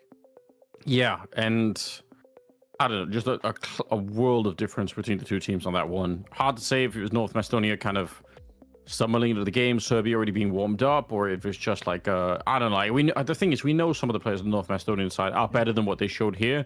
So there was definitely something else going on outside of the, just Serbia playing a really good game. Some of the factor that we're not privy to. Hopefully they can make it back, recover their game, and get into the second map looking a bit stronger, because this was, like you said, a lightning fast game. Like, I just can't believe what happened. Yeah, exactly. It was pretty sick. I think this is probably the way we're going to go about this. In Towards Inferno, I guess there's one thing that it nearly basically can't get any worse, I think is probably the way things are going to go. For the first, it's like 9 or 10 rounds, North Macedonia, they struggled to get more than one kill basically per round. That was tough. And then, the way things are now, I don't know. I think the good thing is, because when you have a map that's so dominant like that, the thing that teams normally do, and I think it's probably the case here, is you actually just forget about it, more so than you forget a map that you lose closely. When it's so one-sided, you're just like, okay, we just couldn't compete. They were just better. Is what it is. New map, new day. Let's go again. When it's close and you lose, it can actually sit with you because you're thinking, if I just did this a little bit better, then we could have won the round, which may even given us the map, did this, that, and the other. When it's just dominant like that, I think it's probably, I've heard from players, they say it's actually a little bit easier to forget because you're just like, okay, whatever, just go again. Yeah, I think that's a good point to bring up. You spend a lot of energy playing really, really close games, and you feel heartbroken when you don't win them. For a match like that one, there's no heartbreak. You just kind of have to and every professional player, every like high level player in Counter-Strike will have tried to play maps like those where you just like, that everything just fell apart. So eventually you get a bit numb to it. They're just restarting the round here. They weren't just shooting at the potted plans. It's all good. Exactly. Someone dropped out just as we got into the round, so a very quick tech pause is called. But we'll go live properly in just a moment, and here it is. Nice little restart. Easy as. Okay. North Macedonia, what have you got for us, fellas? This is lower bracket as well, so no real room for error now. Yeah. It is getting quite rapidly to that now or never territory, but that is a good start. Dragon gets caught. They needed that. Blown up down that long stretch of the middle of the map on Inferno. 8-kit. Like I said, for them to win, probably they need him to really step it up. Like, I'm looking at plus 25 kills or something a map for this to be doable. I think he could do it, honestly. Like, he was very skilled, so wouldn't be surprised if we're going to see something like that. But it has to be early, and it has to be very, very convincing. Danny and Too High are holding the B bomb site. There is going to be a smoke up, and they're not going to slow it down afterwards. They go straight afterwards, ignoring that CT spawn position, focusing on Too High, who's in the back, and a nice headshot for him. Now he's going to get traded, but still, that's pretty important that he gets that one kill, because that sets up his teammate for a bit of a retake. They're planting slightly off angle so that they don't get spammed straight down for the smoke, and now it's a 3 versus 4 here for the after plant. Now there isn't a kit in play at the moment, but still, they're all here pretty much in time. There should be a doable retake towards the bomb site. Vladen, though, that's a worrying start. They're pushing in towards the church, and Emmy's alone, hunting it down, picks up the USP, but can't land the headshot. And it's going to be Stressan to take him down instead. Shikos goes straight for the defuse, and they will have enough time for this one. So, well played on the North Macedonian side. Yeah, interesting as well in that situation to not stick with the Glock. I always think the Glock is one of those that, has that spam ability at close range. And of course, it can one-shot headshot at close range too, but they'll always go for the USPS. It's just that comfort pistol for them. First round, so needed. So damn needed. But of course, with a bomb plant means a buy back in, no real issues, really. I think for Serbia, they're probably feeling uber confident off the back of that first map. So I think they would have bought regardless. They actually did it in all fairness a couple of times. in that first series. In particular, the first 2 maps, when they lost the T-side pistol, they would buy in, even when both times they didn't get a bomb plant. And actually, both times they won them as well. So, force buys are pretty good for Serbia, as Emmy's starting to prove. There's the first. He might get traded. Yeah, his sides, his hips just betrayed him. Hips don't lie, as Too High finds 2. Yeah, that's unfortunate. But not for North Macedonia. They are going to be satisfied getting that one in return. Vladin goes down. It's Too High. Wow. They are not really making this force buy work, in spite of the fact that, again, it's a good early start, but they get slowed down. For North Macedonia, there's kind of 2 things that they want to do in this, well, apart from winning the round. Obviously, that's step number 1, but step number 2 is trying to keep pretty much everyone alive here, because such a sketchy position on the CT side where you kind of win the rounds, but you only survive 1 or 2 players, and you're just all the time on the verge of having to save. So I think getting more out of it than that, I reckon, is going to be pretty important. AK there on the other side that they could maybe pick up and steal too if Kindo gives it up. But they're being very careful here, Serbia. And you know what? Credit to North Macedonia for not pushing forward in this moment. That's why the Serbians are holding back here. They're saying, well, if you're a little bit inexperienced or if you're a little bit frustrated from that first map and you decide to push to look for kills, then even with 30 seconds in the round, we can still win it. And they still are going up banana. And in fairness, if they just get 1 kill on Too High in the corner, they're going to get a bomb plant and they can win the round. So it's kind of not done yet, even though there's only 15 seconds left here. So I was going to say maybe they need to push a little bit sooner. Surely they want to try and go for it here. They need a smoke, I think. Oh, no, they're not going to do it at all. They do throw the smoke, but nothing else. What happened? I was going to say smoke and just plant inside of the smoke, but they don't even do that. Weird. Okay. Yeah, bit odd. And the round 1, yeah, I think Dave in their head probably misread that a little bit, where they don't understand maybe what the setup is, or they're just a little bit nervous. But yeah, Serbia, it started well. It felt like it could have ended well, and they themselves just call it off sort of out of nowhere. I mean, North Macedonia, I think, were probably a little bit as confused as kind of we were at the end there. But they're going to be happy, I think, is the main one, with a 2-0 start, which is good. This is all we can ask from North Macedonia. They did not show up in towards map number 1. Coming towards map number 2 with some onus. That's the AK dropped early. That's a good fight. To stress on a lad to it too. Some wild jumps coming out there with the Mac 10. Obviously not going to be connected with anyone. Would be surprised if he had. Okay, I mean, this is very respectable. What I love the most about it is that they're really, really being careful here on the CT side. And I think that's kind of what you need. Recovering a dreadful first map. Just take it real easy. And just cement the rounds. Keep everybody alive. Again, in this round, could already see there's some money building on the CT side. But you have to keep it going. You have to build like a huge wall of money against Serbia. Because you never know when this is going to go the other way. Dragon, ooh, anything with a Mac 10, and he gets that kill every single time, but it kind of betrays him. I think even the deal would have been better there. Okay, they're going to get the kill on 1. Still 2 players at the bomb site, but Vladin gets the headshot. Now flashing his way through. 1 more headshot. My God, that's quick. And that was a, what, 5 versus 2 now into a 2-on-2 with the bomb. Going to get planted. They cannot interrupt it yet, so still feels like North Macedonia should win this round, but who knows? There's Emmy gone down. Unfortunately, that's actually the AK. So now it's on Vladin. He's looking at getting the Deagle ace here to pick it up. I doubt it. And Chicos will take him down. But that's a very successful round. He was close with that final Deagle shot as well. It just whisked past the head. If he had found it, put it into 1 versus 1, who knows? But yeah, you are right. The AK is the thing that falls in that 2v2 retake that comes forward. And that's the costly one. 3-0 starts. They've already beat what they were able to put up on towards Mirage, which is all that we can ask for. I said it basically can't get any worse, and it hasn't, which is the main thing. Serbia, though. Bomb plant kills them. I mean, even a 2v5 turned into a 2v2 is pretty concerning, but the good thing as well is that they'll now have a buy to kind of go around this probably renewed confidence off the back of that round.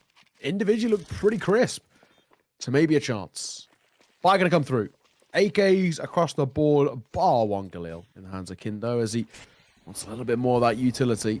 There is an AWP in play, though. AKit's got that advantage at range. That's something at least. does. Okay, well, Serbia, it's a different experience for them at the start of this game. They blazed through the first map, obviously, at ridiculous speeds. This time they're slowed down. 8-Kit gonna win the fight over on the other side of the map. That's Vladin going down up in the hallways. A little bit toasty there. Collins steps into the fading flames of the Molotov. 4 versus 5, and they've got good control at top mid, so they can afford to rotate another player over here. They got the boost going on.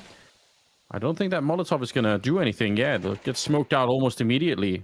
Oh, Serbia, if you don't get into this round, it's going to start to get a bit awkward the other way, to be honest.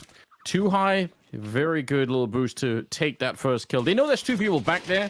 Oh, and I was going to say they don't know about 8-Kit, but they get the kill on him anyway, and wow, that is a cleanup. That's ridiculous, isn't it? I mean, the fact that he even made this a chance, but how has he got out alive? Rounds on. Where's this second guy, though? That's the question they're asking. I realize now they're together. Collins' fight doesn't convert the kill, but he knows they're both there, and now he's all alone. 1v2 has to play time. Brace in.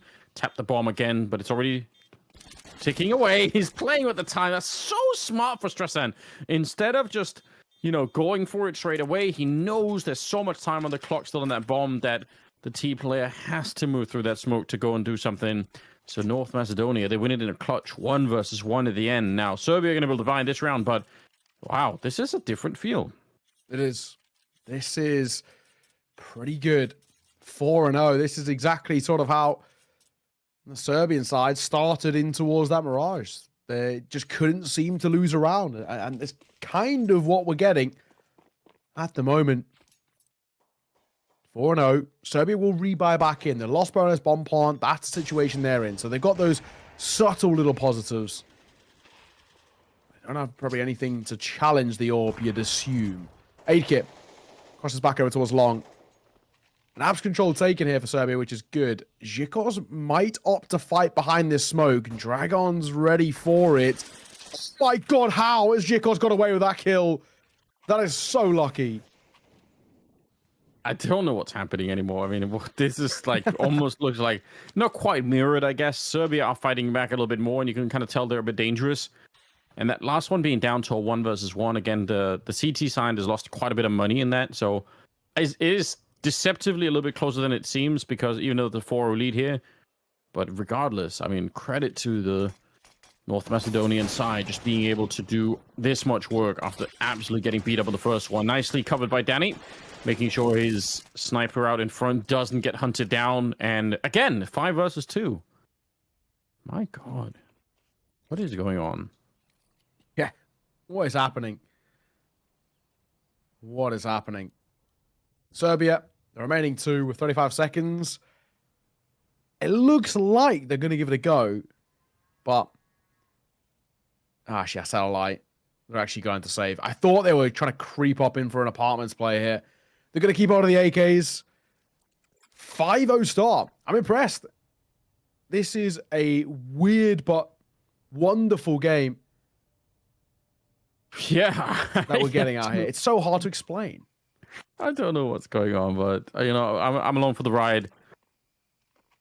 Incredibly one-sided in the opening. Second map here, and North Macedonia. They keep going. 5-0 in their favor. They get to save a bunch of rifles. And I guess that's kind of the downside of saving on the T side, is that you are giving the CTs so much money that you have to try and chew through later on. There's still a lot of unexplored areas of this map that Serbia haven't even really looked for. It feels like they're just back at Banana all the time.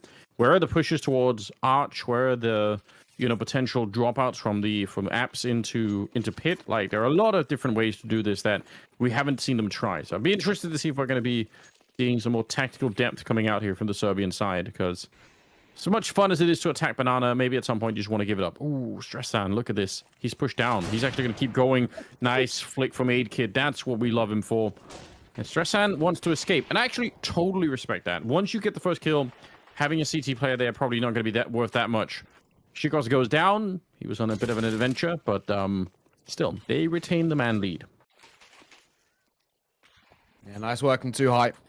I do wonder in this team how much calling Tuhai is actually doing.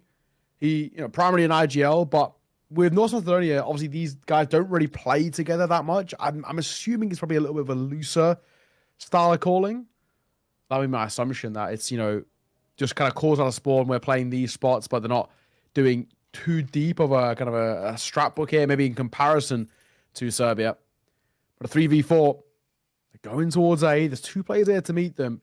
North Macedonia have opted for kind of the 2-2 split, which I can get behind. All bouts along. Stressing. He's holding for short. They can actually contact it. A-Kit looks at the right time, but he's now has to bail them out. He gets another. My God. A-Kit is on one in this round. That's what we kind of noticed the last time that we saw North Macedonia. It was A-Kit doing great work. Collins alone to try and clutch it. He's looking for the quad kill to make this work. Pushed into a nice corner here. Might get the first one for free, but the question is, can he be traded immediately? Oh, he fell asleep a little bit. I've got to say, he absolutely had time to get that one. So, I don't know. That's a bit strange.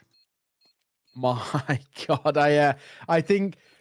I don't know if he's checked radar. I don't know. He didn't react in time. It's simple as that. So, yeah, the small things here not going right anymore for Serbia. 6-0 start, North Macedonia. What a weird game that we're getting. And it looks like North Macedonia are doing more than enough. I mean, this is a map which I haven't checked recently, but last time I checked about a couple of months ago, it was 52% CT sided. So it was more or less 50-50, bang on. It's pretty even. That's how it's played at the pro level. If we're getting a 6-0 start off the rip, doesn't spell good signs for Serbia, who picked into this in the same way for North Macedonia, who picked in towards Mirage. Yes, I think if you get 4 rounds here on the Serbian side, you're probably going to be okay. But so far, we're not anywhere near that. We're working with 0 rounds at the moment, so don't want to get too ahead of ourselves. Sresan looking for an early fight. He's got some backup there, and they will clean it up. Not even any real reply, right? Just unable to win some of those really basic fights here. Grenade, I think, land right on top of at least a couple of them there. My God, that's a huge grenade. Wow, they're getting just eviscerated here. This is tough. Danny should get it. He will. Collins gets caught. Kindo and Emmy are both taking a lot of damage. Flames behind him is not going to make his life easy, and Danny doubles down at the end. 7-0.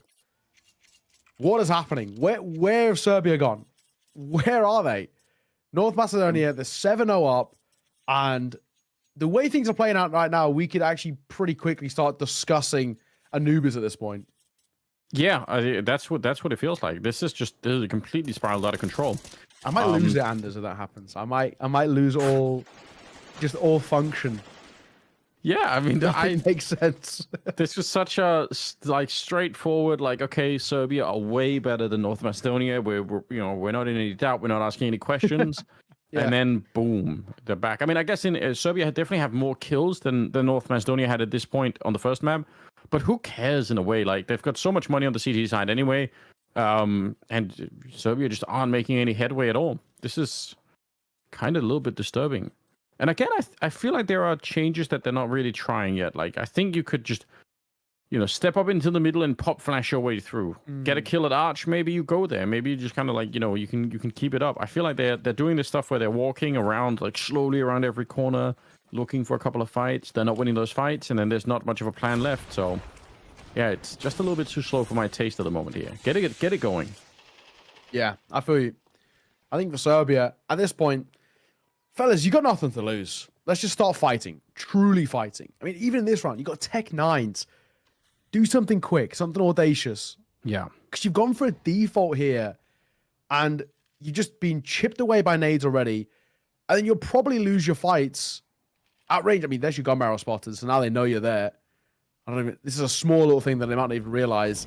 Aid kit, not going to shoot on timing, in all fairness. I think he could have potentially gone for. Didn't maybe want to reveal his position. Emmy goes down, the first casualty of the round here. Leiden very smoked off indeed. Gonna have to wait that one out. Or they are making their way to the quad side Oh, it's a team kill? Oh, no. There we go. They Yikes. take down 8-Kit, but obviously not how you want to get things started. Down in the pit, still alive and kicking is Stressan. He's going to take 2 kills. And North Macedonia up to 8 rounds. I feel like the lack of team kill really could have helped, but... Yeah. Generally better if you don't shoot your teammates. Yes, generally. Rule of thumb, we like to abide by in kind of World of Counter-Strike, you know. Ah, well, you hate to say it. You really do. 8-0. I mean, there really isn't too much to break down right now. This is just a completely one-sided showing. I have so much respect for North Macedonia because mentally you can be in a bit of a rut off the back of that sort of a map. We had a 12-0 half. At this point, because it's 8-0 already, I'd actually just love for it to go 12-0 the other way. Oh, hell yeah. Just why not? Like, just to completely lose control of the series. That's what I'd love to see. This would be so funny. Yeah, I mean, I think that could be great. Just embrace the madness of all of this. Danny's gonna spray down Collins, who was, I don't know, milling around somewhere down at the bottom of Banana. Just having a little gander. Yeah, you know. That does feel like what's happening though for Serbia. It just feels like they're just quite laissez-faire, you know, lackadaisical about how they're playing this right now. It's super unorganized, disjointed, and I mean, one by one fights. I mean, they nothing, literally nothing is going their way.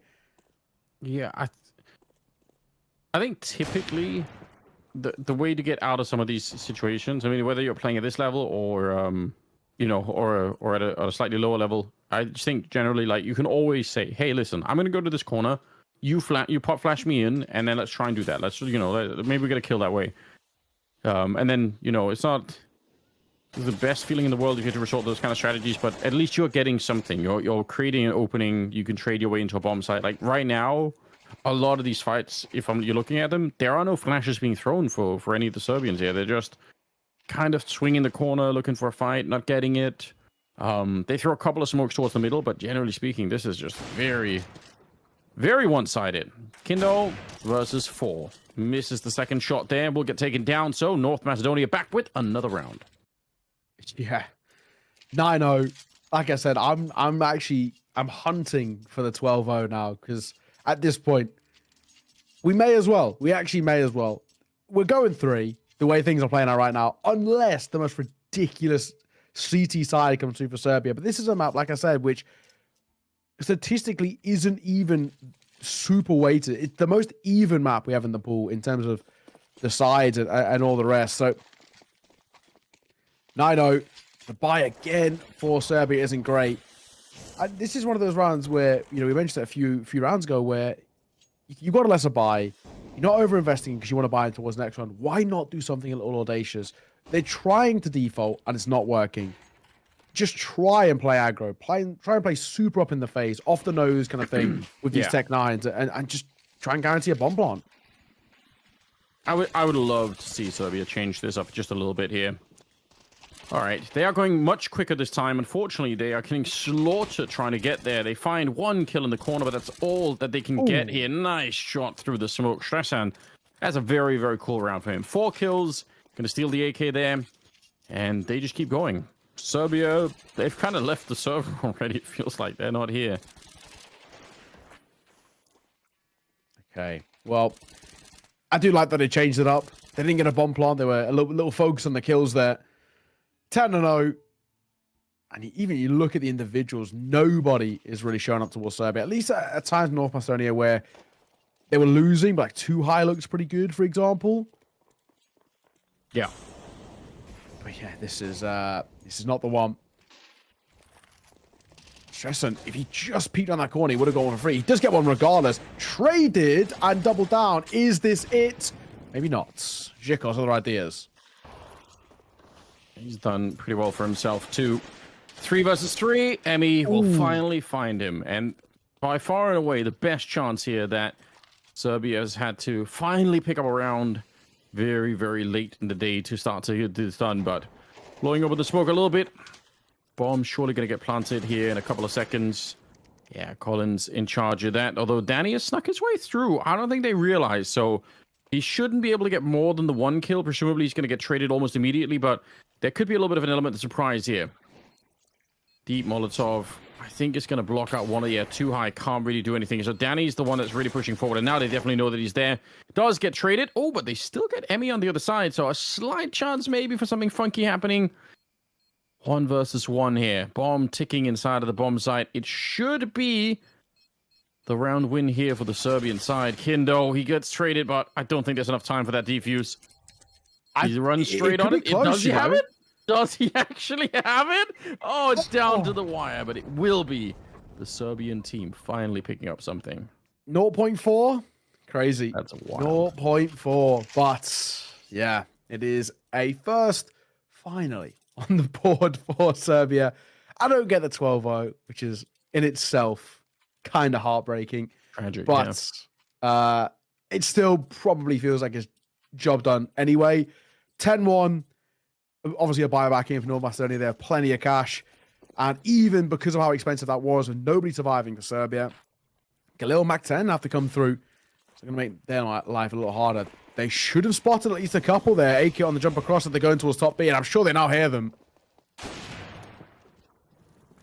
Let's see if they can keep it going. I mean, 1 round, nowhere near enough. 2 rounds, probably still not going to be enough. But, you know, if you win 2 rounds and you win the pistol in the second half, you're starting to grasp at something that could maybe work out. So there has to be happening one step at a time at this point.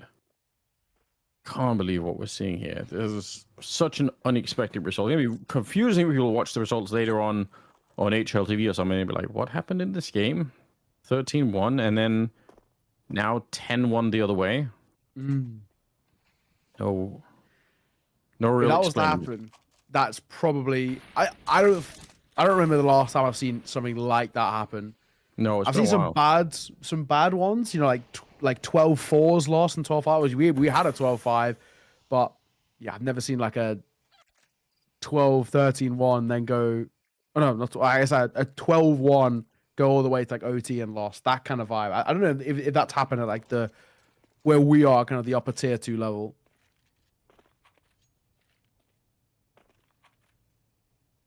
Oh, here we go. Shikos and a firing squad on the other side. He's going to go down, and they will find Stressan as well. So chance now for his second round. Nice shot from AidKit. Just clips the wall, but also clips Collins. They keep going past because they need to pick up that bomb. 10 seconds now on the clock, and they are going to get the bomb planted at the very least. Yeah, the Molotov is a little bit too late here. All 3 of them coming out through the library. Yeah, Molotov not doing much at the moment. Okay, first couple of people have already jumped out. There's a couple of flashes, so you could try and flash your way through here. Smoke just to try and block off the pit, but I don't think that smoke's going to do anything to help them out. Crossfire is established, and it should be working. There we go. Kindo is going to be able to save it at the end. So 10-2. They at least managed to save it a little bit, but it's such a long road back. Yeah, it is. So much has to be done. 2 rounds. I mean, in all fairness, we had a 10-2 earlier where Turkey ended up losing the map 39, but they put 7 rounds in a row, which looked solid. I think is probably the way we'll put it. There was a world in which if they hadn't lost that 8th round on the top of it, they genuinely could have been able to pull something off. But this one still requires a lot. I'm not going to say I'm a believer here. I still feel like we are going to need that 3rd. We'll see. A pistol round has to be the start. I mean, Serbia can't think of this long term. They've got to think just one by one, bit by bit. There's no two ways about it. They can't think in the long term of, okay, right, if we get this many rounds that we could talk about a comeback, they've got to think, okay, round number 13, let's win this. Once they've done that, then we could talk about the future. Yeah, I agree. You don't think about the long term here. You're just looking at, can we get the next round? And then, you know, maybe in 8 rounds from now, you start to think, okay, where are we in this game now? Got 1 smoke, 1 flash. Could easily be a finish towards the B bomb site. Throw the smoke towards CT spawn and try and deal with the rest. There is a kit on Emmy.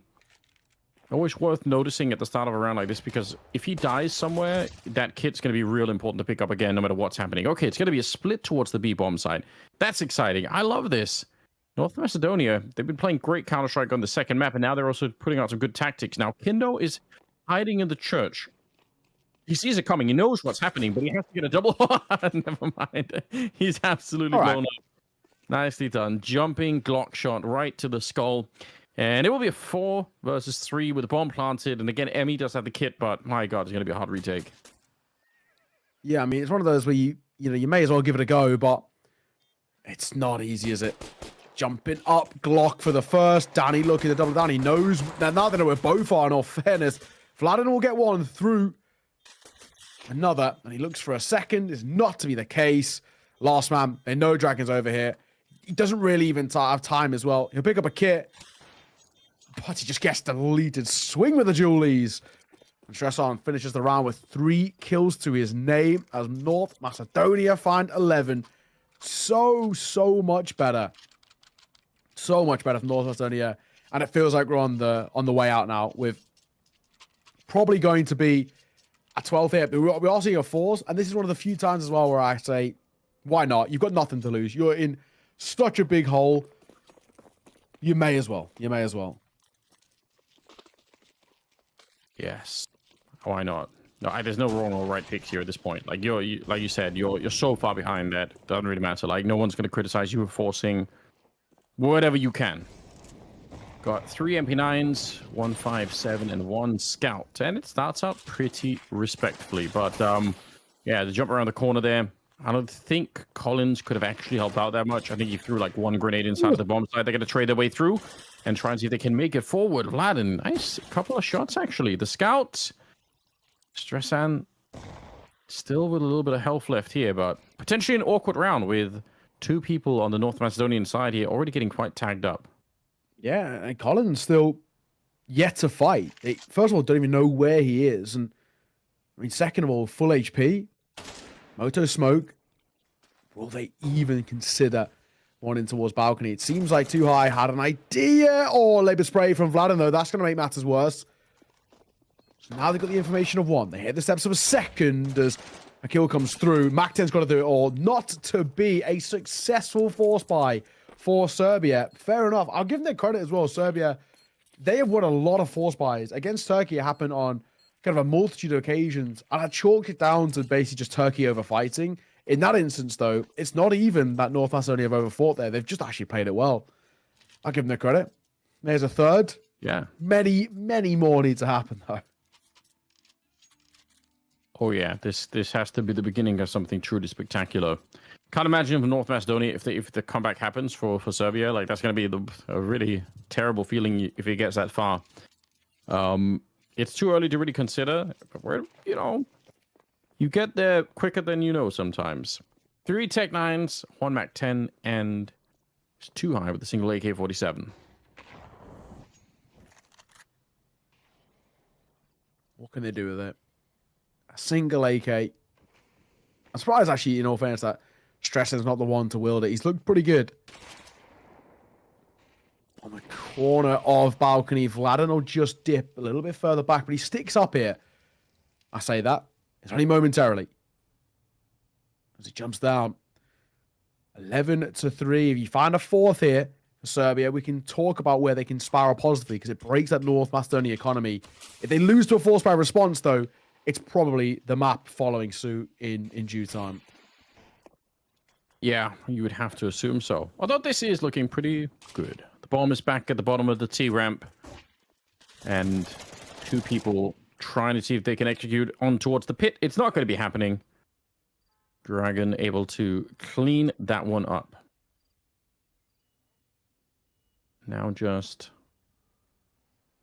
waiting to see if there's going to be a way to push on through this one. 8 kits. No, he doesn't even want to try. I was going to say, maybe he could try and, do a little bit of damage. But he's going to be happy to just save the AK and move on to the next round. Yeah, exactly. That'll be that. Nice and simple. Nice and easy. It's an AK-47. It's better than nothing, but it is feeling like the beginning of the end, and they won't even really be able to buy around it. Safe to say, Anders, that map number 3 is going to be needed now.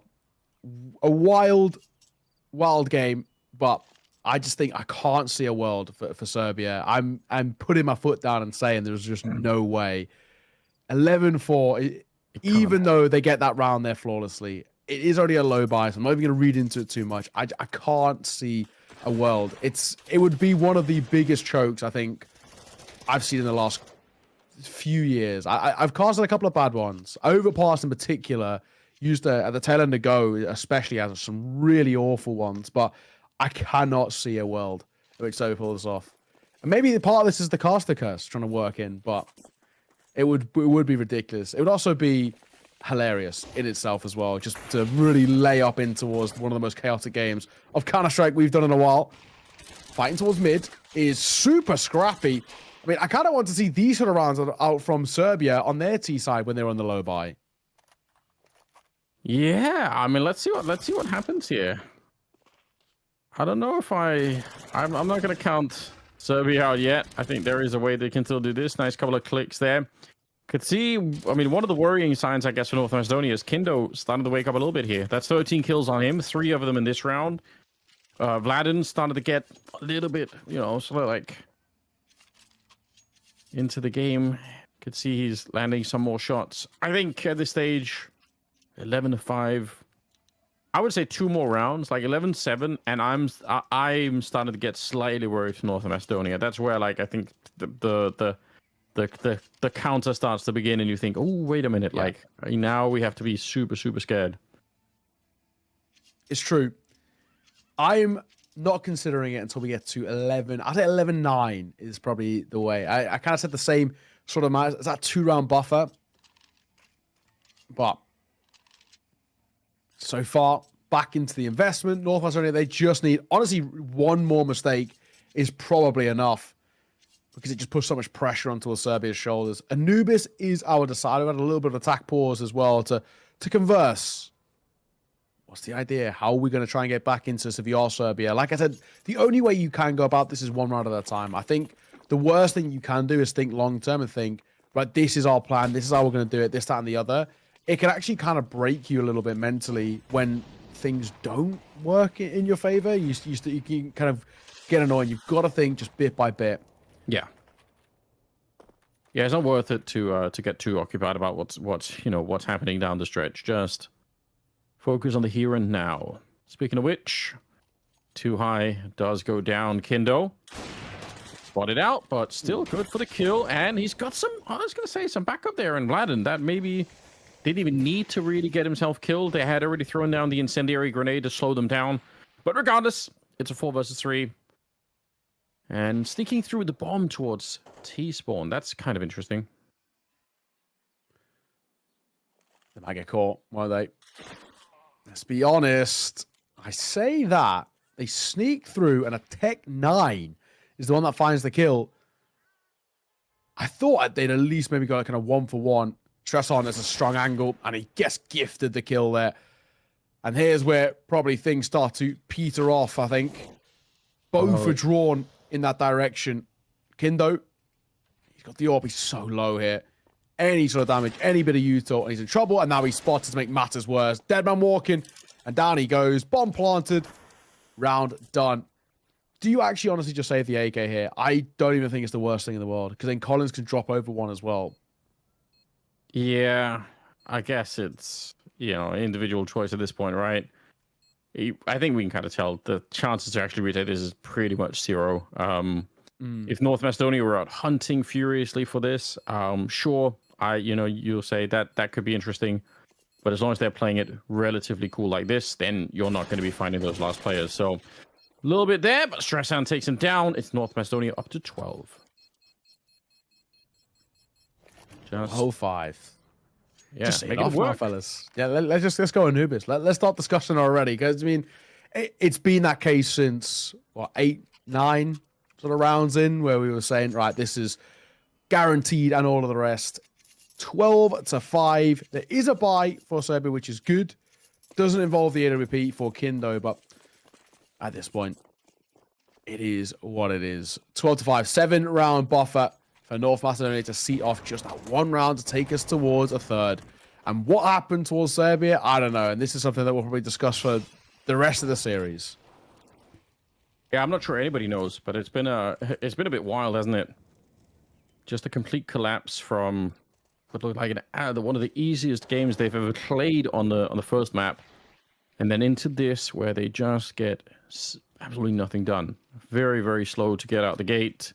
even when they've won a couple of rounds here or there, it's not really made a big difference. So yeah, kind of disappointing, but luckily for them, at least it's not the final map. They still have another one to play of those. It's true. It is true.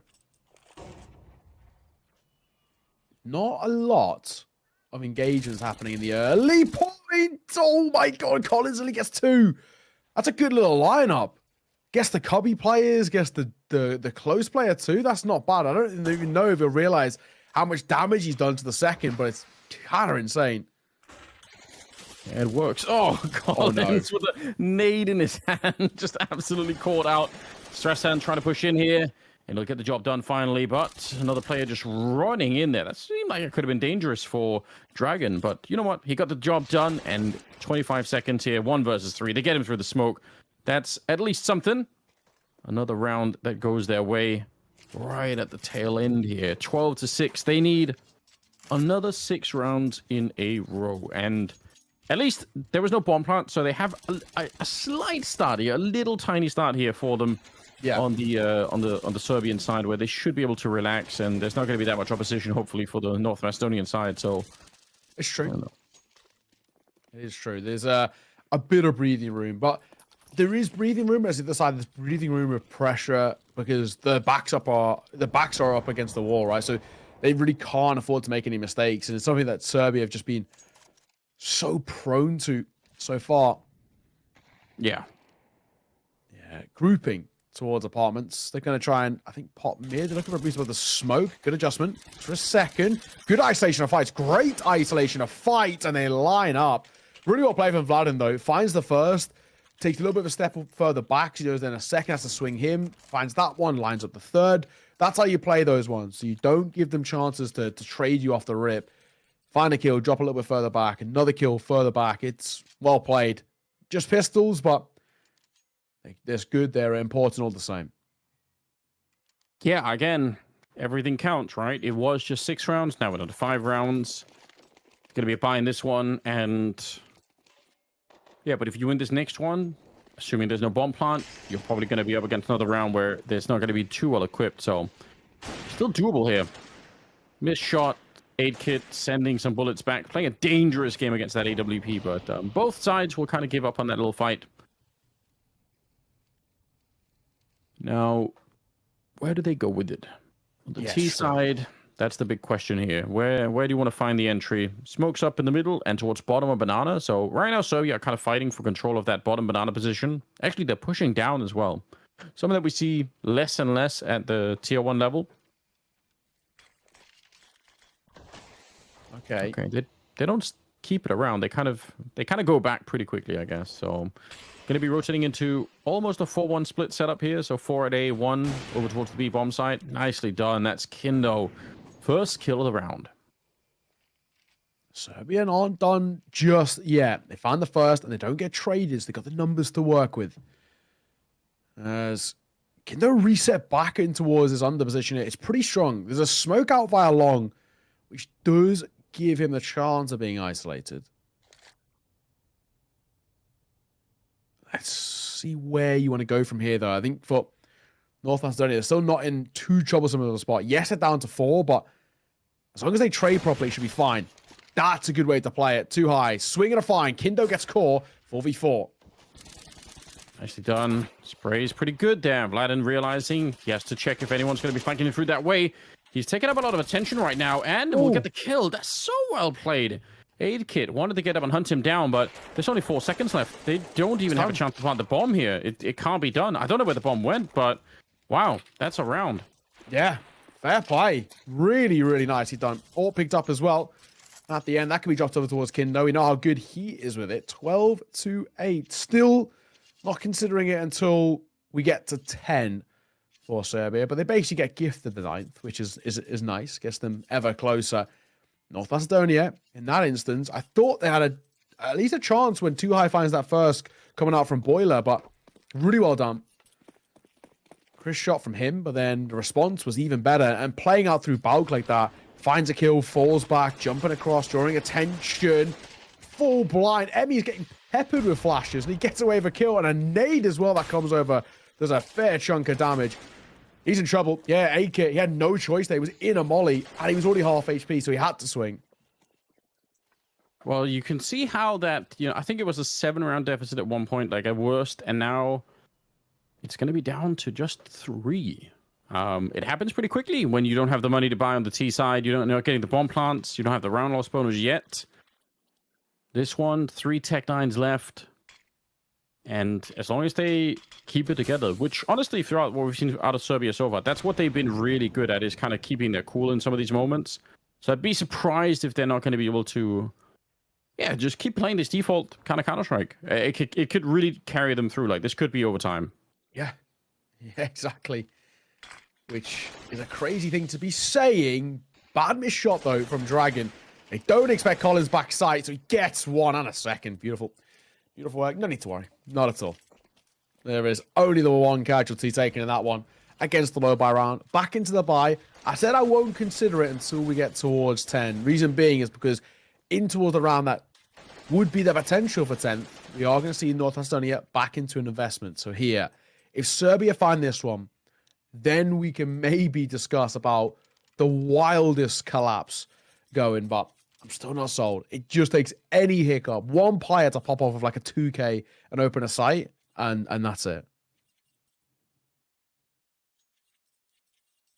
Yeah, really getting a little bit too scary at the moment. Shout out to Stressan, who's got 27 and 10. That's so many kills to drop in an MR12 game. Well played so far, but obviously there's still more needed to carry it over the line. 1 good round from Stressan. That's all we're asking now. Just a single one, and they're going to be ready to do some real damage on that 3rd map. Time's run out here. Serbia well equipped. Double AWP. 2 AKs picked up on the CT side. And for Macedonia, it's going to be just all AKs. They go with that. Towards 2nd mid pretty much straight away. So looking for the one strategy, the one opening that'll give them a way back into one of these rounds. Early grenade actually does land on a couple of players there. Not half bad. I think it was Vladin throwing that one in there. Pretty good. Great.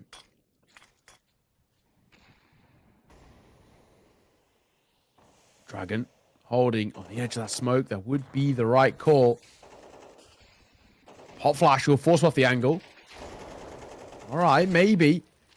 North Macedonia, they're out in towards top mid, which is good. Vladin going to try and play around mini pits. There's a bit of a gap. Dragon might peek behind it. Nice find. Really nice find. Surely not. Vladin gets 1 as he headshots him with the corner of that wall. But Zhikos will respond. Kindo at range. Gotta do justice, but he can't hit the shot. Up close. Cold Zero box. Emmy for a double. Looks for 3. Isn't given that luxury, but now it's a 1v3, and he has no idea about who's next to him. 12 to 10. No bomb plant. Yeah. And now North Macedonia have a really interesting conversation they have. I'd actually like them to pause here for 2 reasons. A, they've lost control of this game. No momentum in their favor. But B, do we force here and play to win this out, or play to do it now, here and now, or do we half buy and then try and buy in towards the next, which is in a way kind of risky? Kind of give up a round, have Serbia quite literally in reaching distance up to 11, and then play for a buy, or do we buy now and then try and force buy next and see what we can do? Basically go with back-to-back force buys, or 1 bad buy and 1 good buy, but you put so much onus on the good buy. They have gone for a pause. They've conversed about it.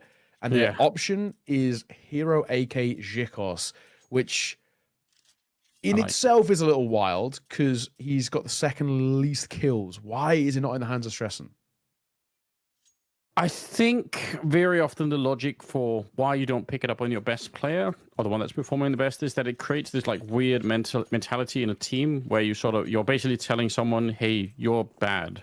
Throw the AK over to the other guy. Like that's, and nobody, so even though it makes sense from an outside perspective, I think internally in the team, very often it kind of be, I guess it's different if somebody's like, hey, I'll buy you the AK, let's go do it. But very often I think it's just like understood that if someone's going to have it, then, if you have the money for it, you're the one doing it.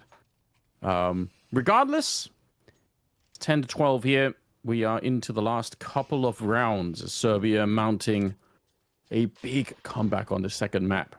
Bigger than anyone expected already. He's not done yet here. Dragon. Oh, it's going to be Strasan. Oh! The shot! No AK needed to get the opening here. Vladen still down below, but the flashbangs are good. Oh, he's got a little bit of a kill there and will nearly get the triple. Collins helping out, and I think maybe they still have a chance, actually. They're going to get a kill with the Tech 9. I was going to say 2 versus 3. Surely it's enough for Serbia to stay alive in this one. Now, looks like they're going to try a little bit of a boost on over. Bomb being planted right on the other side. Oh, it's dangerous if you're up here on the boost, but let's see. Are they going to get spotted? Smoke's fading. He sees it. Sure, he sees it. There we go, but the bomb they get planted. Aid Kid, let's see what you've got.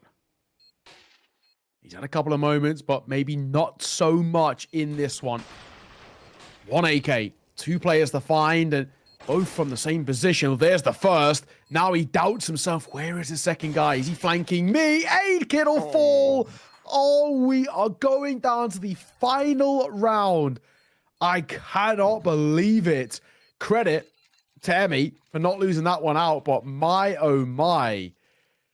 We are down to round number 24. How have we even got here?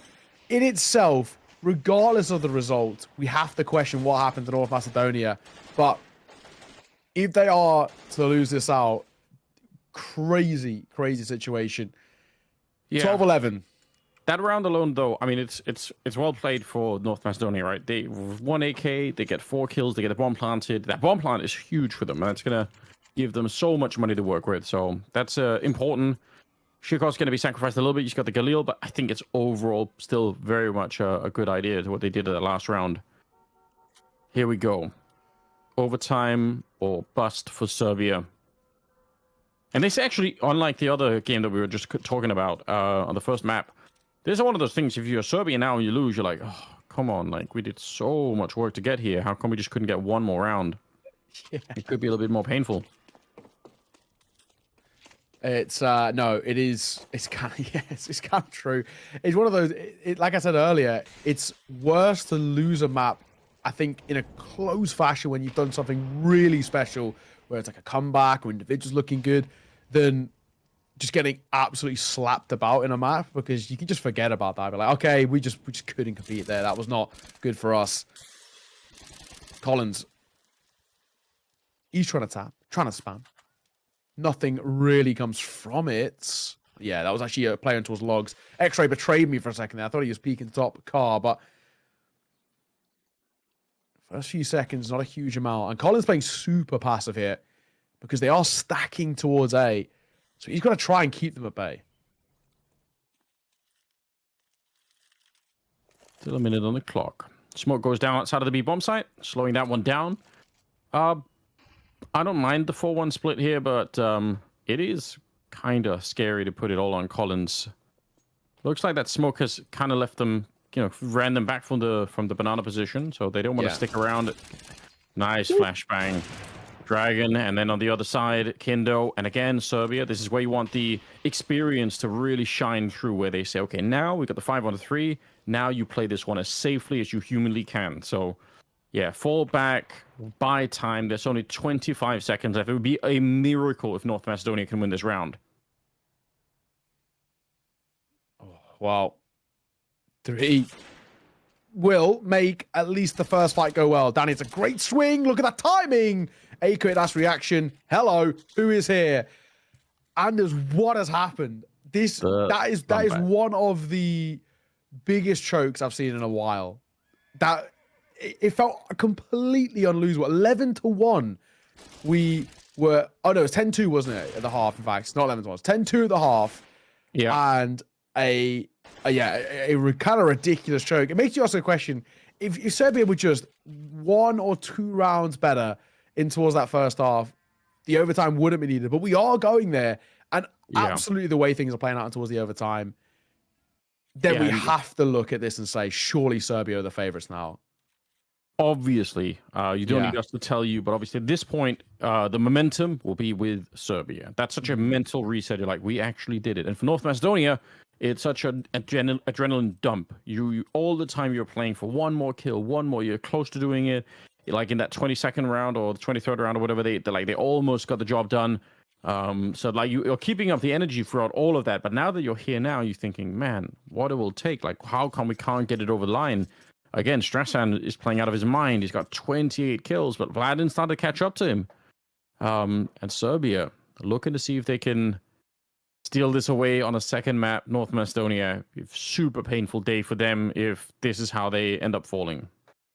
Yeah, this is something that could really hurt that. I mean, if you are to lose this, I'm sure we're not going to be seeing too many tweets or whatnot from North Macedonia. I'm sure they're going to go straight to bed after that one. It's a tough one to mentally recoup from if they are to lose. We do have a tech issue, as you can see, and I think it's a break, which, I mean, obviously, I think North Macedonia are probably happy to take to a degree and just be like, come on, what has gone wrong?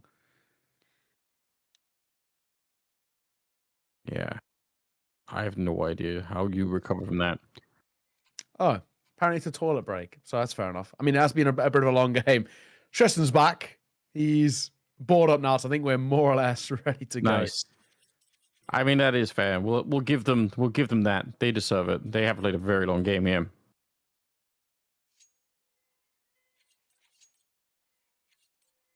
Okay, well, hopefully that means everyone's good to go. Some typing's going on.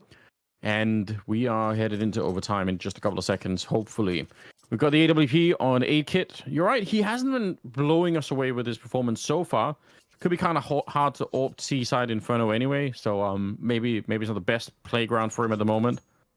But yeah, 1 or 2 openings from him right now would be a godsend.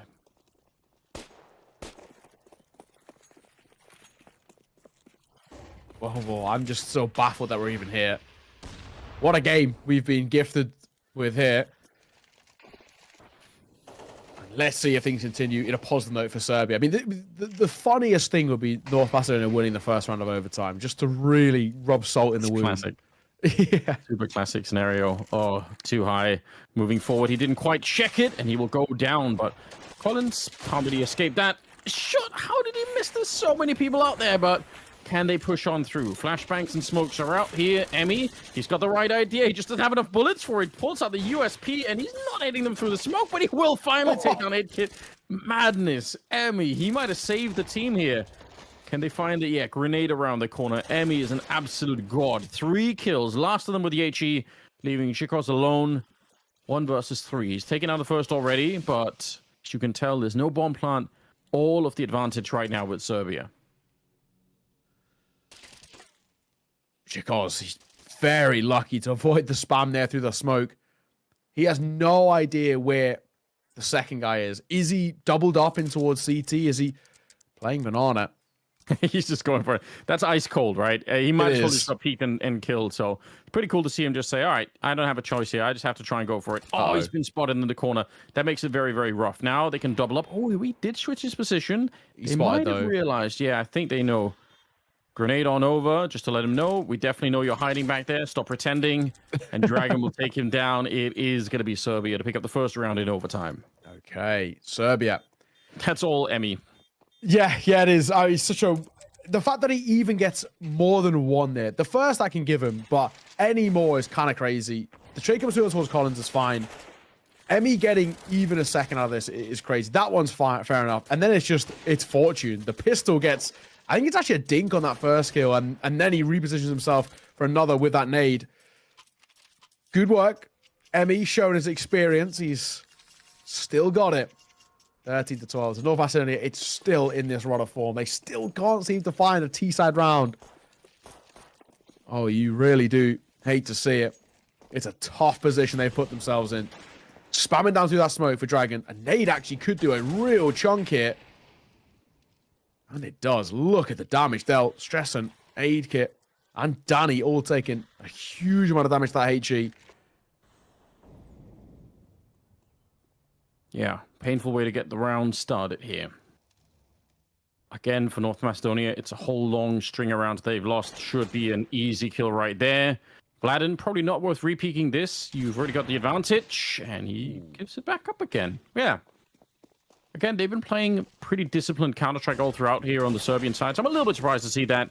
And it actually gives a great opening. That one kill gave space for North Macedonia to push around the corner here. Dragon with one good kill, nearly the double. That was the bomb as well. If he'd got that one, it was a 2-on-2 with the bomb in control of the CT side. But to be honest, that was a little bit on Vladin for re-peeking it. I don't think there was any reason to do that. I think for me, that just feels like he's got so confident because everything's been going so well, and that's it, right? So he just thinks, oh, I can win this, and he doesn't. And it's actually quite costly. I think you're spot on. If he just stays alive, even if he just tucks his head in towards apartments and just waits, right? Just his presence alone, because he found that first kill, his presence alone is going to just draw the attention over.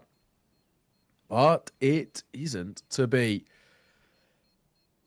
So North Macedonia finally, we're going to find the round that they've been longing for so long, right?